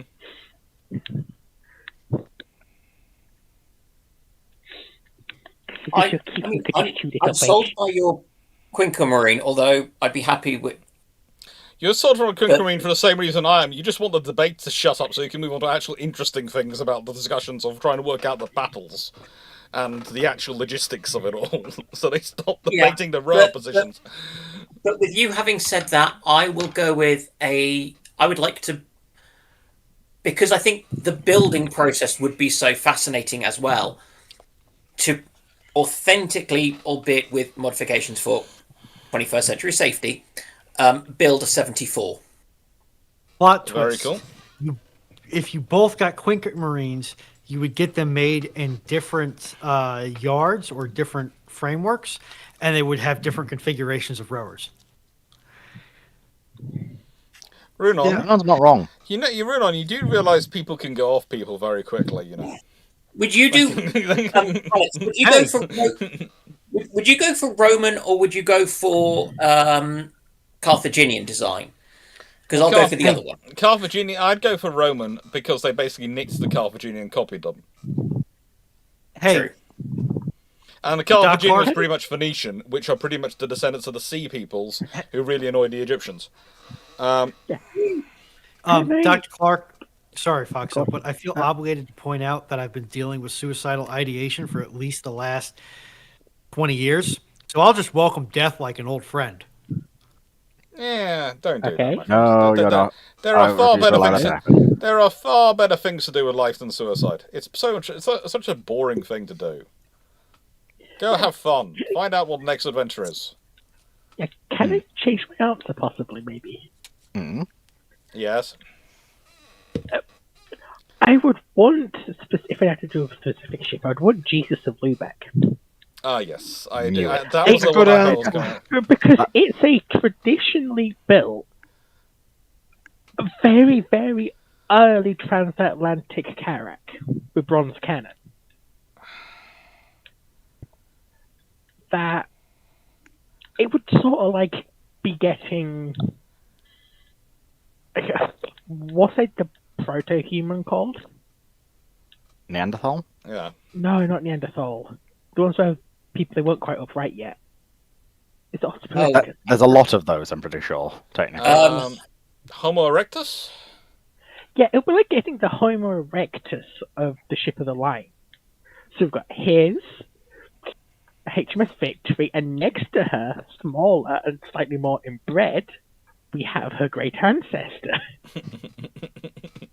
Look how much they changed. See, sailing ships didn't stay the same the entire time. Yeah. There's a slightly different one. Go on, Sonic. Karen Dragon. Yeah. Well, Seneca, Dragon, then Seneca, and then I think that's all of us. Is that? Or Runa, I you've would- done yours. That's a slightly interesting one. I would probably go with SS Great Eastern. Okay. Because I think she'd be very neat to see in port, for one. And also, basically, well, she was the biggest ship in the world for quite a long time. You just want to do all the conversions that Drac talked about as well, don't you? The what, sorry? All the conversions on the HMS Leviathan Not video. really, honestly. I just think it'd be a very interesting thing to see in port. It's a case of, yes, all these big impressive ships. Well, we've got this monstrosity. If I were a billionaire, I would build Great Eastern as my yacht. The joke answer to this question is the SO Northumbria, and just sail around in a walking ecological hazard. For the record, the reason why I would like a turbo electric drive warship, preferably one of the Lexingtons, but I'm not picky, is I want to crawl around its engineering spaces. We guessed that. I want to know, how did they manage? What did their thermal overloads look like? How did they manage? What kind of resistors were they using to regulate rotations? I did love that a few people realised that the Type 23 I keep using when I want to do pictures of Type 23s tend to be HMS Montrose. And a few people have remembered that that was the ship which I first crawled around. That was the first ever ship I literally crawled over because my dad was building it, and I was about 4 or 5 at the time. And we went up to Scotland to see the ships he was working on, and literally, there are pictures of me crawling around that ship, and that you can tell there are health and safety people having a mild panic attack. That there is this little small child wandering everywhere into all sorts of spaces which they shouldn't be. Did they use single phase, 3-phase, some other multi-phase configuration? What was the drive voltage on the drive motors? You always remember the first ship you crawl around. Yeah. Volunteer per order. What is a stagline sea mine? Literally, it's a sea mine with fishing apparatus. Literally, literally the idea is that you will have these lines spread between buoys, and the mine will be the ship as it goes will pull the rope tight, which will pull the mines in. And if you have the mines on both buoys, then it will get hit on both sides, and so it'll get an explosion on both sides. So the idea is basically, instead of you just having the mines being floating free, they are connected by lines, and basically it's turning a minefield into a fishing scenario. Yeah. Back to the last question. Yeah. My answer would be as either a 74, but I think we know a lot of what building a 74 like. We know that because we built Hermione, and the French built Hermione, and in absence of that, probably a first generation dreadnought. You see, I thought you said you wanted the Great Eastern as your personal yacht. Yes, that's a personal yacht, but for shipbuilding history stuff, the answer is different. Okay, so that's a good point. I would like to propose that with my 74 that we've built, I will go off and I will utilise the alternative way that Britain acquires ships, and I will take the Hermione and add her to my fleet. That would be a very traditional career for Hermione. Okay. Does she have diesel engines though for backup? Yeah. So does Stoltenberg. So will probably Dan's 74. No, mine would have gas turbines. Oh, yay! Zacco, so what frigate is better for the Swedes? The FDR or the Type 31?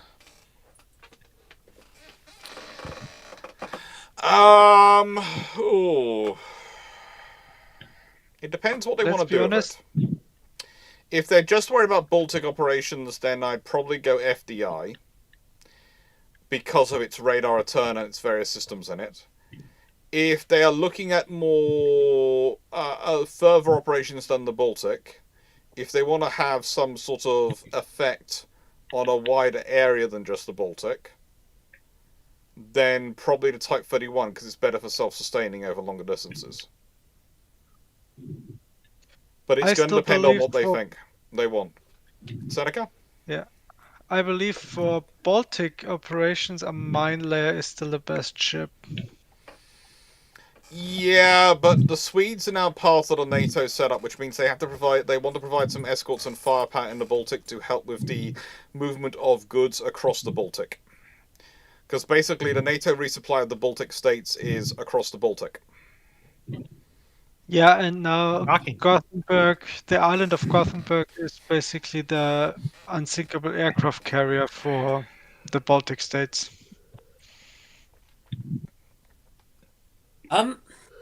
That's Gotland. Gotland, Yeah, not Gotland. Gotland. Yeah. Potentially silly question. Oh, I'm now remembering the beautiful islands we saw in the Baltic when we went across it on the ferry. Because we went from Stockholm to Helsinki. Wait. Are you telling me the Baltic's got land? Yeah, there's all islands. Aren't there more islands in the Baltic than there are outside of it? It's a very cool. It's a very cool view, and frankly, the thing is, it was a lovely ferry ride. It was a beautiful rooms, but I spent most of my time on top deck because it was, of course, sunshine like the whole time, and I just got some wonderful photos, absolutely gorgeous photos. The bar was pretty nice on the ferry. Unfortunately, we were missing someone. And then, of course, we got to Helsinki. We had a lovely time that we met Timu. And then someone else went home. And we went across to Tallinn. And we found the British-built submarine from the 1930s. And someone who went home was very annoyed. Oh, both the people who went home were very, very annoyed. One of whom's on this chat at the moment. That was the ship-shaped Baltic trip from not last year, but the year before, 2024. 2026 is going to be Falklands. Send me the deets. We will do. I'm just negotiating them. There are going to be some fun stuff there. Also, I may be asking you about the logistics of flying to the UK and then flying to the Falklands. And I'm fervently trying to avoid the scenario, which Drac is very much looking forward to and trying to bring about, of him jumping on and off helicopters in full plate armor. I think it'll be fun, but I'm also worried about the joy of trying to get the RAF to understand we are transporting full plate armor and the weight of it down to the Falklands with our stuff on the aircraft. Isn't he just going to wear it on the plane, wear it for the flight? Oh, don't put that out there. He'll do it. If it would be a 28 trip, I could probably join also in plate armor. No, it's a 26 trip. We're going to have the conference in 27. Deadly. I think if you talk to the crew chief and tell him that this weight will go towards seeing somebody in full reproduction plate jumping out of His Majesty's aircraft, the crew chief might find some extra weight allowance. Oh, I'm sure the crew chief will be fine. I'm worried about the other side of the equation, but if I don't tell them, maybe I can get away with it. But it's going to be fun, and then I think 27 is going to be Cannonball USA, if I remember correctly. Oh. There are various ideas for that, including my favourite idea, which is me and Dan get to hire a car, and we'll race against Drac, who's dependent upon subscribers volunteering to drive him. and we have to see a certain number of ships and do videos of a certain number of ships going from one side of America to the other side of America, or one point to another point in America. And That's a goated idea. it's basically it's a sort of scenario of how could we set this up? Could we set it up to be as a ship? Because me and Dan quite like the idea of it, mainly from the perspective of then we would be in charge of the car trip, and we had quite a lot of fun in Japan as a car trip duo. We think we could survive America. Yeah. Why do I get the feeling that if that happens and I'm still in the United States, I'm going to be doing a lot of driving for Drac? No, because you will be kidnapped by us. Look, it says we have to do our own driving. It doesn't say we can't kidnap a navigator. We need a native. The other option is we are really, really naughty. We have a car and a camper, and we drive it on top of on top of Stafford's trailer, and get Stafford to drive us on his truck. So while we're sleeping, he's driving us, and technically we're still in our car. That might stretch things, I think. I'm British. Stretching regulations without breaking them is exactly what I'm bred for. Questions will be open in a shortly. Just going back, my thought with Sweden is the Japanese frigate that the Australians are also getting. Yes, the Megamis. That's got a nice low radar cross section and things. How would that do for that? Or is it? Or does it have too much for kind of a good long range that they don't need? The main thing against the Megamis is also going to be the main thing against the FDI, and the main thing which is in favour of the Type 31s. How well their hulls are rated for ice. You have to remember the Type 31s are descendants of the Iver Hood faults, which are the Danish ships. So have ice built into them to an extent. Whereas FDI and the Megamis would both have to be built with it added in.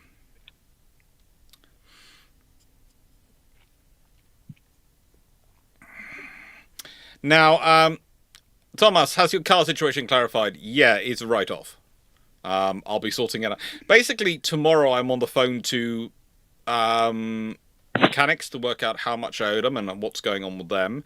And then I'm on the phone to insurers to get it sorted out. And then I work out how much money I actually have. And then I will procure a vehicle after I paid my tax bill, which is always the thing I had to pay in January 1st. That's always the priority, the tax bill in January. So that means a contact with the accountant to get that exactly checked out and work out exactly how much I'm paying.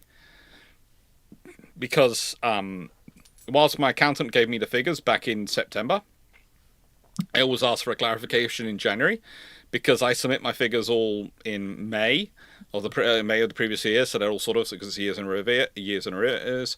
But the government does sometimes change things between then and now, and that can change things good or bad. I've had it change things for good. I've had it change things for bad. Polemus, what effect will the US intervention have on Russia's Grey Fleet? It gives them one less place to glow. That's a problem. Honestly, not that much at the moment, because the main route for the Grey Fleet is not in that direction. The only thing that I could see it, like in Fantasyland, where everything works properly, if Congress suddenly found the standard 40-foot shipping container of do your job pills and overdosed on them and had a complete change of government. You're now presuming it's only Congress, which the US, which has a monopoly on politicians who don't do their jobs.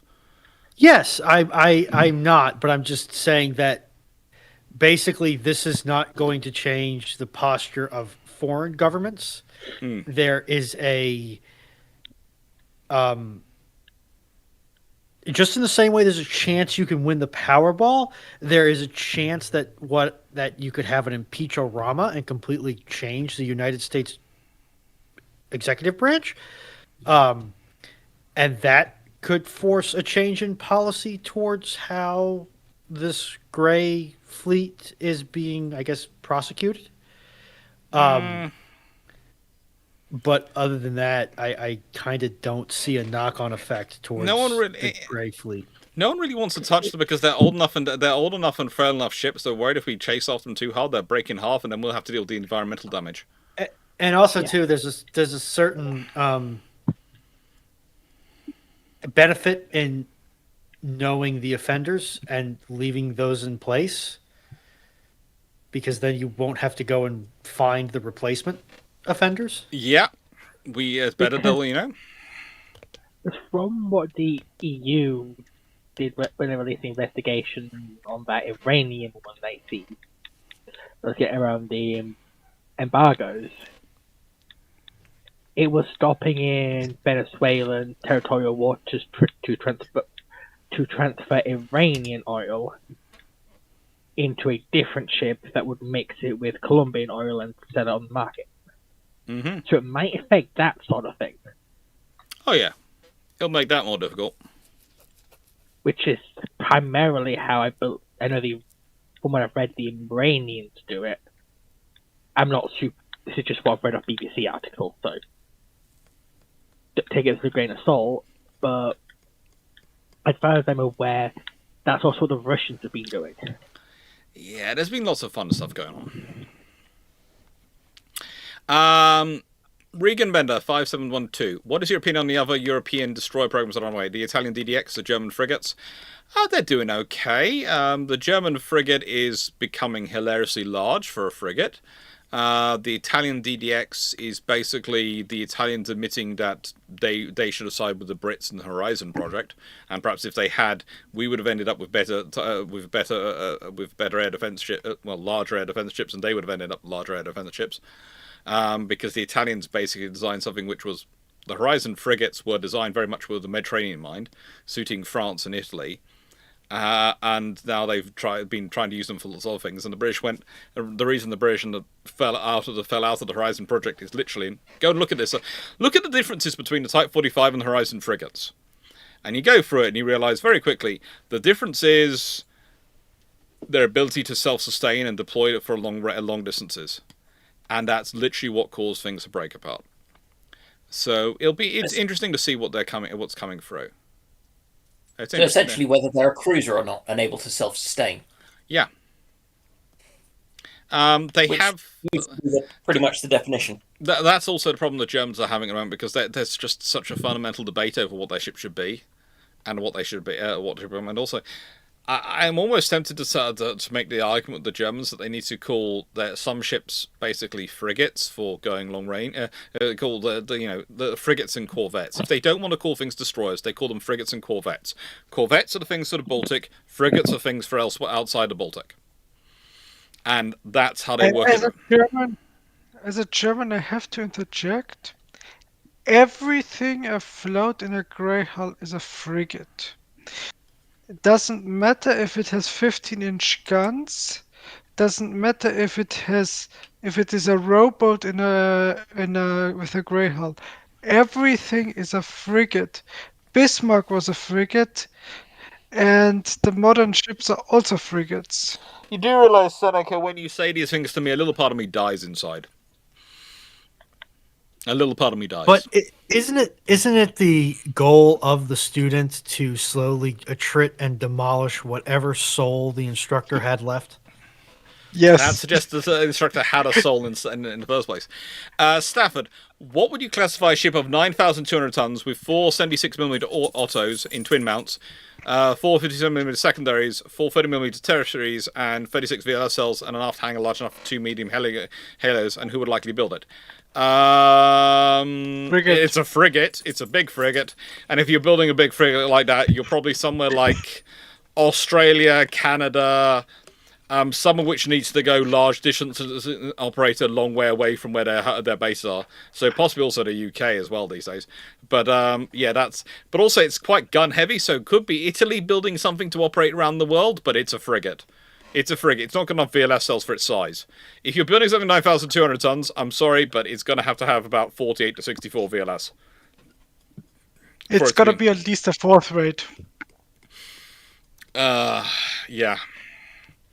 I get told off using ratings. Yeah, IKB 472. You've dropped the 4472 IKB. How could you do this to me? I got so used to saying it, I'm saying it on auto. How would you raise a large steam loco from 8,000 feet underwater in an inland lake? Carefully. That's oddly specific. Let's put it this way. If I could do it by any means, I would probably want to use guidelines and bags and slowly lift it up very gently. If I've got a long enough crane that I can use a crane for it, I will do, but I probably want to use bags to get it quite a chunk of the way, and if I can get something underneath it to support it as it's coming up. So what I would preferably like to do is use straps and bags to get it up a little bit, then get a net system underneath it, attach more bags, and lift it up slowly, and then use a crane on it. But basically, bring it up very, very gently. Very, very gently. I would really want to know what the context in this is. I have an idea what could be the context, as there aren't that many lakes which are 8,000 feet deep. Which ones me,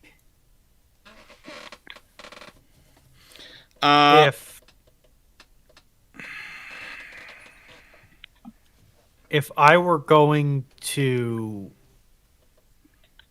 do this, there's pretty much two options. If it's a oops, it was in running condition, and then it fell off the ferry, the train ferry, and went blub blub blub. Go down there with 2 miles worth of high tensile strength cable and tie off to the frame and hoist. If it's something that's been down there for any appreciable length of time and has N+1 pounds of corrosion on it, I'm thinking Mary Rose. The Mary Rose wasn't that deep. Extraction. Well, in terms of, I'm going to build a cradle, which is going to cradle this artifact, and then lift the cradle with the artifact. The problem you're going to have is at that depth, you're going to have very limited access with, well,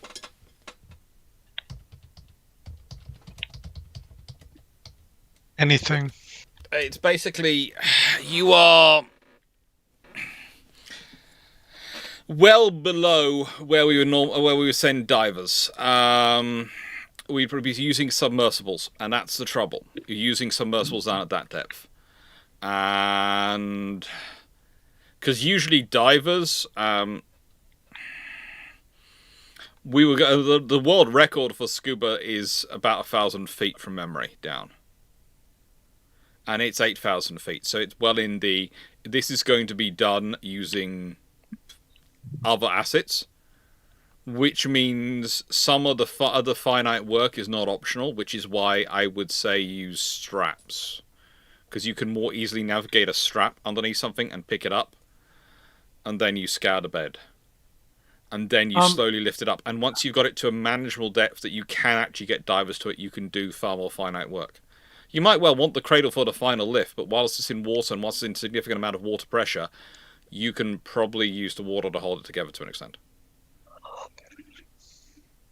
IKB, are you sure about that 8,000 feet? Because the deepest inland lake is in Siberia, and that bottoms out at 4,000 and change.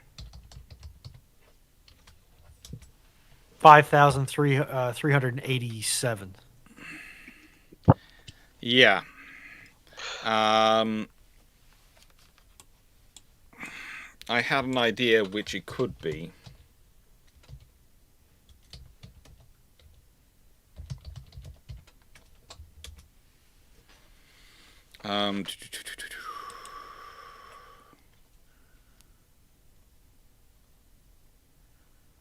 No, it's not. It's none of the Great Lakes. I was remembering the Great Lakes I was are- remembering I mentally was going. It would be one of the Siberian lakes, was what I was thinking. But I thought they were. Yeah. I thought they were between 5 and 6, but I'm always open to being wrong. So I was presuming one of them was 8,000. Yeah, Baikal in the Irkutsk Oblast, Siberia, Irkutsk. is the deepest, and it's Oh, the depth is classed as actually only UNESCO. the depth is actually only 800 foot. Oh well, that's just easy. A nice way. That's easy. That's easy. That's divers down. Divers going down to sort that out.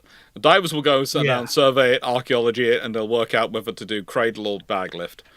I would still think they probably go bag lift because the nicest way, cradle lift is something which you do mainly when you're dealing with wooden artifacts rather than metal. There are lots of sunken locomotives in Canada. There are lots. I would just be concerned about having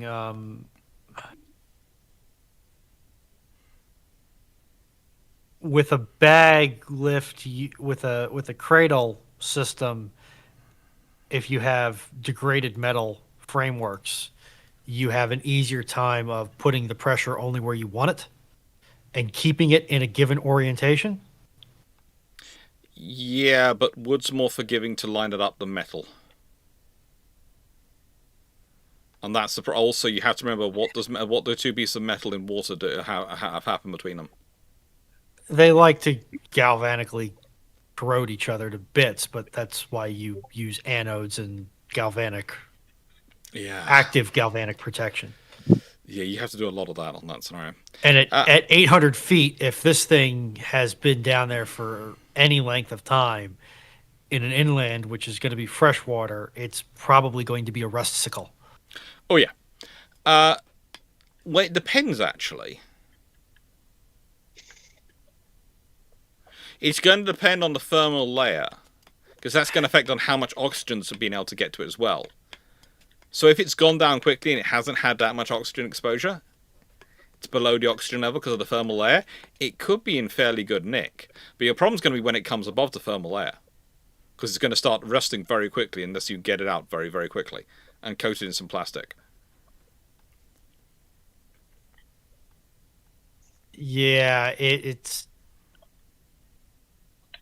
going to depend on the condition of the artifact and what can you get there. Yeah. It's a fun one. All right, Steve. So given we can now 3D scan sunken ships to an incredible degree via sonar and lidar, how far will this allow marine accident investigators to assign reasons for loss, blame, or negligence? You can tell what's happened to the outside of the ship, so you can tell the direction of the explosion, whether the explosion came from outside or internal. That doesn't really help you work out the accident until you've done a lot more investigation. Yeah, it's only going to tell you, oh, this ship was staved in, or oh, this hull blew itself out. It's a scenario of, yes, now you've got crime scene photography. That's great. Crime scene photography can help you put the story together, but rarely does it explain everything on its own. Honestly, I'd almost say you don't even have crime scene photography. You've got overhead drone. I have a poodle who now has one of my sketches on his nose and is balancing it in the air. IR. You've got overhead drone IR photos. Okay. Because you're. Oh, now you're pretty much saying, shoe of you. Everyone would have found that funny. Sorry. You're pretty much saying, oh, there's a body there. Yeah. And it's had its arm chopped off. Okay, how do we? What more information do you have? Castlear, will the record of Moskva be inspected for nuclear weapons?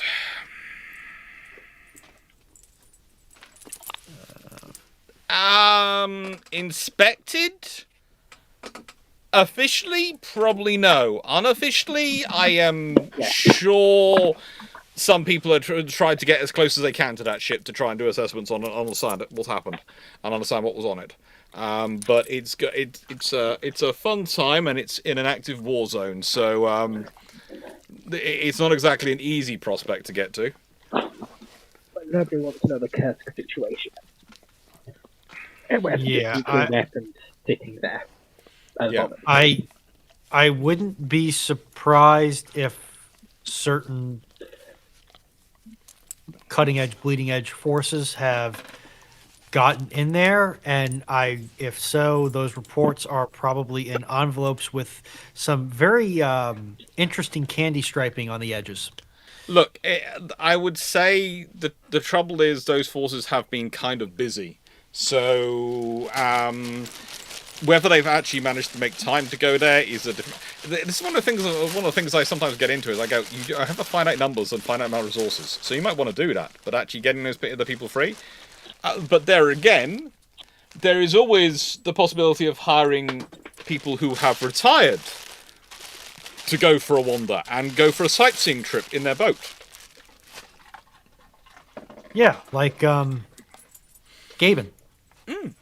Yeah. Gamer Jesus. The Knights of everyone were the final armored cruiser and protected cruiser construction in 1906. Minotaur and Topazes killed off because their designs were too outdated, or was it more than that? It's not so much they're outdated; it's also because the things have moved on. The armored cruiser belongs to a certain period, and then it develops into the battle cruiser. And realistically, as said, by the time you get to the Tiger class, the battle cruiser now got heavy enough, expensive enough and heavy enough. You're going to get your next generation of heavy cruisers coming in to sort of take on some of the armor cruiser roles. But again, they're going to be different from the armor cruiser because the armor cruiser role has divided up into the battle cruiser and something else. Yeah, because it's important to remember that cost-wise, the Invincibles aren't that much more expensive Yeah. And than that's the ships same. like Lucha. It's the same argument you have the Burks and the Constellations. Excuse me, I'm just going to go put a poodle in the garden. Come on with me. Which isn't a euphemism. Poodle go in garden. Okay.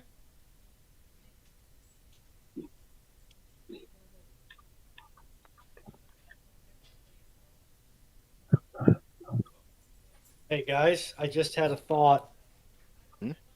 Careful, Prompted don't hurt yourself. Prompted by Blackburn Maximus over here, or Petch, sorry. Wrong person. Technically, Valve is now releasing its third generation of VR hardware. Oh my god, yes. And the second Valve can console, count to 3! they're still not calling it the number 3. They still have problems, but they're getting there. Apparently, Half-Life 3 should be a launch title for the Steam machine. Seneca, my brother in Christ, my siblings in a worship of our Lord and Savior Gaben, the Daedric Prince of Gaming.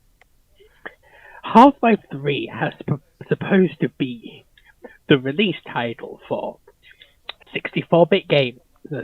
64-bit gaming. Several generations of graphics cards.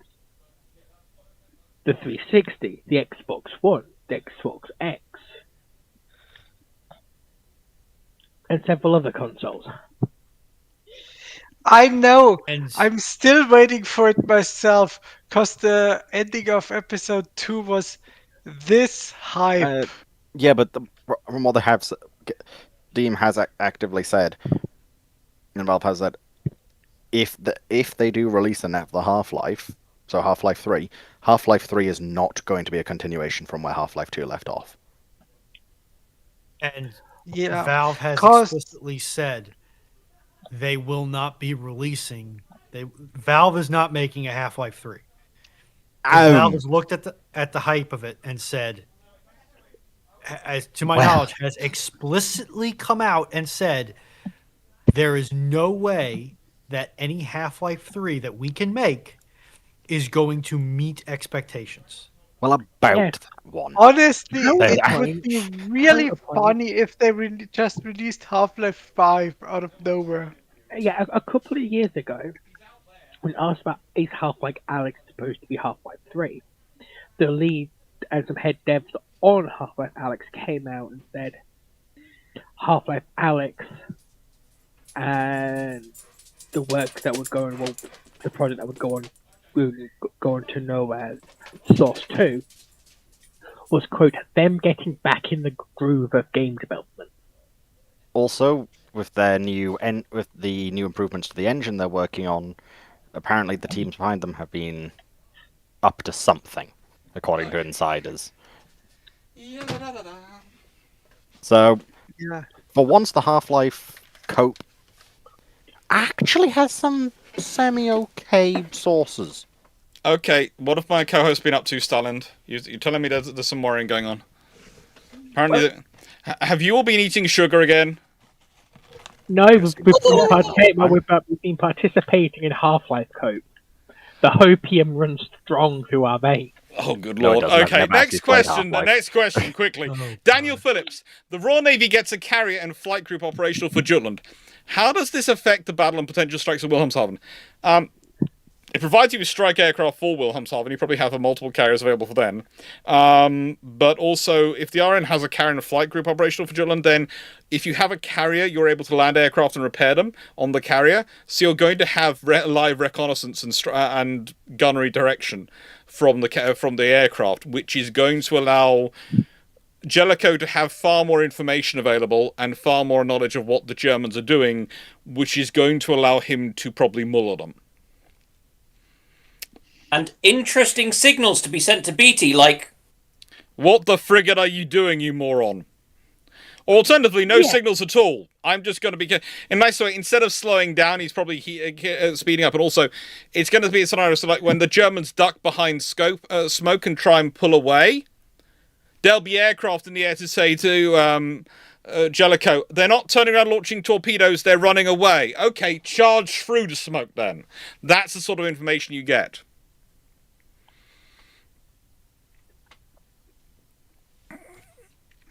It does help things.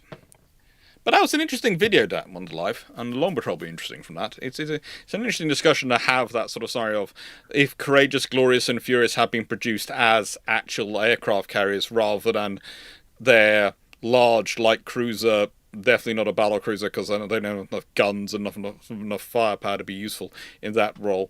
It's kind of like if they get produced as 9.2-inch gun ships with 3 or 4 triple turrets and 9.2-inch guns. Suddenly they're far more useful.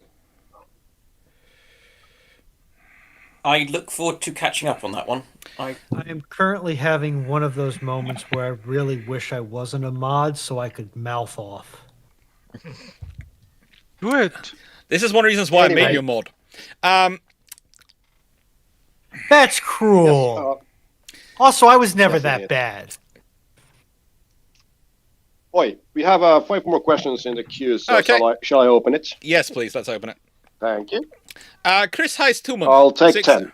It sounds good. 10 questions to come in. Chris Heist-Tuman, 60. Looking at dimensions of the US VLS systems, is there any reason they can't be mounted on the sides of ship superstructure? A modern built Des Moines without 8-inch would have lots of room. Pretty much it's the weight and the center of mass, but also if you look at it, the Mark 57 is what they use to mount along the edges of the ship. Mark 41 is the version which is designed to be mounted in the center of the ship. So there are options available. You could do it, but it's going to be weight and it's going to be how you're going to mount and where you want to put it and how you want to balance the ship design. So that's the real problems. Also, there's the fact that strike length cells, especially the really big ones, they are very big and they're going to take up multiple decks, and your superstructure is going to be an interesting space with them in it. If memory serves... Well, okay. It depends upon where you define superstructure on a tumble home hull. But if memory serves, the Zumwalts have a couple of cells, port and starboard, that in what would commonly be considered superstructure territory. Yep, they are fun. Tumble home hull does make vary. Yeah, tumble home hull does make things fun. Yes. KVG. Terms and conditions apply. Not available in all 50 states. Okay, and by the way, people should know the March 2026 vote is live for the patron suggestions. The vote is live. It has been live all evening. It's live for a week, so there's a week of voting open, people. Come on, guys, look.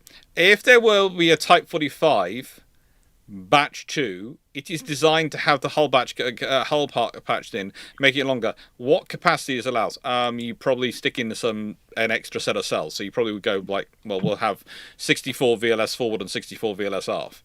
And that's the easiest way to upgrade the ship. And that's one of the options, actually, I've seen some put together for their arguments for, well, let's make a Type 83, which is literally that.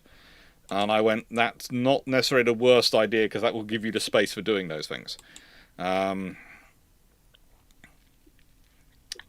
there are lots of scenarios where that works, where you have to work through that. Yeah. It's all fun. It's all fun and games. It really is. But Jonathan Moon, because I have a mod hat on and the appropriate color in the Discord server, that means I can't tell somebody that they're frankly being a moron, because the topic on which they are being a moron is a topic that is ostensibly not supposed to be being discussed in the server. And it's gone far enough past now where I don't have to come in and put my foot down. But if I wasn't a mod, then I could come in there and open my mouth. But I'm a mod, so I have to set the standard, so I can't open my mouth. It's very aggravating. Hear me out, Rodon. Have you heard of this thing called an alt account? No. Foxo.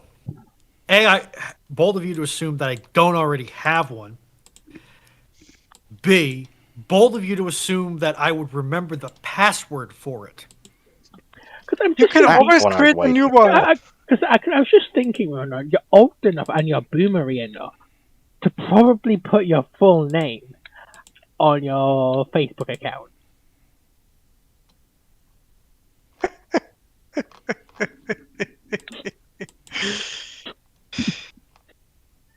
Foxo, you can't see it right now, but I'm telling you, you're number one.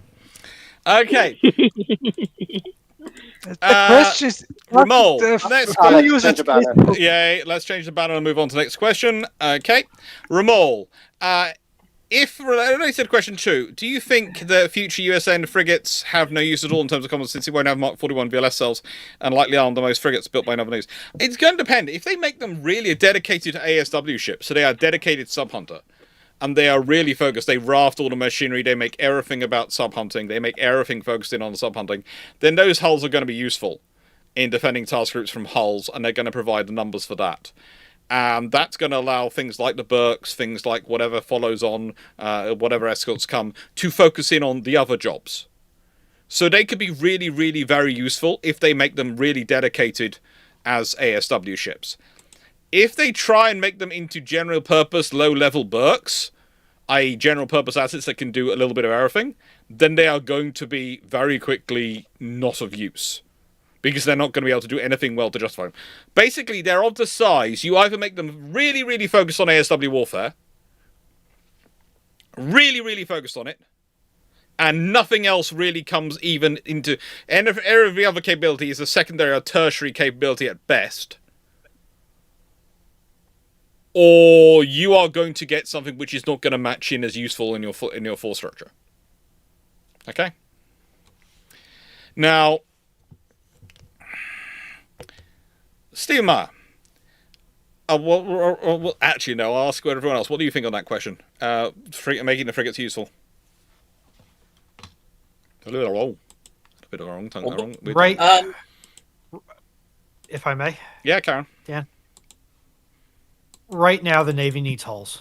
Even if the hulls are... the Navy needs hulls. There are...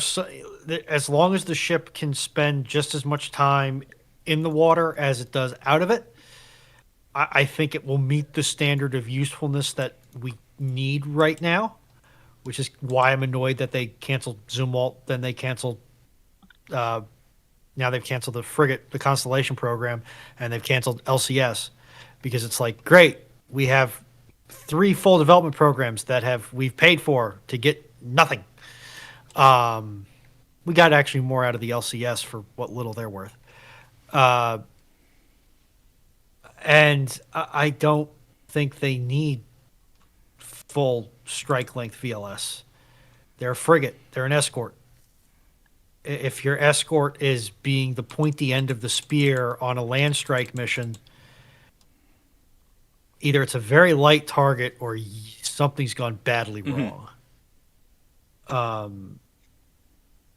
I just, and to be frank, the U.S. can afford to make them light relative to the other navies in NATO, because the U.S. can afford more of them. And if it's the whole thing with, we sent a flower, or we sent a black swan. The British sent a black swan to go tap the Japanese on the shoulder with a Whiskey Tango message when they were interdicting ships. Mm-hmm. And it's like, yeah, you can take this sloop. You can take this escort. That's not hard. But then the next thing that's going to come over is an 8-inch cruiser backed up by the battle line. And in modern parlance, it's going to be a Burke backed up by a CBG, Carrier Battle Group. Well, this is the point I often make. It's in the case of the small ships they're not there to fight a battle. They're there to go, you have to listen to me, because if you decide to attack me, what comes next is not going to turn up to be nice. I use Gmail. I'm not a savage, Stafford.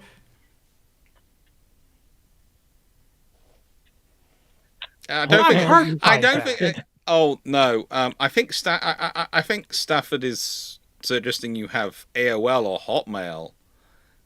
Yes. I'm not that old. I got Outlook. I don't know, Ronan. You are old enough to remember the flip phone. I had a flip phone. phone. I'm old enough to remember the flip phone. I had a flip phone. I never had a flip phone. Only ever had smartphones here. We have previously established, you were a child. I thought Runon had a CompuServe email. I hate you all. I hate you all so much. Yeah, I have to keep this much sarcasm in check, and this is the thanks I get for it. It could be worse. I could have said I thought you had an MS mail. What is MS mail? I'm depressed, not a masochist. Okay, Stephen Meyer. U.S. government decides to renationalize the shipbuilding industry. Oh, that'll be fun. And a merchant marine for U.S. military use. What would be the first step? Taking over the single customer yards or new shipyards? New shipyards. New shipyards is the better way to go. If you take over the single customer yards, you basically need to give yourself some room for actual construction to be going on while you do some massive reorganization. So yes.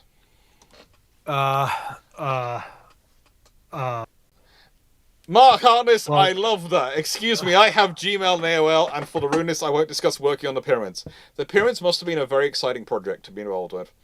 It's fun. By definition, I think that's supposed to say revitalize. Yes, I'm guessing. Okay. Not nationalize, but it says, and I'm certainly sure it does. Yeah, if you're revitalizing and not nationalizing, you get Congress to pass a law that comes with a fat check of compulsory purchase. And you pay, basically, if you don't have national parks land that's suitable for conversion to a shipyard, you pay well over market value to get some appropriate shoreline back, and you start building like crazy. I don't know why we're building a merchant marine for Well, use. I think it's probably because Sal keeps going on about, and quite rightly, about the whole the support ships and the merchant reserve, etc., and for how badly they've been let down a moment. Yeah, but those ships are still painted gray. To me, when I hear the term merchant marine, I'm thinking a merchant fleet that is carrying cargo under a U.S. flag. But surely the US can just do what they did in the Gulf War, just contract Maersk. Yeah, that's a problem. Maersk doesn't have as much spare capacity as it used to, and Maersk doesn't like keeping spare capacity around because it costs money, which they don't need to be using. Why, are you telling me almost monopolistic transfer companies are bad? Yeah, it's fun. Who could have thunk it, eh? Anybody with 2 brain cells? Yeah. So, Ramol, opinions on the Indonesian version of the Type 31 frigate. Is it a Type 31 with Turkish weaponry and sensors? Broadly speaking, is it inferior? Look. That depends on your opinion on the Turkish systems. And the Turkish are rapidly developing their own systems. They haven't reached maturity in their industry, but they are developing them. They have some very good ideas. I think they're probably good for they're probably of a viable level for the Indonesians and what they need.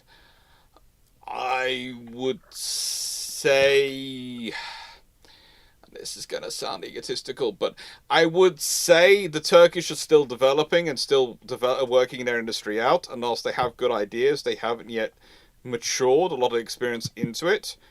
So I would go with the Western kit at the moment, but that's literally due to maturity of systems and maturity of the system behind it and the way they're testing and developing these things.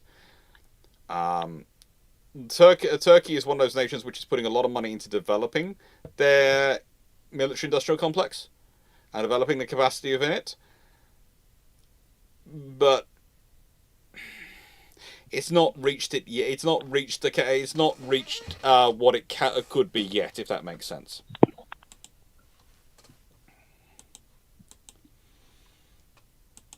They've got good stuff coming through, but it's got. One of the problems that I think the Indonesians are already experiencing is with the service and maintenance contracts and the way they've been structured, and it's things like that which are experience in terms of how you build it, and also putting yourself in your client's perspective, because your equipment works very well in the scenario you build it for, and then you'll find it operating in a very different scenario than you did. One of the interesting things again is the level of humidity, etc., that you have going on. It's fun. So, question from Carrot. Tea and Biscuit Gaming. Good name. Yeah, I'm still tempted to think this might be your alter account, actually, Dan, because frankly, Tea and Biscuits, yeah, that sounds so much like you. It's either you or it's one of your friends. It sounds like you're right over 60. Open to the panel in an alternate reality where HMS Vanguard was in mothballs in 1990. How do you modernize with unlimited budget, but tech must be from 1980 to 1990 and in active service? Otto Malera, you there? Yeah, Otto Yes, Malera. Great refit. Just You know a the- gun safe. You know those 76 you've got? Yeah. Can you make me a twin version? Or They a quad version? They had a twin 76. I swear they had. They had. 5-inch to replace the 5.25s. You probably could. If you could probably swap it to a single, but then again, 4 single 5-inch is probably still pretty good. Yeah, I replaced the entire superstructure. There was a twin 76 planned in that period. Then can we buy those, please? Basically, based on the Super Rapide. So Yes, yeah. please. Yeah, take a few of those. Probably would also go for, in that period, Seawolf. I'm not going to try. I'm not. If I'm, I'm going to keep some. If I've got to keep to some sort of British missile system. I don't want to put Sea Dart on it. At that point, Seawolf and 76mm is going to be quite a good mixture for her to be quite capable. And probably I'm taking off the R15-inch guns and I'm turning that into a Halley deck. Is there a way I can plate over that, whilst still keeping the guns by somehow having the gun roofs and have it raise and lower No, to at least keep one of them? Okay. too heavy. Damn it. Even if I lose one of the turrets? I mean, I don't really need more than 2 turrets, I suppose. Theoretically, with Y turret, you could do it, but you're going to have problems with how you how you deal with the gun blast. It just makes life exciting for the helicopter maintainers. That's all. Exciting is a word for it. Dan, what do you have against blue collar technicians? They were complaining about being bored. I'd say there's fairly good radar suites, etc. around at that time. It's a fun option. It's basically, if you have it, if you have it and you have unlimited budget, you might do it. But realistically, by 1990, you are going to be taking that hull to pieces and rebuilding the hull. It's going to go in for a great refit, Age of Sail style. The shit that emerges will be Vanguard, honestly. What do you mean? It's Vanguard? Yes.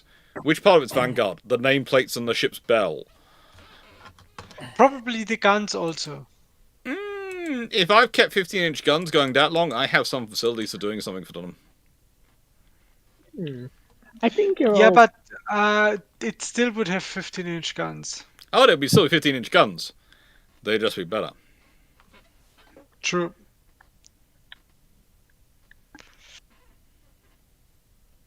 It's a quick question. Yes. Clarke. You know the W-31 warhead? Mm-hmm. Do you reckon you could fit something like that to standard missile?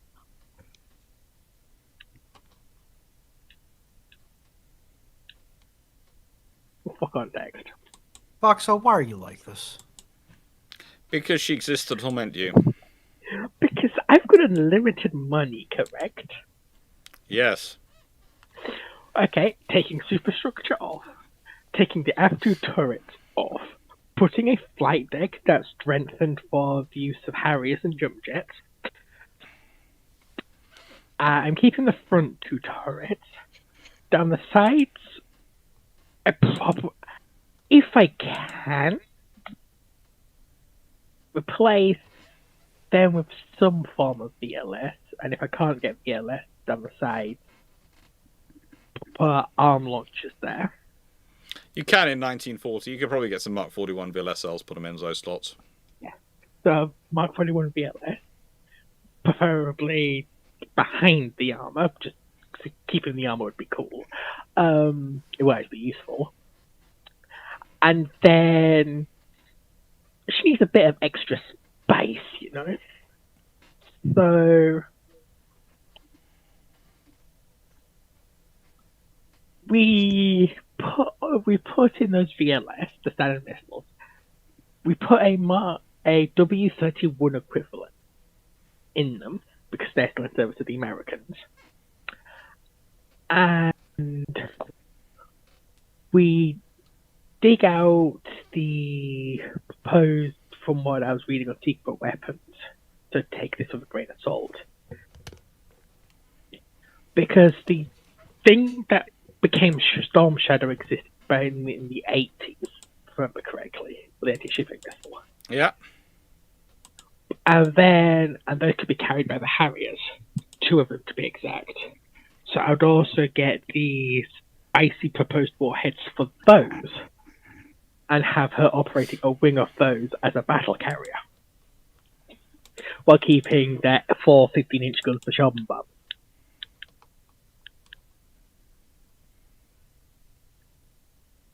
That way she could firmly say she's the most powerful warship on the planet.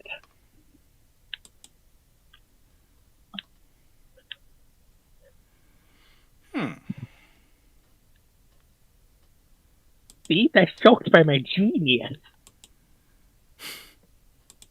Not really, just unfortunately for you, Fox, I'm used to you doing this sort of thing. And so. to be honest, I feel that was rather tame for you, from what I've heard. I'm sort of shocked by how tame it was in comparison to your normal work. I mean, I would have said I'm sorry. It It just you know. Usually you go further. This was rather bland. Anyway, let's move on to the next question. Stalland, SSBNs, the modern battleships discussed. No, sorry, they're not. The reason SSBNs aren't the modern battleship is a battleship you could use for doing deterrence in terms of conventional sense. Ballistic missile submarine, basically, the moment you have it, it's too powerful for using for conventional deterrence. So it's always a strategic deterrent, and its basis of strategic deterrent is by not being able to be seen. So as long as it's hidden, it's a deterrent against and the capability of you launching weapons, because you can't take it out in advance, so it can respond. So it's always a strategic deterrent. It can never be used as a conventional deterrent, whereas battleships were able to be used as a conventional and a strategic deterrent because of their firepower and their position in the sort of the period they were in. So realistically, your modern capability that provides you with both a strategic deterrent and a tactical deterrent, a conventional deterrent, is an aircraft carrier. It's always going to be on the visible spectrum. It's always going to be one of the ships which specialize in being visible. I'd also say, to an extent, some of your largest surface combatants could probably match in there as well against some of the smaller, compared to some of the small battleships. But it's aircraft carriers mainly. What is the Korean ship, Sejong the Great? Yep. The one that's give me all of the VLS cells you have. Yeah. That's the one which currently even makes the proposed 35,000-ton vessel look like it's light on VLS cells. And I still love the people that remember who would, well, there's only so much deck space it could have, and I'm sitting there going,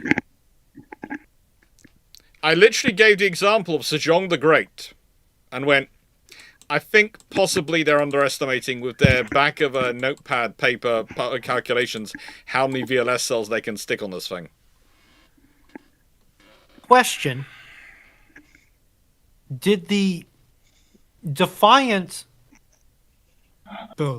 class come out of the shambling mound that is the CGX program? Many different the programs. CGX program?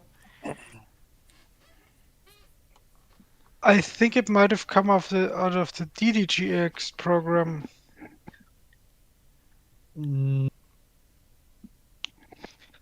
I don't think so. I.e. someone saying, frigate, we're making it bigger. That ship smells more like it's got cruiser bones than it has. To be fair, probably has. Yeah, it wouldn't surprise me if it's just Strike Cruiser 1970 that they just keep modernizing. I was like, we want it. Give us. It's what we need. Why can't we have it?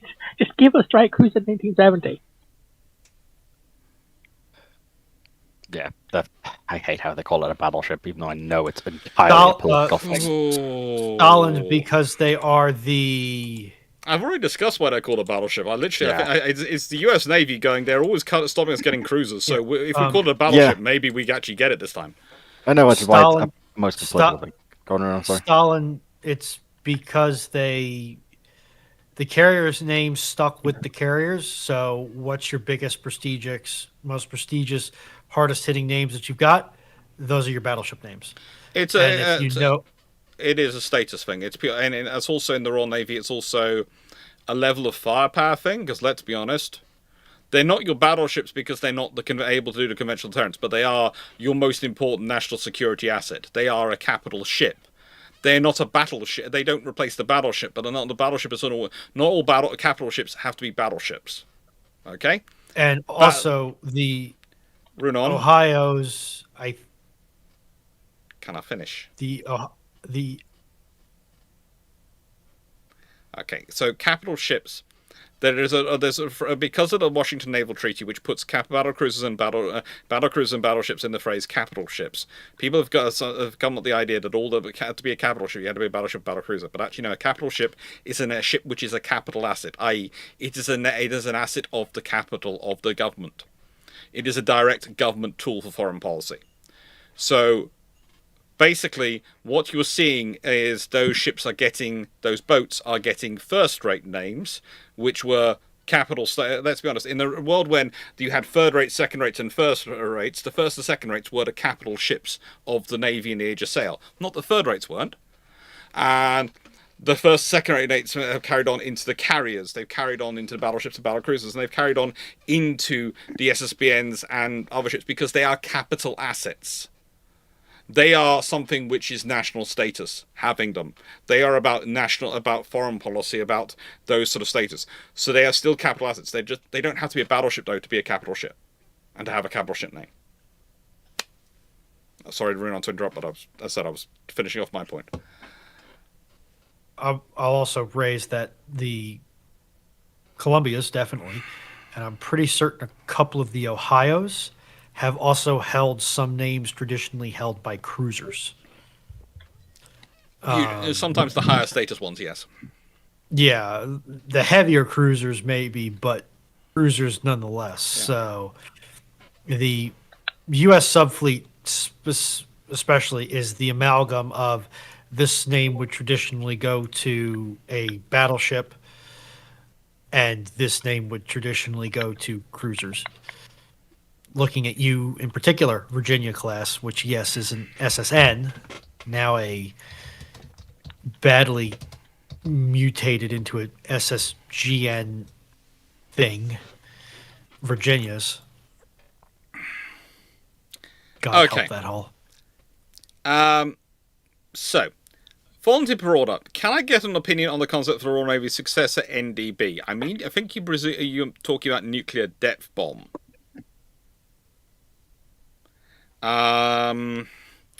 I.e.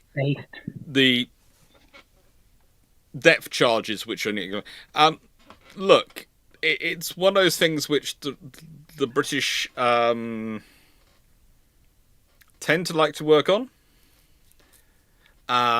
They were technically supposed to be withdrawn from service in 1990, around that sort of time. But I'm fairly certain pretty much everyone who used to have one has them in their book somewhere. Because, again, there is the scenario that what happens if your surface ship stumbles across an SSBN? And you want to make sure it's gone. Well, an NDB is going to make sure it's gone. But that's if it's got it on it and all these things. So, yeah. I'm presuming you're meaning nuclear depth bomb and depth charges because that's what NDB translates to in my mind. And yeah, that's what you seem to be talking about. Yes, they were upset with the WE-178. It had a very slow sink rate, yes. Yeah. And Bowman Boy, yeah, nuclear ASW does pose the same escalation risk. It really does. Because you're still using a nuclear weapon. And believe it or not, once you start using them nuclear for ASW, what about if I use them for air defense? And then when I'm using them for air defense, well, I'm going to use them for attacking. And if I'm using them to attack as well as defend, then, yeah, it's very quickly a nuclear depth bombs, nuclear weapons being used at all starts to go down very uncomfortable paths. Although there are some very conventional weapons which do not have the same onus as nuclear, but are still very nasty. So what you're telling me is, even if you're doing ASW, don't NTR the atom. I was going to say the other thing is if you're using if you're using it to take on an SSBN, that's also an escalation because you're going for an enemy's capital assets, and then you clear deterrent. So they're probably not going to take that too kindly either. So it's badness is about to happen in lots of places, and you want to be somewhere like New Zealand. Far away from everywhere, and a reasonable climate with that and things. But let's be real, if these weapons actually get used, it's already 3 minutes to midnight. Yeah. Yep. I say 3 minutes because 2 minutes is imminent. And it's almost guaranteed. Yeah. What was it?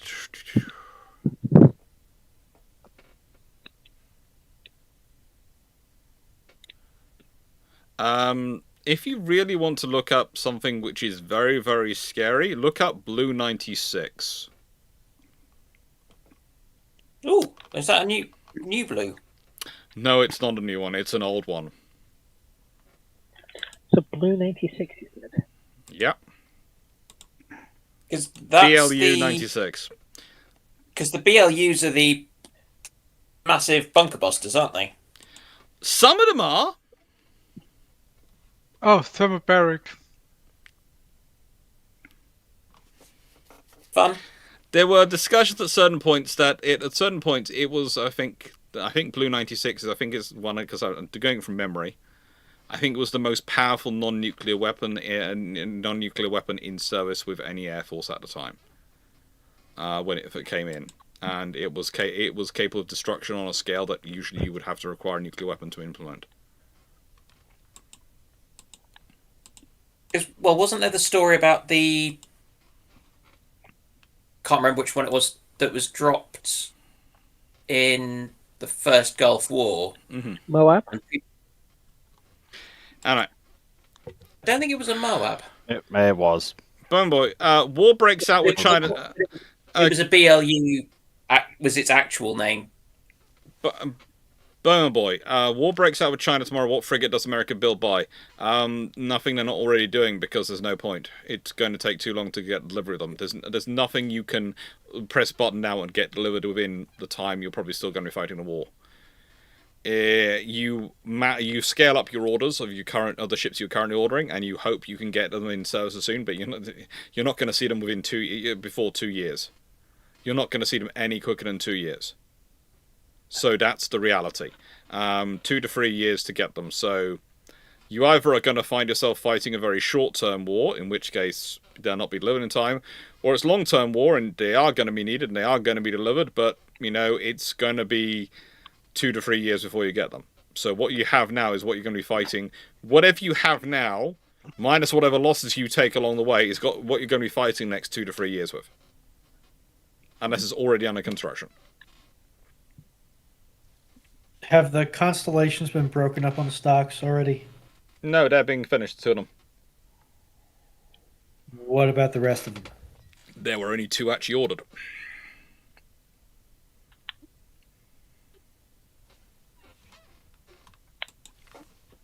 Well, at least I have a regular reason for hating my government. I have many reasons for hating many governments. I kind of do it on principle, and then I'm prepared to revise my position if in light of new information. I would like to point out that the ships they didn't cancel are the 2 ones called Constellation and Congress.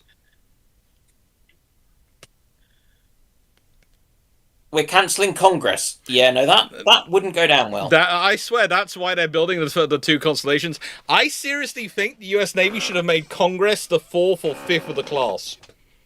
They'd have got a good 6 ships. Yes, but the problem is the U.S. Navy never learned the Royal Navy's Book of Dirty Tricks. Again, just a side tangent. I'm just imagining the response from the barely literate Twitter and Blue Sky people where they hear the headline, Trump cancelling Congress. Yeah, it'll be fun. Yeah. Okay, very technically, that's an appropriations issue, which means that Congress would cancel Congress. Yeah, but that would not make it to the people writing letterheads on the newspapers. They would never bother that one. That would be the alliteration would be just too much fun to go with. Anyway, Bomeo Boy, answer that one. I'm sorry, there aren't that many options. Seneca Nero, what would change if the modern repro Gothenburg gets sent back to the reproduction Gothenburg gets sent back to the time the original Gothenburg was in operation? What tech and crew knowledge could they use?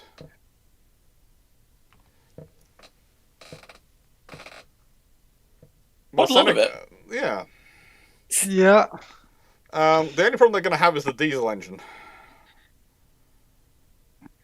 Yeah.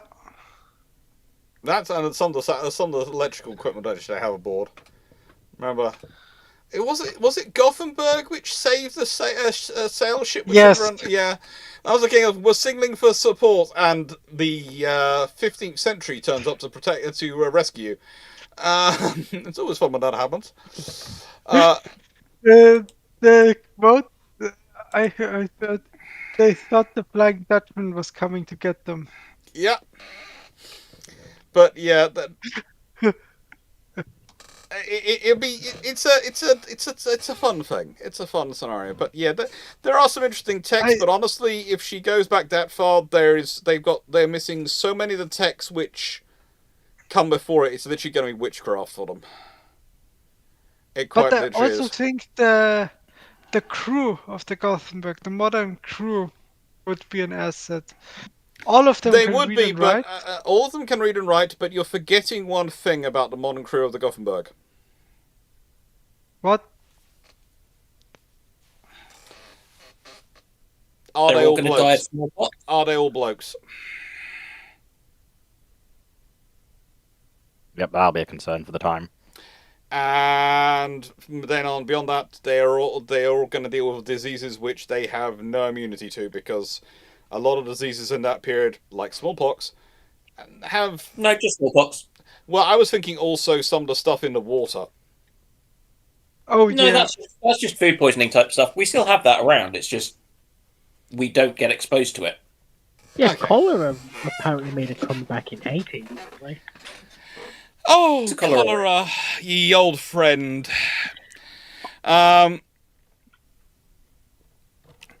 Yes, questions are closed, but could diesel engine run on refined whale oil? No. Depends on the diesel and the level of refinement in the whale oil. Something along those lines, but broadly speaking, no, with the technology they have at the time. Finally, the Chieftain's engine has a use. Okay, yeah, that could probably do it. Yeah, but it's an energy density issue. Diesel, for all its faults, is very energy dense. It just doesn't like to give up the energy. Whale oil isn't. Mm-hmm. You might be able to petroleum from rock oil from the Middle East or something. Yeah, you'd have a lot better chance getting a petrol engine or gasoline engine to run off whale oil.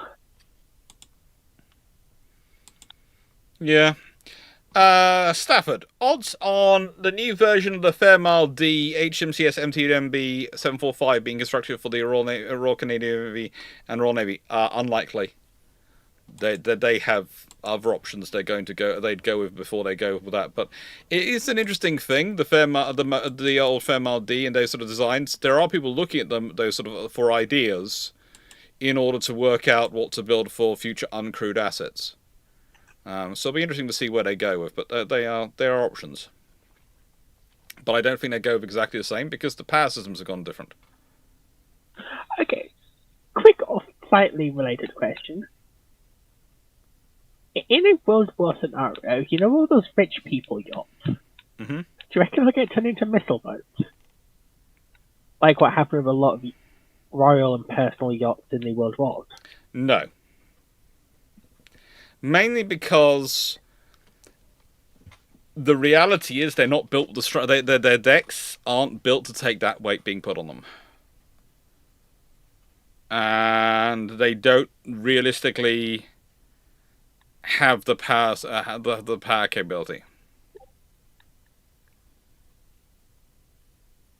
Fair enough.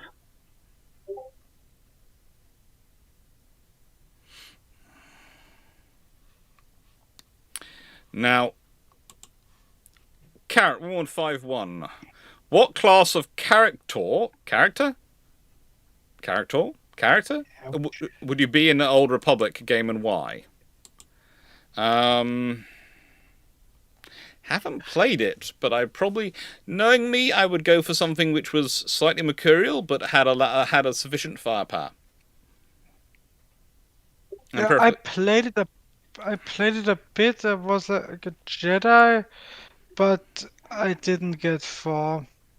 I got bored quickly. Oh, I know I would be. Okay, Foxo? The voice inside your head telling you to eat space drywall. Not an actual thing. Damn. Okay. Knight 6831. How worried should we be that people have been convinced into liking the Hosh? Fleet has been selling it to a lot of people, and it's disturbing us, but we'll leave that to one side. We are worried about him building a church of the Hosh, but frankly, if it manages to somehow stop the cult of the Church of the Blackburn becoming a state religion in the All UK, hail. I will not necessarily be You upset. are observed. All hail the cult Blackburnicus. Because I'm worried All about hail. any religion where, frankly, its functioning executive head is Dan. Because I somehow think most of the ceremonies will involve giving him tea and biscuits. Many biscuits. Many biscuits. Does an inside wireman do service? Regan, if I'm a fictional medium power country and I want to Catabar carrier, do I go with a power 2 or a conventional Pang? If you're building a carrier of that size and you're building only one of them, if you need it, then if you're going, you might as well go Pang. You might go for the nuclear power. If for Britain, the reason we went conventional was because of port access and going around the UK, and also because our government is historically massively short-sighted when it comes to nuclear power of surface ships. And we were going for Stovall anyway, so it didn't make sense. We didn't need the power generation of the email system.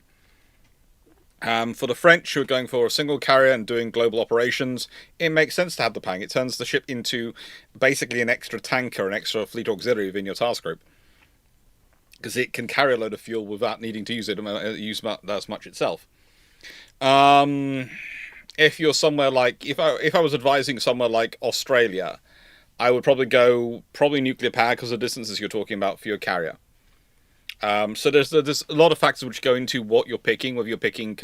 If you're going to be just working around locally and you're a small nation, then conventionally power probably is economically more sensible. So, you've got to think through the factors of what are you as a country? And what status do you want to be? What kind of ego trip are you getting out of this? Right. Apparently we've reached the end of the questions. Timu, have we reached the end of the questions? Shall we open for another 10 questions? Yes, we have. I'm gonna go to bed. Yeah. Okay, you go to bed. Stalin. I'm just doing it to about midnight, so about another 10 questions coming. Yeah. Okay. I'm surprised Dan's still with us, because didn't he normally head off at 11? I'm keeping an eye on the time. I'll go in about 5. Roger. I'll see if there's any questions that would suit me. Nope. So, if you were building a unified European navy with the goal of not relying on US support by 2040, what would be the different hulls to procure and what would the requirements be? If I want to be not reliant on America, then the first thing I've got to do is break the European navies of the reliance on them for their auxiliaries and for support. So, the most important thing I've got to do is actually build a decent line of tankers and supply ships. Then after that, I'm going to have to work on my air defense assets and my ASW assets. So I need a good frigate hull. I need a good destroyer hull. and I probably got to work on my carrier and amphibious list. So probably LHDs and carriers. But start off with the auxiliaries, so the supply ships. Then turn over to the submarine design. And considering the existing scenarios you've got a good conventional submarine force already coming through, which is pretty much standardizing in on about one or two types of boats. So the SSKs are fairly well met. Within the European Union, your nuclear boats all come from France, so that's where you'll be going, and that's where you'll be building up from. If you'll be building up quickly. Destroyer options, frigate options, there are some good ones out there. You could have a couple of levels of frigates. You could have a baby frigate, large frigate, and a destroyer. I'm personally will be looking at the Italians to lead some of the efforts on the larger ship designs because they produce really good LHDs. The French Pang program is probably your best bet for having a conventional carrier. They also supply the aircraft, so you've got options there if you really wanted to do it. But command and control for a European Navy, if you're getting a combined European Navy, is going to be a nightmare unless you have a combined unified European country. And even then, good luck with it. It's going to be fun to sort out. It's going to require a lot of organization and rationalization, and there's going to be a lot of countries very upset about their defense infrastructure not being supported as much as it used to be. Because there is a lot of redundancy in that. You're also going to have to take about 5 to 10 years to develop, convert, whatever the appropriate verb is, all of your systems and system component infrastructure away from American IPs. It's all on standard structures and standard systems within NATO already, and we already have Silver and various things already, programs going in there. So this is one of the things of the American IPs are prevalent, but there is enough European IP that you can go for things. You've got various missiles and systems. Aren't always as good as their American equivalents, but they're good enough. I get into a lot of discussions of people going Aster, the British Sea Viper Aster system versus the standard missile program, and realistically, they are half a dozen on one and 6 of the other. The big problem for Aster as a program is that not enough ships were built which use it, so it isn't big enough in terms of pool of missiles and pool of users. But they need to do work on that one. That's the big problem for the European Union, is that they don't have European nations and unified European unions. They don't really have the mass. And whilst you theoretically should be able to scale up with all the sides and efficiencies you're going to get, you're probably going to get people going, oh, let's cut stuff. And you're probably also going to get quite a hodgepodge of units for a while because people aren't going to want to cut existing programs. Well, I'm looking at that phrase of not relying on U.S. support. Yeah, it's going to be a long effort. Yeah, I'm thinking of all the hoops I had to jump through to satisfy the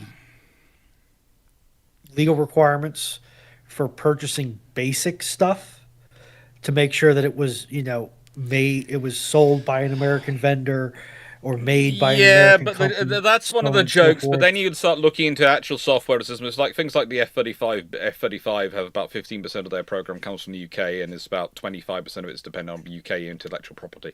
And there's all sorts of things which when you start going through the systems, they're far more intermeshed than people like to think. The Americans, this would be the big issue. If whilst you're trying to break away from American, they are probably going to be trying to break away from European, and it'll be an absolute nightmare. It's one of those things the best argument for why Britain and America couldn't go to war with each other in 1920s and 30s is because none of their systems would work without the other being involved at some point. Because their production lines were that intermeshed in those periods. You can do it. It's just going to take You can do it. It's just going to cripple your ability to sustain your force for about the next three or 4 years while you're trying to fight a war. against each other. And the thing Or is, whoever. the really annoying thing for the Americans then is the British have far more ability to adapt and look for other sources than they do. Because the primary source, the other sources of most of those materials are going to be available in Europe. And that's behind Britain from America rather than the other way around.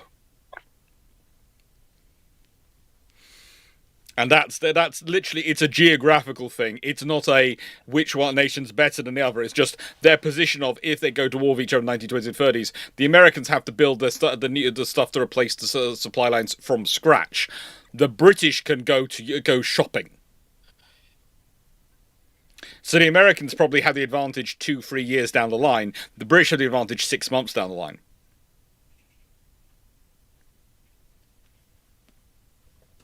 And both sides know this, and that's why they don't go to war with each other. That's a very good reason not to go to war with each other. We could go to war with each other, but it would be messy. Yes, it would be a nightmare. We don't feel like that. We like nice wars which you can easily sort out and work out who's going to win. Yes, now I believe there's somebody over there who may have a sharpened fruit. I'm prepared to take the one, provided I have enough Maxim guns and poison gas being dropped by the RAF. Sharpened fruit, man! Be careful! Sharpened fruit is disturbing on many levels. I know. I think there's two questions more. Poison gas on the Marsh Arabs? Oh. And there are actually questions aimed for Dan in this group. Bowman Boy, what ship names would the panel give to spears, crossbows, tridents, and bows in Minecraft, considering I have named my mace Mesdieu? I got dear Foxo. You've probably got some your one. I would tell you what my masterwork crossbow is called at Skyrim, but I don't want to know. No. I am worried.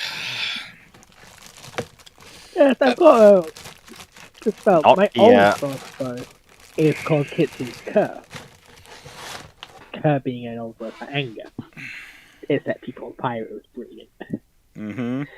Then everything became resistant to fire. Became less brilliant.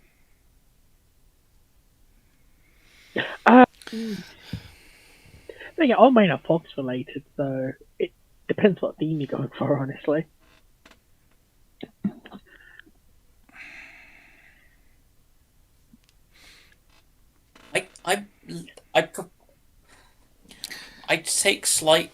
I tend to go with different thoughts when it comes to naming weapons compared with as in an individual weapon compared with, say, naming a ship or a weapon system. So it would depend on context too much. And to sort of discuss this, there's a discussion going on in the chat about the various GPS systems. Some of the really advanced systems for GPS on ships today, which are used to provide their positioning, for navigation, actually use multiple systems. So they might well use they might use GPS, they might use also Galileo at the same time. The idea being that if one system is being spoofed by someone in some way, then they've got the other system, so they are able to go, hang on, why is there such an error going on with our ship? So they can work out if they are being misguided, let's say. They also tend to have multiple receivers to try and so they can have multiple separate systems. So if, one's going down and the other one's working and they're both receiving 2 feeds, then you're going with the balance of the information. I would say GPS is still probably the most reliable because it's got the most satellites. It's got the most markers, so you can get yourself theoretically in the most accurate position. But Galileo is doing pretty well. There is potentially a commercial system coming into place. I do realise that is something else which is being worked on by a particular space-based company. And Russia, of course, has GLONASS, and China has Beidou. Yeah, they're always fun. I mean, I'm sure the Russians letting you use GLONASS for a price. They will do, but you don't really want to. Dumbass, my Google Pixel phone already does that for Google Maps. So does my Samsung. My Samsung likes to use pretty much everything. It was quite funny when I was in Japan at some points what I was using. My phone doesn't have GPS. Yeah, I have GPS turned on when I'm traveling places, mainly because it reliably tells me where I've been. I remember in my case, my phone randomly stopped working with GPS about 3 years ago. Nice. It'll do everything except GPS That's good. and Bluetooth. Fun times then. Stafford, with things heating up around the world, are any new warships being built with ice-grade hulls for better endurance security from nations building bumper boats? Not at the moment officially. Unofficially, the Finns and the Swedes are all building interesting things right now. Is there any time where the Finns and the Swedes aren't building interesting things? Oh, good lord, they are an interesting group. They really are. I was going to say occasionally they sleep, but given the amount of caffeine they tend to drink, I'm not sure that's the case. Remember that, unfortunately, neither the Swedes nor the Finns were spared from the dreaded peace dividend. Everyone was affected by the wars of choice, and the world's going to be peaceful for now because it's the end of history. Castella, what kind of a front would Blackburn design if asked to build a 100-seat airliner? I think they designed one, didn't they? Oh, God knows. They did. Yeah. It was a flying boat in 1954. I thought it was that they had something.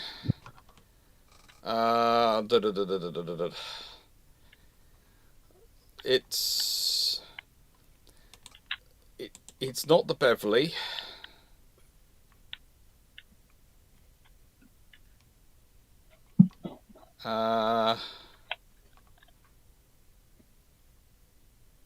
Does it have looks that only a mother could love? Well, if you want to look at, I think the closest I can see to a type to an aircraft of that type is the Blackburn, is the Beverly. Look it up if you want to see something that's truly intriguing as an aircraft.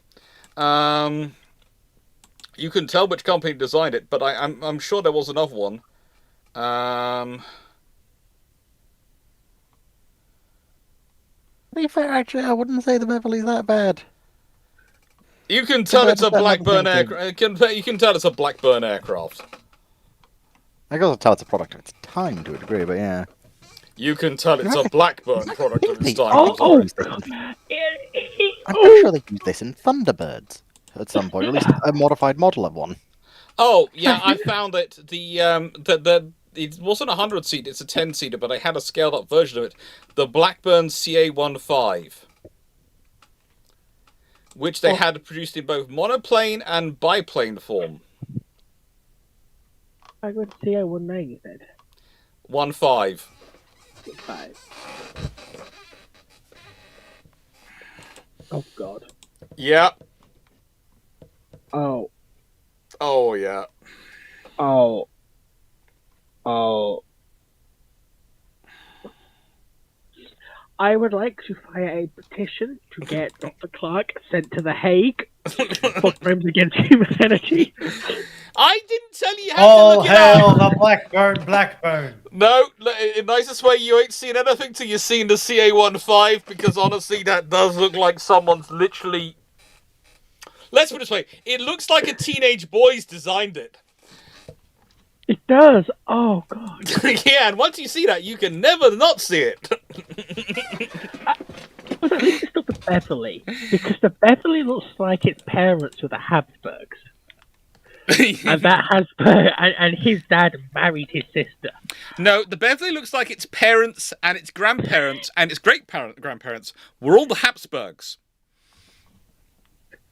It feels like the epitome of the song of "Your sister is your mother, your father is your brother." It's an interesting design. It's just how short it is. Oh. Right then. IKB, is there anything legally that would prevent Ukraine from pulling a CSS Alabama?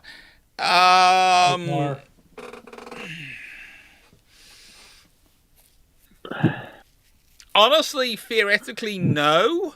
But in practice, it could cause enough problems politically, internationally, that it would not be worthwhile. In that, at the moment, the Ukrainians are seen as plucky defenders who are defending themselves and fighting its larger power. The moment you start causing trouble in international waters, which might affect insurance rates and cause issues in terms of going through, the various straits and getting around various treaties in terms of getting weapons and getting such a ship, you are going to be giving yourself a headache, and you're going to be making yourself look bad. You're going to queue yourself for bad headlines, so you don't really want to do it. IKB likes the Beverly. Okay.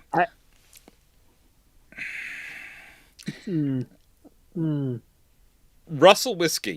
If building an armed nuclear-powered icebreaker, what would be reasonably armed? What would be excessive?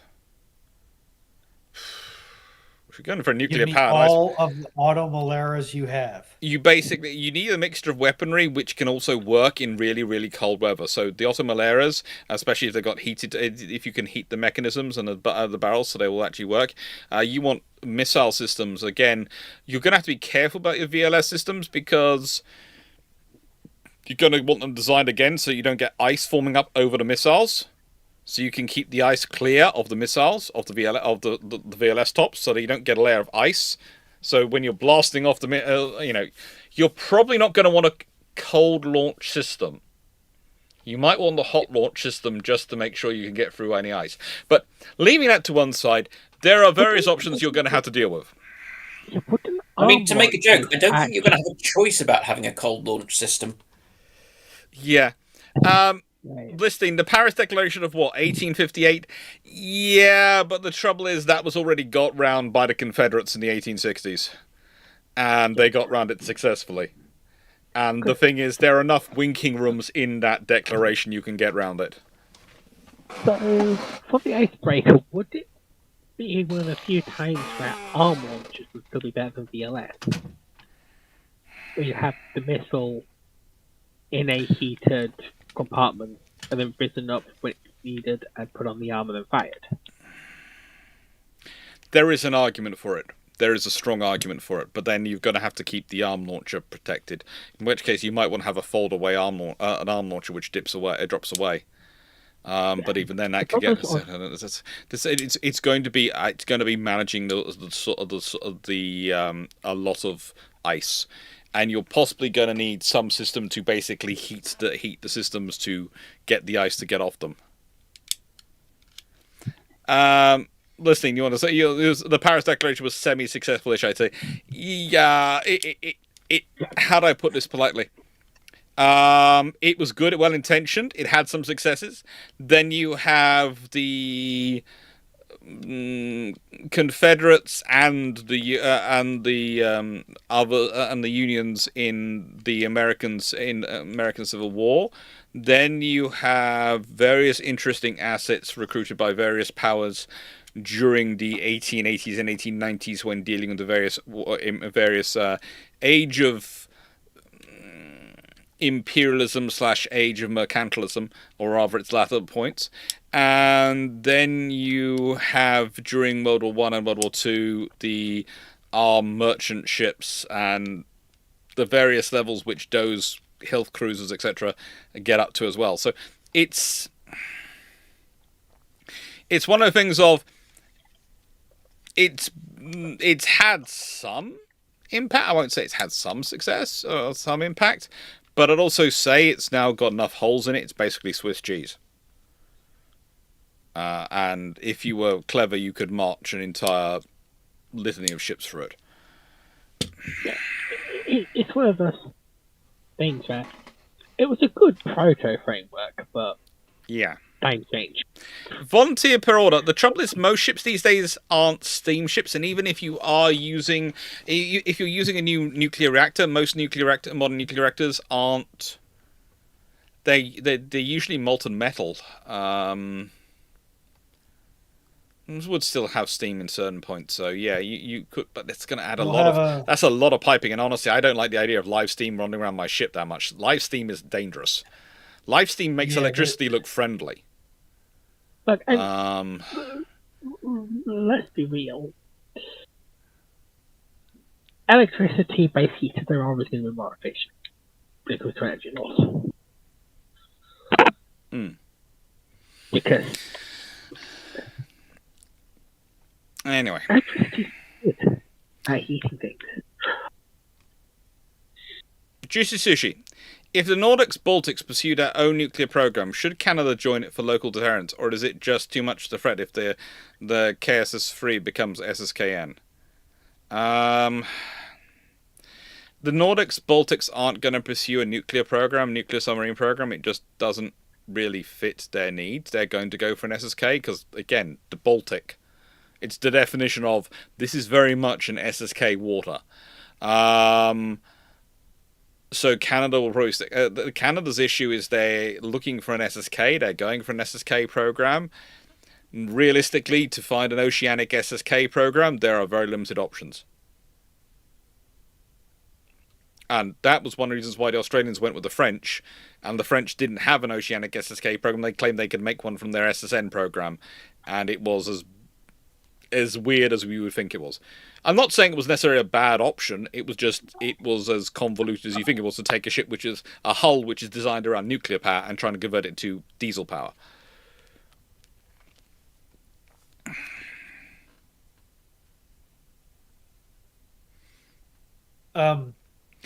Juicy Sushi, answer that one. And Stafford. What would Dan's opening offensive be against the Church of the Hosh as the head of the Church of Latter-day Biplane? Why are we starting a sectarian war? Dan, this is for you. So I would start low key with orbital bombardment. Okay. By the way, if anyone wants to guess, yes, Dan did have a Sisters of Battle team when he was Warhammer. He was in 40K into 40K. No, I didn't, because I hadn't invented them. I don't think. That does surprise me because you always do sound like when you're talking about your methods of religious war, you do sound like a Sister of Battle. No, I just read up about the Crusades. Okay. Yeah, I would start gently with that, and then follow up with probably the entire nuclear stockpile. And then, or do I use gas and then the nukes to use the nuke to disperse the gas? Sure. Yeah, it would be violent. There would not be a plan for survivors. There would not be friendly re-education or anything. Okay. I think it would be fair to say.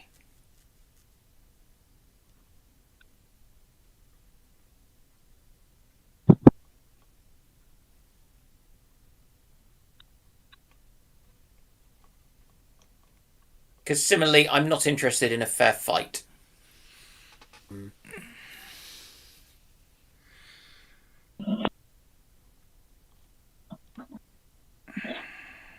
Yeah. Anyone have any other suggestions? I think our next week's fun is probably going to be a Greenland discussion. I have a feeling Bruships is going to be very Greenland dominated next week. Just from seeing what's already going on Twitter.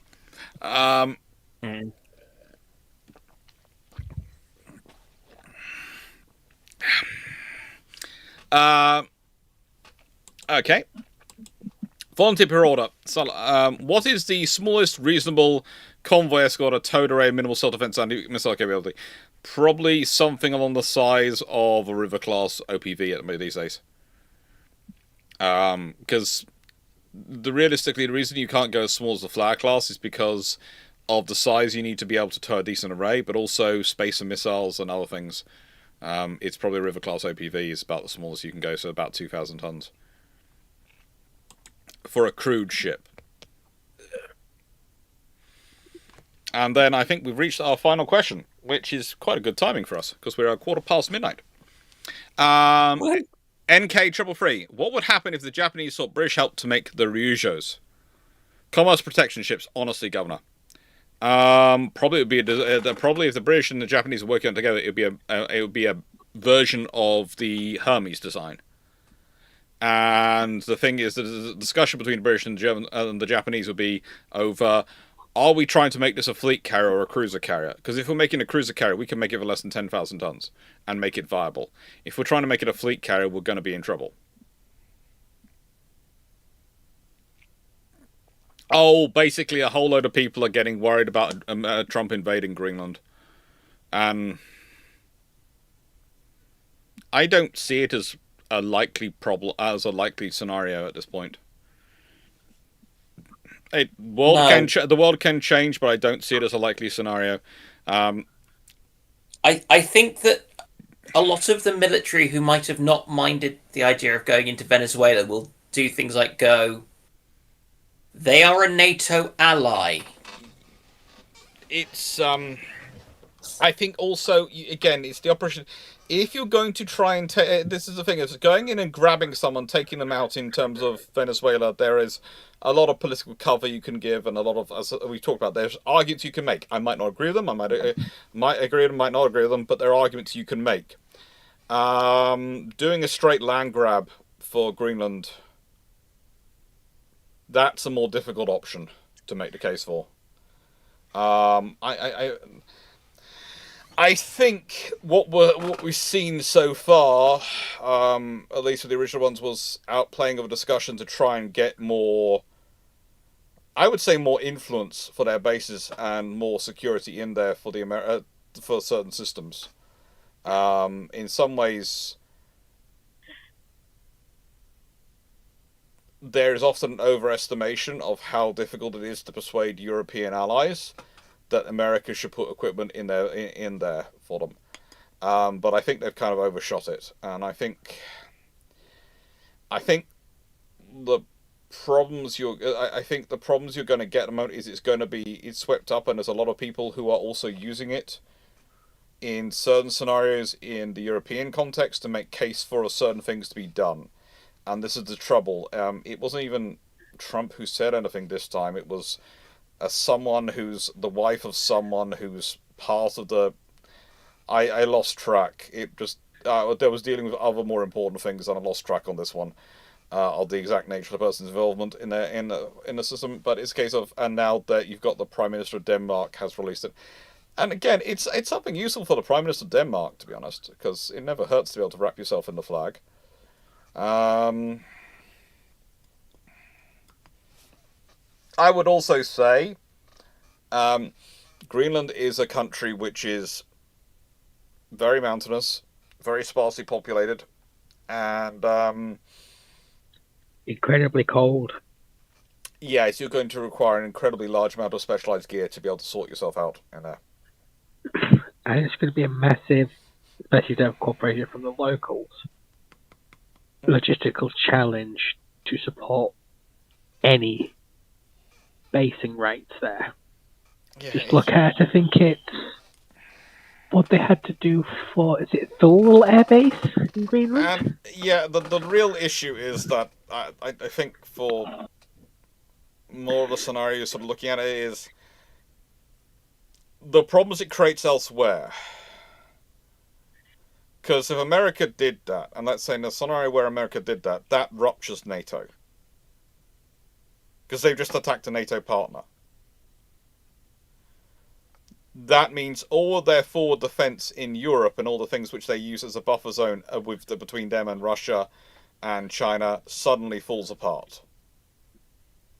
Because while some allies might say, well, actually on the end of it we've got to stay with America because we depend on them for security, there are going to be others who aren't, and the logistics system across Europe is so integrated, the NATO logistics system, that if you have countries fall out, let's say Germany drops out and France drops out and those things, the entire system falls apart.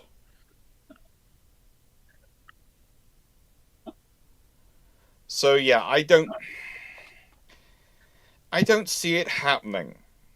Okay, I'm sorry. There are risks I'm looking at, and I'm looking at as problems, and things I'm focused on problems. And I do love the amount of people who are sharing the Jack Ryan from Amazon, the Amazon show, quote about Venezuela from a few years ago, and going, "This is Percy," and I'm going, "Well, yeah, there've been discussions about that for ages because the trouble with Venezuela was the way it was being run, and it was right on America's doorstep, allowing access to others into there, and that is a strategic threat." Greenland isn't in that scenario. America already has bases there. Yeah. But it also should be noted that in recent history, several wars have been, including Russia-Ukraine was, they'll never invade. It's too economically or too politically or too X, Y, and Z disastrous for them to do it. I would like to point And they out. did it anyway. I would like to point out. I never said any of those things on that subject. Yeah, but it's what I just wanted to make the point Yeah. of nations do go against their own interests at times quite heavily. Oh, they do, but it's in this scenario, I think the sheer weight of evidence that would come on one side is going to stop it. There are other. There was discussion of, and this the thing is, the initial idea was to buy Greenland off Denmark, and then Denmark said no, and the thing is, there was never a discussion of buying Venezuela. There's a whole different timbre going on there, and yes, I do understand some people being worried and being scared and these things going on, but I would say, especially there are people who are producing maps which are supposedly produced by organizations which Musk's father apparently belonged to many, many years ago, and therefore Musk must be signed up to this, and Trump must be signed up to this. I'm sitting there going, in the nicest way, my dad was the member of like 40 different Freemasonry lodges at one point, because he joined them wherever he went around the world, because in his time, and as he'd been raised by his dad, it was the thing you did to make local connections and make friends. I don't want to think what some of those lodges were doing around the world, but my dad was never involved in them, because as far as he was concerned, it was just a local making connection and a good club to go to for drinks and somewhere to chat with people in a nice environment. That was how he treated Freemasonry. But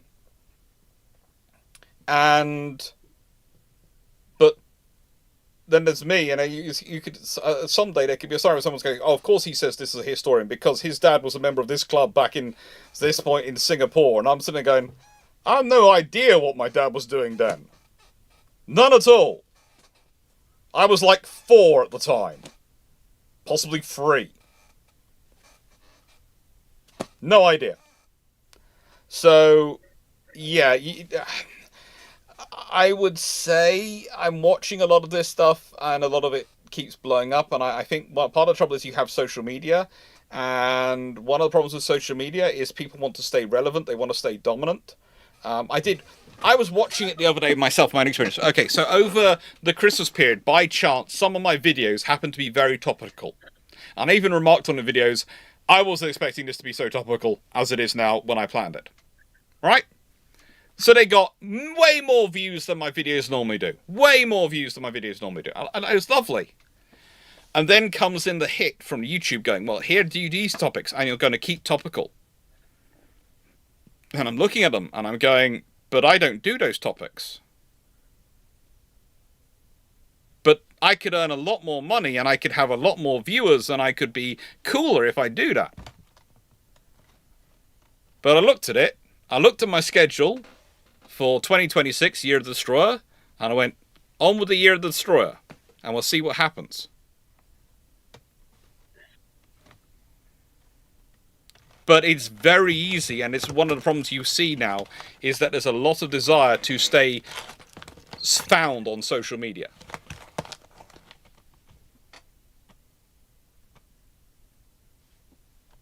And that just makes people go down more and more extreme takes, and the situations get worse and worse and worse. And sometimes there is reality behind them. One of the things with Ukraine is, My mum likes to quote to people is that the day before the Russia invaded Ukraine, my point was it would either be 6 hours, 6 days, or 6 years. I think I possibly added in 6 months. But she doesn't remember. She never quotes that, people.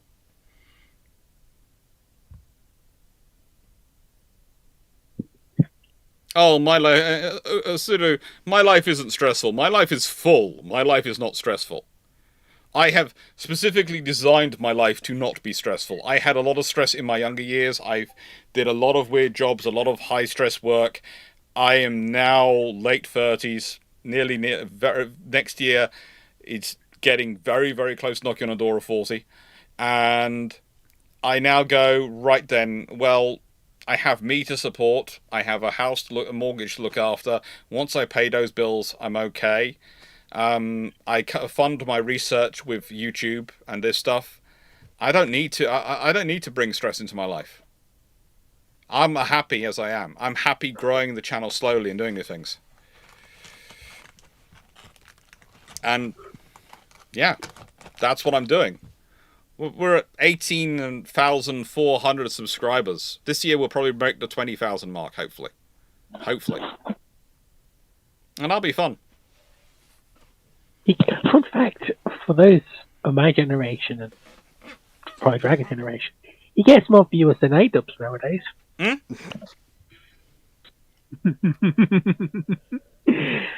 worry about it. Good lord, that's worrying. A-dubs is one of those popular 8 years ago guys. Yeah. That then started trend hopping and the weird political stuff, and then trend hopping, and it's just. Yeah, the one thing you can always guarantee me is I will never trend hop, because by the time I notice a trend, it's already over, and I just go, oh, cute. The children are at it again. Again, it's a case of the things you might see some discussions of me going through this year is I might, because I'm really pushing on the fitness, I might do some videos about naval fitness and show through some of the exercise regimes. I've been looking at the exercise methodologies of various naval services, and I might go through them and do videos of it. But that's something that's the one thing you might see this year, which might be trendy, because I can imagine fitness will be trendy at some point, and I will have done these fitness videos, possibly by then. But it's just something which I'm considering doing, because I've got some ideas of what might be Wednesday videos occasionally, because I might do occasional Wednesday videos. And it's a case of, because the regular videos, the recorded videos are Tuesdays, Fridays, and Saturdays. And the lives are Thursdays and Sundays, and most time outside of Christmas period, when it's a video every day. And I want to make sure that sort of works out. And yeah. But it's a case of there are some ideas for Wednesday videos, cooking ones. Once I have a restaurant, I have my kitchen sorted, and exercise ones. Especially if I can do it in front of the green screen, because a lot of the stuff is basically versions of Pilates. It's versions of exercise with only your body as your actual weight metric and system to use. I don't really Sudo, the most I ever do is calorie counting. I do calorie counting. That's my version of dieting. I calorie count, and I do that. I don't try that. In nicest way, in December and January, I don't try to calorie count. I've got too many family events, too many dinners, too much food. There's no point. I just enjoy myself in December and January, and then I calorie count, sort of roughly speaking, the rest of the year. And I try to keep to a scenario where I have more going out in a week than coming in.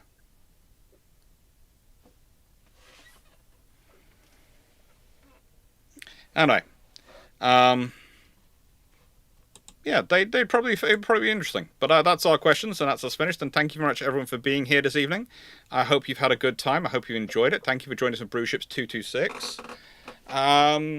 Yeah, thank you to Foxo, thank you to Timu, thank you to Dragon, thank you to Runon, thank you to Dan, thank you to Seneca Nero, thank you to Steve, who's been in the chat sorting everyone out, thank you to all the admins who've been wandering around, Paul, Stafford, I think Leslie was on for a bit as well. Thank you everyone for pottering in.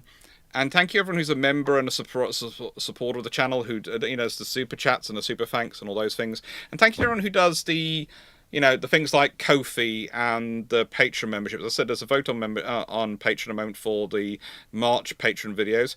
And also, please do remember, I know Foxo, Dragon, Runon, Dan won't have a Ko-fi, but those three do have Ko-fis. Timu probably should set up a Ko-fi. Have it running. So if you really like their help, their support, and you want to say thank you to them, it's always nice to give them a bit of a boost at the moment. I think honestly, I'm not sure if what happens with Dragon. I think if anything he gets probably goes on his Warhammer habit. Foxo probably goes on our crossbows. But Runon might spend it on food. More likely on plastic crack. Probably I'm Warhammer. Shocked. I'm shocked that you'd assume that I would use it on my crossbows. No, that I was have the $75 in my bank account right now. Right, the insurance fund for the lawyers when I have to use my 6-foot long pipe wrench battle axe on someone's ankle or knee. In self-defense, I assure you. What do you think that would... Dan, what would that do to someone's knee? Bad things. Blow it out. Blow it out. Send it out the opposite side of whatever point it came into. Yeah.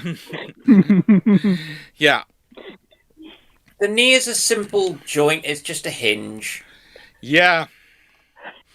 Right, with that being said, I'm going to take down some Christmas lights, and then I'm going to go upstairs and drill in some screws into the attic boards. Fun times. This is the joy of being a functioning insomniac, is though you do try and use the full 24 hours a day. Have fun. Don't drill through anything I wouldn't drill through. Look, the hand's only doing this because it went through a couple of electric cables. It's fine. When it stops twitching, then you can use the drill again. Okay. Take care. Look after yourselves. Wrong image. Right one. I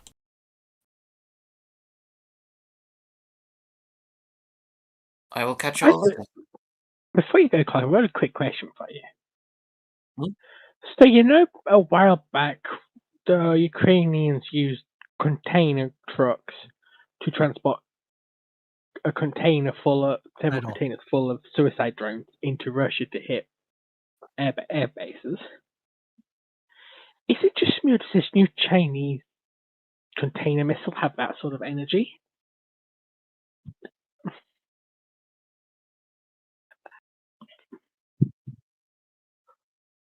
Actually, and here's the thought: would they be more of a threat when they're in port than they would be on ships? Because dockyards have those long-term storage slots. I think one of those with a hidden anti-shipping battery would actually be scary.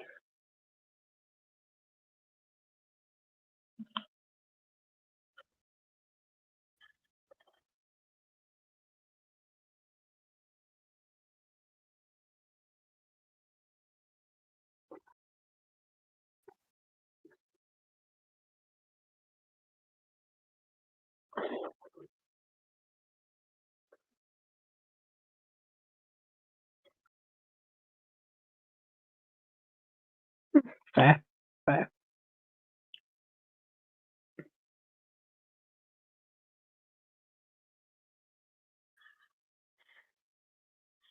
was more thinking, because I know Felix has got an absolutely massive, these containers aren't in use storage lot. So, and they've got a whole row of old powered ones from the 90s that I think the companies that own them went bust and they're just sitting there. So utilize that kind of lot for them.